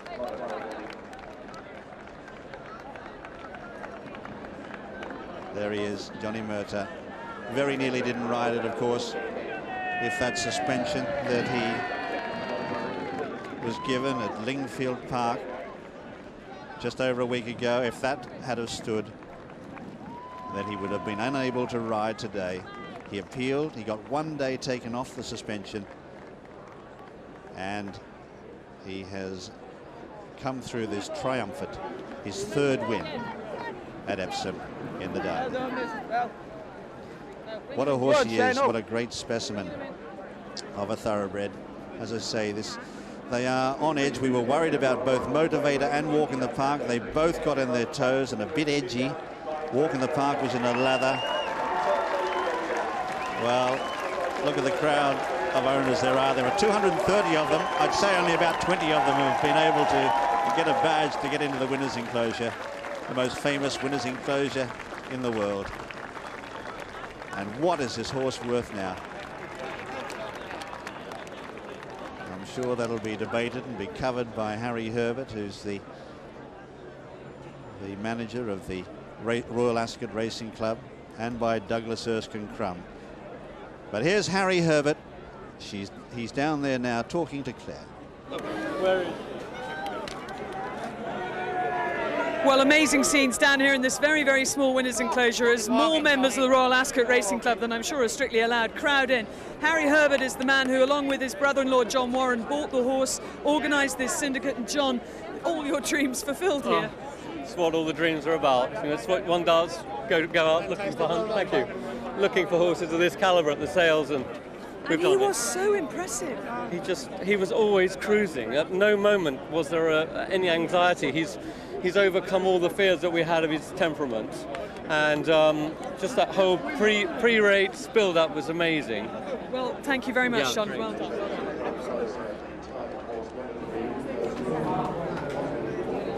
Johnnie Murtagh going to sit on the scales now. He has to weigh in at 9 stone. Yep, he's there comfortably. And it's official. Well done. There's the camera. Smile at all the people. That's your 3rd Derby winner. Is it like all the others? Well, I suppose, Willie, you know, it's you know, I don't know how to explain the moment. It don't sink in until you get home and watch it tonight. It was easier than all the others, you know what I mean? He travelled brilliantly. We didn't go that fast, but he was always travelling really well. When I let him go at the 2 mark and gave him a smack, he just took off, you know what I mean? And all went quiet. And I had a little peek over about half a furlong down. I couldn't believe how far I was in front.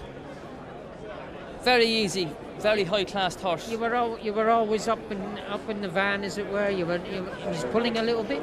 Well, I jumped out, jumped out to get a good position, and there wasn't much pace, and I just let 2 go in front of me, and I sat there because I was in the, you know yourself around here. The ideal position was 3rd or 4th. I said I followed Seb. When Seb kicked on down the hill, I followed him. But when I let my lad go, as I said, he just quickened up really well and put the race beyond doubt very quickly. Yeah, well, he acted as your pacemaker, Seb. Well, it was good, you know. I wouldn't have liked to have been up there making the run on my own. So when Seb did go across and Pat Smullen came along, you know, I did get a lovely run. Now, how would you rate this guy compared to your other 2 Derby? I know it's an unfair question, but can you? Very, very high-class horse. I thought he was a very high-class Derby. I didn't really do much on him in the Dante, and he won well, which was nice. He didn't have to get really a hard race. The horse improved 100% today, and I think there's more improvement. I think the way he behaved after the race, the way he pulled up, I think there's a lot more to come. Well, that's your 3rd Derby, so congratulations and well done. Thank you, Willie. And enjoy the evening. I will. Thank you very much. There's Johnny. He's going to weigh out for the next. He's going to ride in the 5:05, riding Tungsten Strike. He'll probably ride the race of his life in that as well. Well, from the sanity of the weighing room to the mayhem of the winners' enclosure here, everybody's just been singing for He's a Jolly Good Fellow. I think it was for you, Michael. I think it was for Harry and the team and everybody. You know, I said a little quote in the paper today, it's a privilege to have this horse, and that's what it is. We are so bloody lucky to have this horse. You know, for us as a relatively small trainer, not a big battalion by any means, to have a horse of this quality and not to make a balls of it is just fantastic. He certainly hasn't made a balls of it, has he, Harry? Unbelievable. This is the most exciting thing, you know, any of us in racing. I mean, the first foal you breed, the first horse you own, this is what you dream of doing. And I can't thank Michael and his team enough. Every single stone has been checked and turned, and he's got the horse here looking $1 million. He's kept him calm, and he's won like a true champion. It is absolutely, it's a dream for 230 owners, plus management, plus the trainer. Great moment. It was extraordinary, because also you never had a nervous moment in the race. He did it so imperiously. He got a beautiful position early on, and I was standing next to Johnny's wife and my wife, and I said it's just going so well, you know. And I mean, early on you could call him the winner. He's looked a true champion at home. He's looked a true champion in his races. A few doubters beforehand, and rightly so. But you know, he's proved today. I think he is a champion. He certainly is, and you can dream all sorts of. Well, you've done it, but you can make all sorts of grand plans now. Exactly. Well, I think obviously next stage is Ireland, and then we'll review it. You know, but this is the day we were talked about from when he won the Racing Post Trophy, and he's won like we hoped he would do.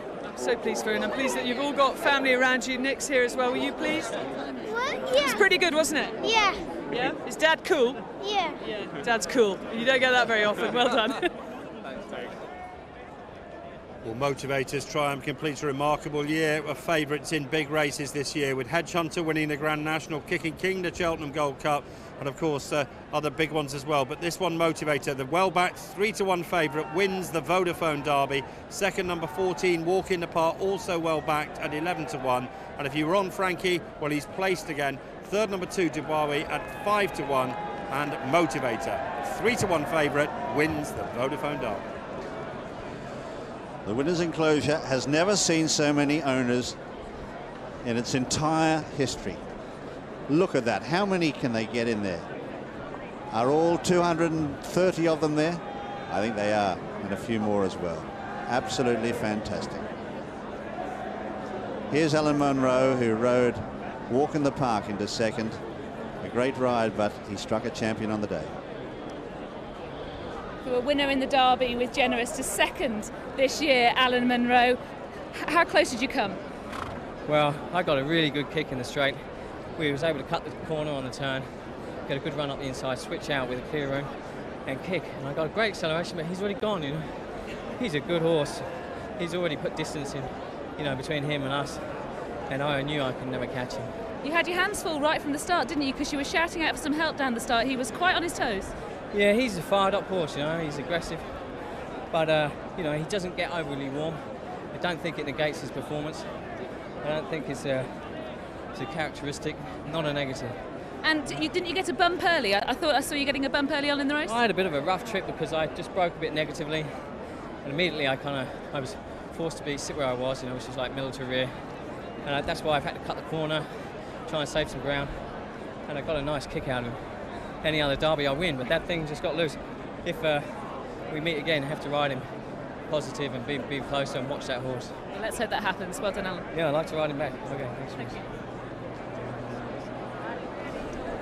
Well, my lords, Your Royal Highness, my lords, ladies and gentlemen, I think we've just witnessed one of the most impressive Derby winning performances we have ever seen, certainly in my lifetime. That was an extraordinary performance from Motivator, and I don't know whether you can see the winner's enclosure, but if you can, there isn't an inch to move because there are 230 plus owners of this horse, all of them from the Royal Ascot Racing Club, and they are going to make some noise in a second or two. So please, if they can fight their way through to accept the trophy on behalf of the Royal Ascot Racing Club from Lady Maclaurin, who's wife of Lord Maclaurin, the chairman of the Vodafone Group.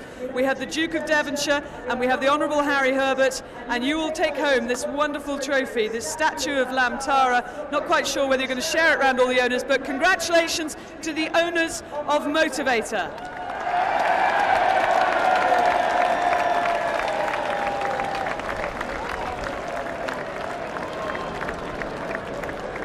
Also worthy of your praise and your respect is the trainer of the winning horse. Michael Bell has only had 2 runners in the Derby before today. He prepared this horse to perfection with the help of Johnnie Murtagh and all the team at home. Michael Bell at the moment can't quite make his way through. If you could just make a gap. The winning trainer, Michael Bell.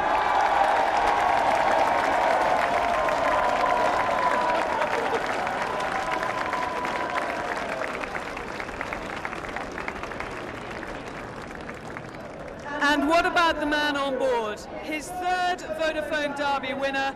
He was always in the perfect position. He had some horse underneath him, but you need the man on board to be cool as a cucumber, and he was. Johnnie Murtagh.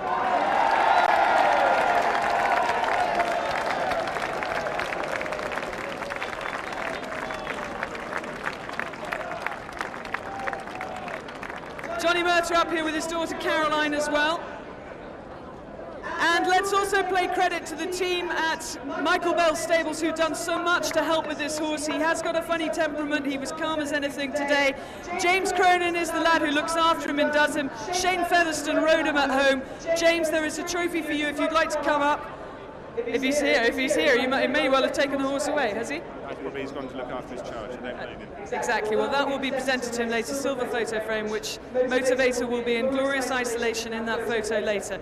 Ladies and gentlemen, I hope you enjoyed the race. What a performance. The whole team associated with Motivator. So, Motivator is the Derby winner, Ray. A very impressive one. Very impressive. Track in behind him, Johnny had a good position here all the way through the race. And as you can see, he's going like the winner the whole race. And Johnny's enviable thing for a jockey. Plenty of horse on him and still on the bridle. And this is just coming around Tattenham Corner, so less than a half mile to go. And as you say, he's got the opportunity here. He's in a good position in second place. It's his decision when he goes. Yes, he's still got plenty of horse on him, still full of running. He's got a lead in front, and he has had a little peep to see how well Kieran was going, which he had no engine left. Frankie's tracking him and we're carrying on from there. It must be, when you won this race, you were flat out most of the final 2 furlongs, weren't you? But he didn't really have to go for his horse until he's eased into the front, did he? He just eased into the front and he went, right, come on then, fella, let's go and get him. A couple of little backhanded, but he knows the horse is stretching and stretching, so they've got to really produce a turn of foot or come with a real rattle to get him. The race is over halfway down the straight. Walk in the park coming up on the outside there. Moves into second past Jubawi, who looks to get a little bit tired in the closing stages, but a measure of how easy a win, so that Johnny can celebrate well before the line. Very well before the line. Great little horse, was well prepared for the race, and Johnny was very cool on him, and he knew he was a good horse to ride. Well, let's find out how the apprentices got on. Cyrus, sadly, we'll come to you last because you've already been fired. But James, well, first of all, what about those scenes in the winner's enclosure? Fantastic. Isn't it brilliant that you've got over 250 owners of this horse? And they're all going bananas, they love it. So I think great scenes, and what a fantastic win for that horse. Brilliant. Okay, you're smiling. How much did you win? Well, I think 84 quid as a result of betting on Motivator, so very happy with that. Okay, and Paul, you're not smiling. Well, I'm not smiling. I've made a few quid, but I'm not smiling. I went with my gut, went with Gypsy King, but I put a crafty each way bet on a walk in the park. It looked like a good horse, came in second, so I pulled in 30 quid, so all wasn't lost. So you're fired as well, anyway. But Sarah, what about you? You had £40 less, and I said, have a bet anyway. How did you do? Well, Sue, you were very quick to fire me, I must say, and I did say to you, don't be so hasty. And actually, I've become the winner. I won £85.50. Oh, so actually, I'm the winner. No, you're not. You've already fired. James is the winner. Anyway, anyway, thank you very much for joining us today. Absolutely fantastic. Glad you enjoyed it. Obviously keen race goers now. Well, I'm sure you'd want to see the highlights of a great derby today, and you'll be able to see that 10 past midnight tonight on BBC One.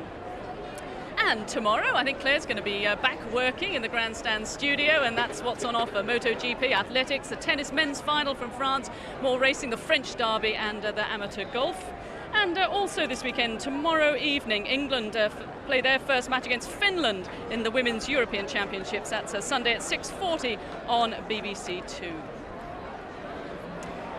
I tell you, she had you're moving as fast as Motivator getting out of there, Claire. Wasn't that fantastic? What a story. I know, I really do think there were some very good stories in there. Obviously it would have been a great story if Frankie had won on Dubawi, but of all the stories, I think that was the best. Michael Bell is not a big trainer. He hasn't got over 100 horses. He will be now. Well, he'll have plenty now. And I just think he's done such a good job with Johnnie Murtagh being suspended, looking like he couldn't ride the horse, then getting back on him, the whole tension about the horse's temperament.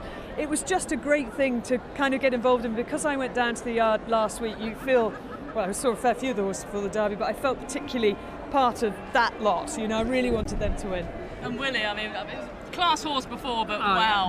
I think we've seen an exceptional Derby winner today, a really good horse. I think he was fabulous. And I think most of the people here at Epsom seem to have known somebody who owned the horse. I'm looking at how many people were in the winner's enclosure afterwards. It's been a great day.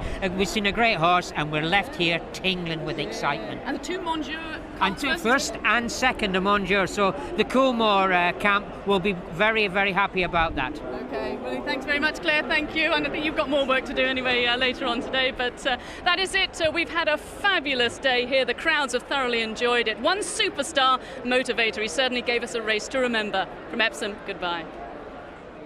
Welcome to the Derbies, my darlings. Have a wonderful, wonderful day, won't you all? Life, it's ever so strange. It's so full of change. Think that you worked it out, then bang, right out of the blue. Something happens to you to throw you off course, and then you break down. Yeah, you break down. Well, don't you break down. Listen to me. You're fired. It's just a ride, it's just a ride. No need to run, no need to hide.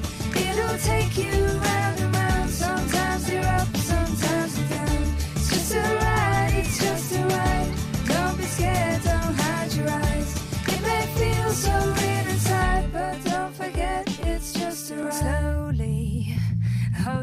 very slowly. Except that there's no getting off. So living, just gotta go with it. 'Cause this ride, and they're racing in the Derby. Stop, stop, stop, stop. Break down, don't you break down. No need to break down, no need at all. There's only one winner, it's Motivator. He's going to stroll away with it. No need to run, no need to hide. It's just a ride, it's just a ride. Don't be scared now, dry your eyes. It may feel so real inside, but don't forget, enjoy the ride. I've travelled to all sorts of places, done things you couldn't even imagine. Doctor Who. Tonight at 7 on BBC One. It's been 10 weeks of hard work, tears, drama and tantrums. And that's just me. Our dancing couples have impressed us all with the Cuban salsa, Hango, Lambada, Lindy Hop, Mambo, Boogie Woogie, Jitty Bug Charles and the Foxtrot. We're left with just 3 couples, and there can only be one winner. They've all got their eyes on the prize, but it's up to you who gets it. Don't miss the grand final. Strictly Dance Fever, tonight at 6 on BBC One. But what actually was, it was a sort of one of the streakers, or what you call it, was naked in the hedge, and somebody went by quick. Obviously, they were bent down, and they obviously thought it was a pig. But she called the police, and they just come along and dressed the gentleman concerned, and off he went. Anne Robinson grills pop stars on Weakest Link in 20 minutes on BBC One, after the news with Natasha Kaplinsky. A man appears in court charged with the murder of Robert McCartney.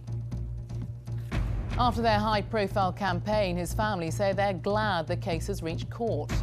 The US military admits copies of the Quran were mishandled at Guantanamo Bay. And Scotland's footballers look set for victory in their latest World Cup qualifier.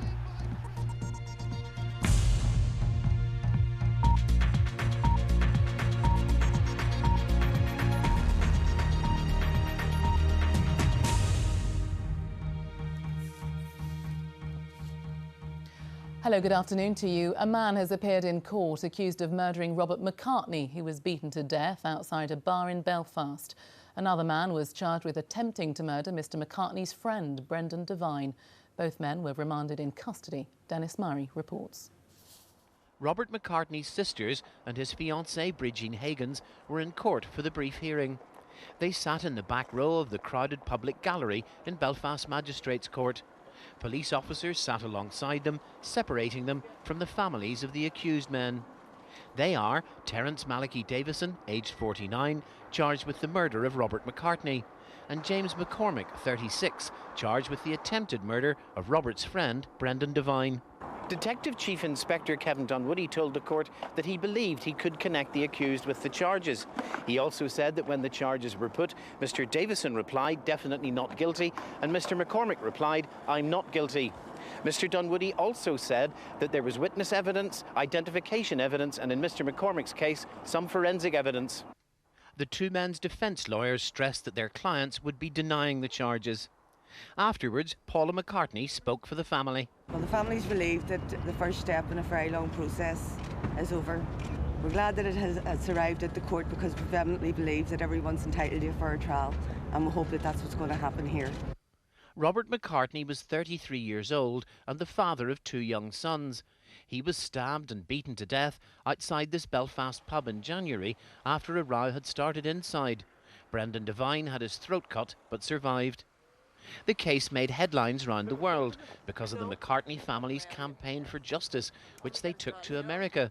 They got the support of Irish-American politicians like Senator Ted Kennedy, and they met President Bush in the White House. The 2 accused men were remanded in custody until next month. Dennis Murray, BBC News, Belfast Magistrates Court. American military officials have given details of how copies of the Quran were mishandled by guards and interrogators at the Guantanamo Bay Detention Center. But the Pentagon insists that these cases were rare and mainly accidental. From Washington, Adam Brooks reports. In Guantanamo Bay are incarcerated hundreds of Muslim men, terrorist suspects, says the US military. The military insists their detention is necessary and humane, that their religion is respected here. But now the US Army itself has conceded that on 5 occasions in the last 3 years, copies of the Quran were mishandled by guards and interrogators. Once a guard kicked a copy of the Quran. Some copies got wet when guards threw water balloons. And on one occasion, the Army says, a guard urinated outside a cell block, and some of his urine got splashed accidentally on the Muslim holy book. Now, the Pentagon insists that these incidents in which the Quran was mistreated, some will say desecrated, were few,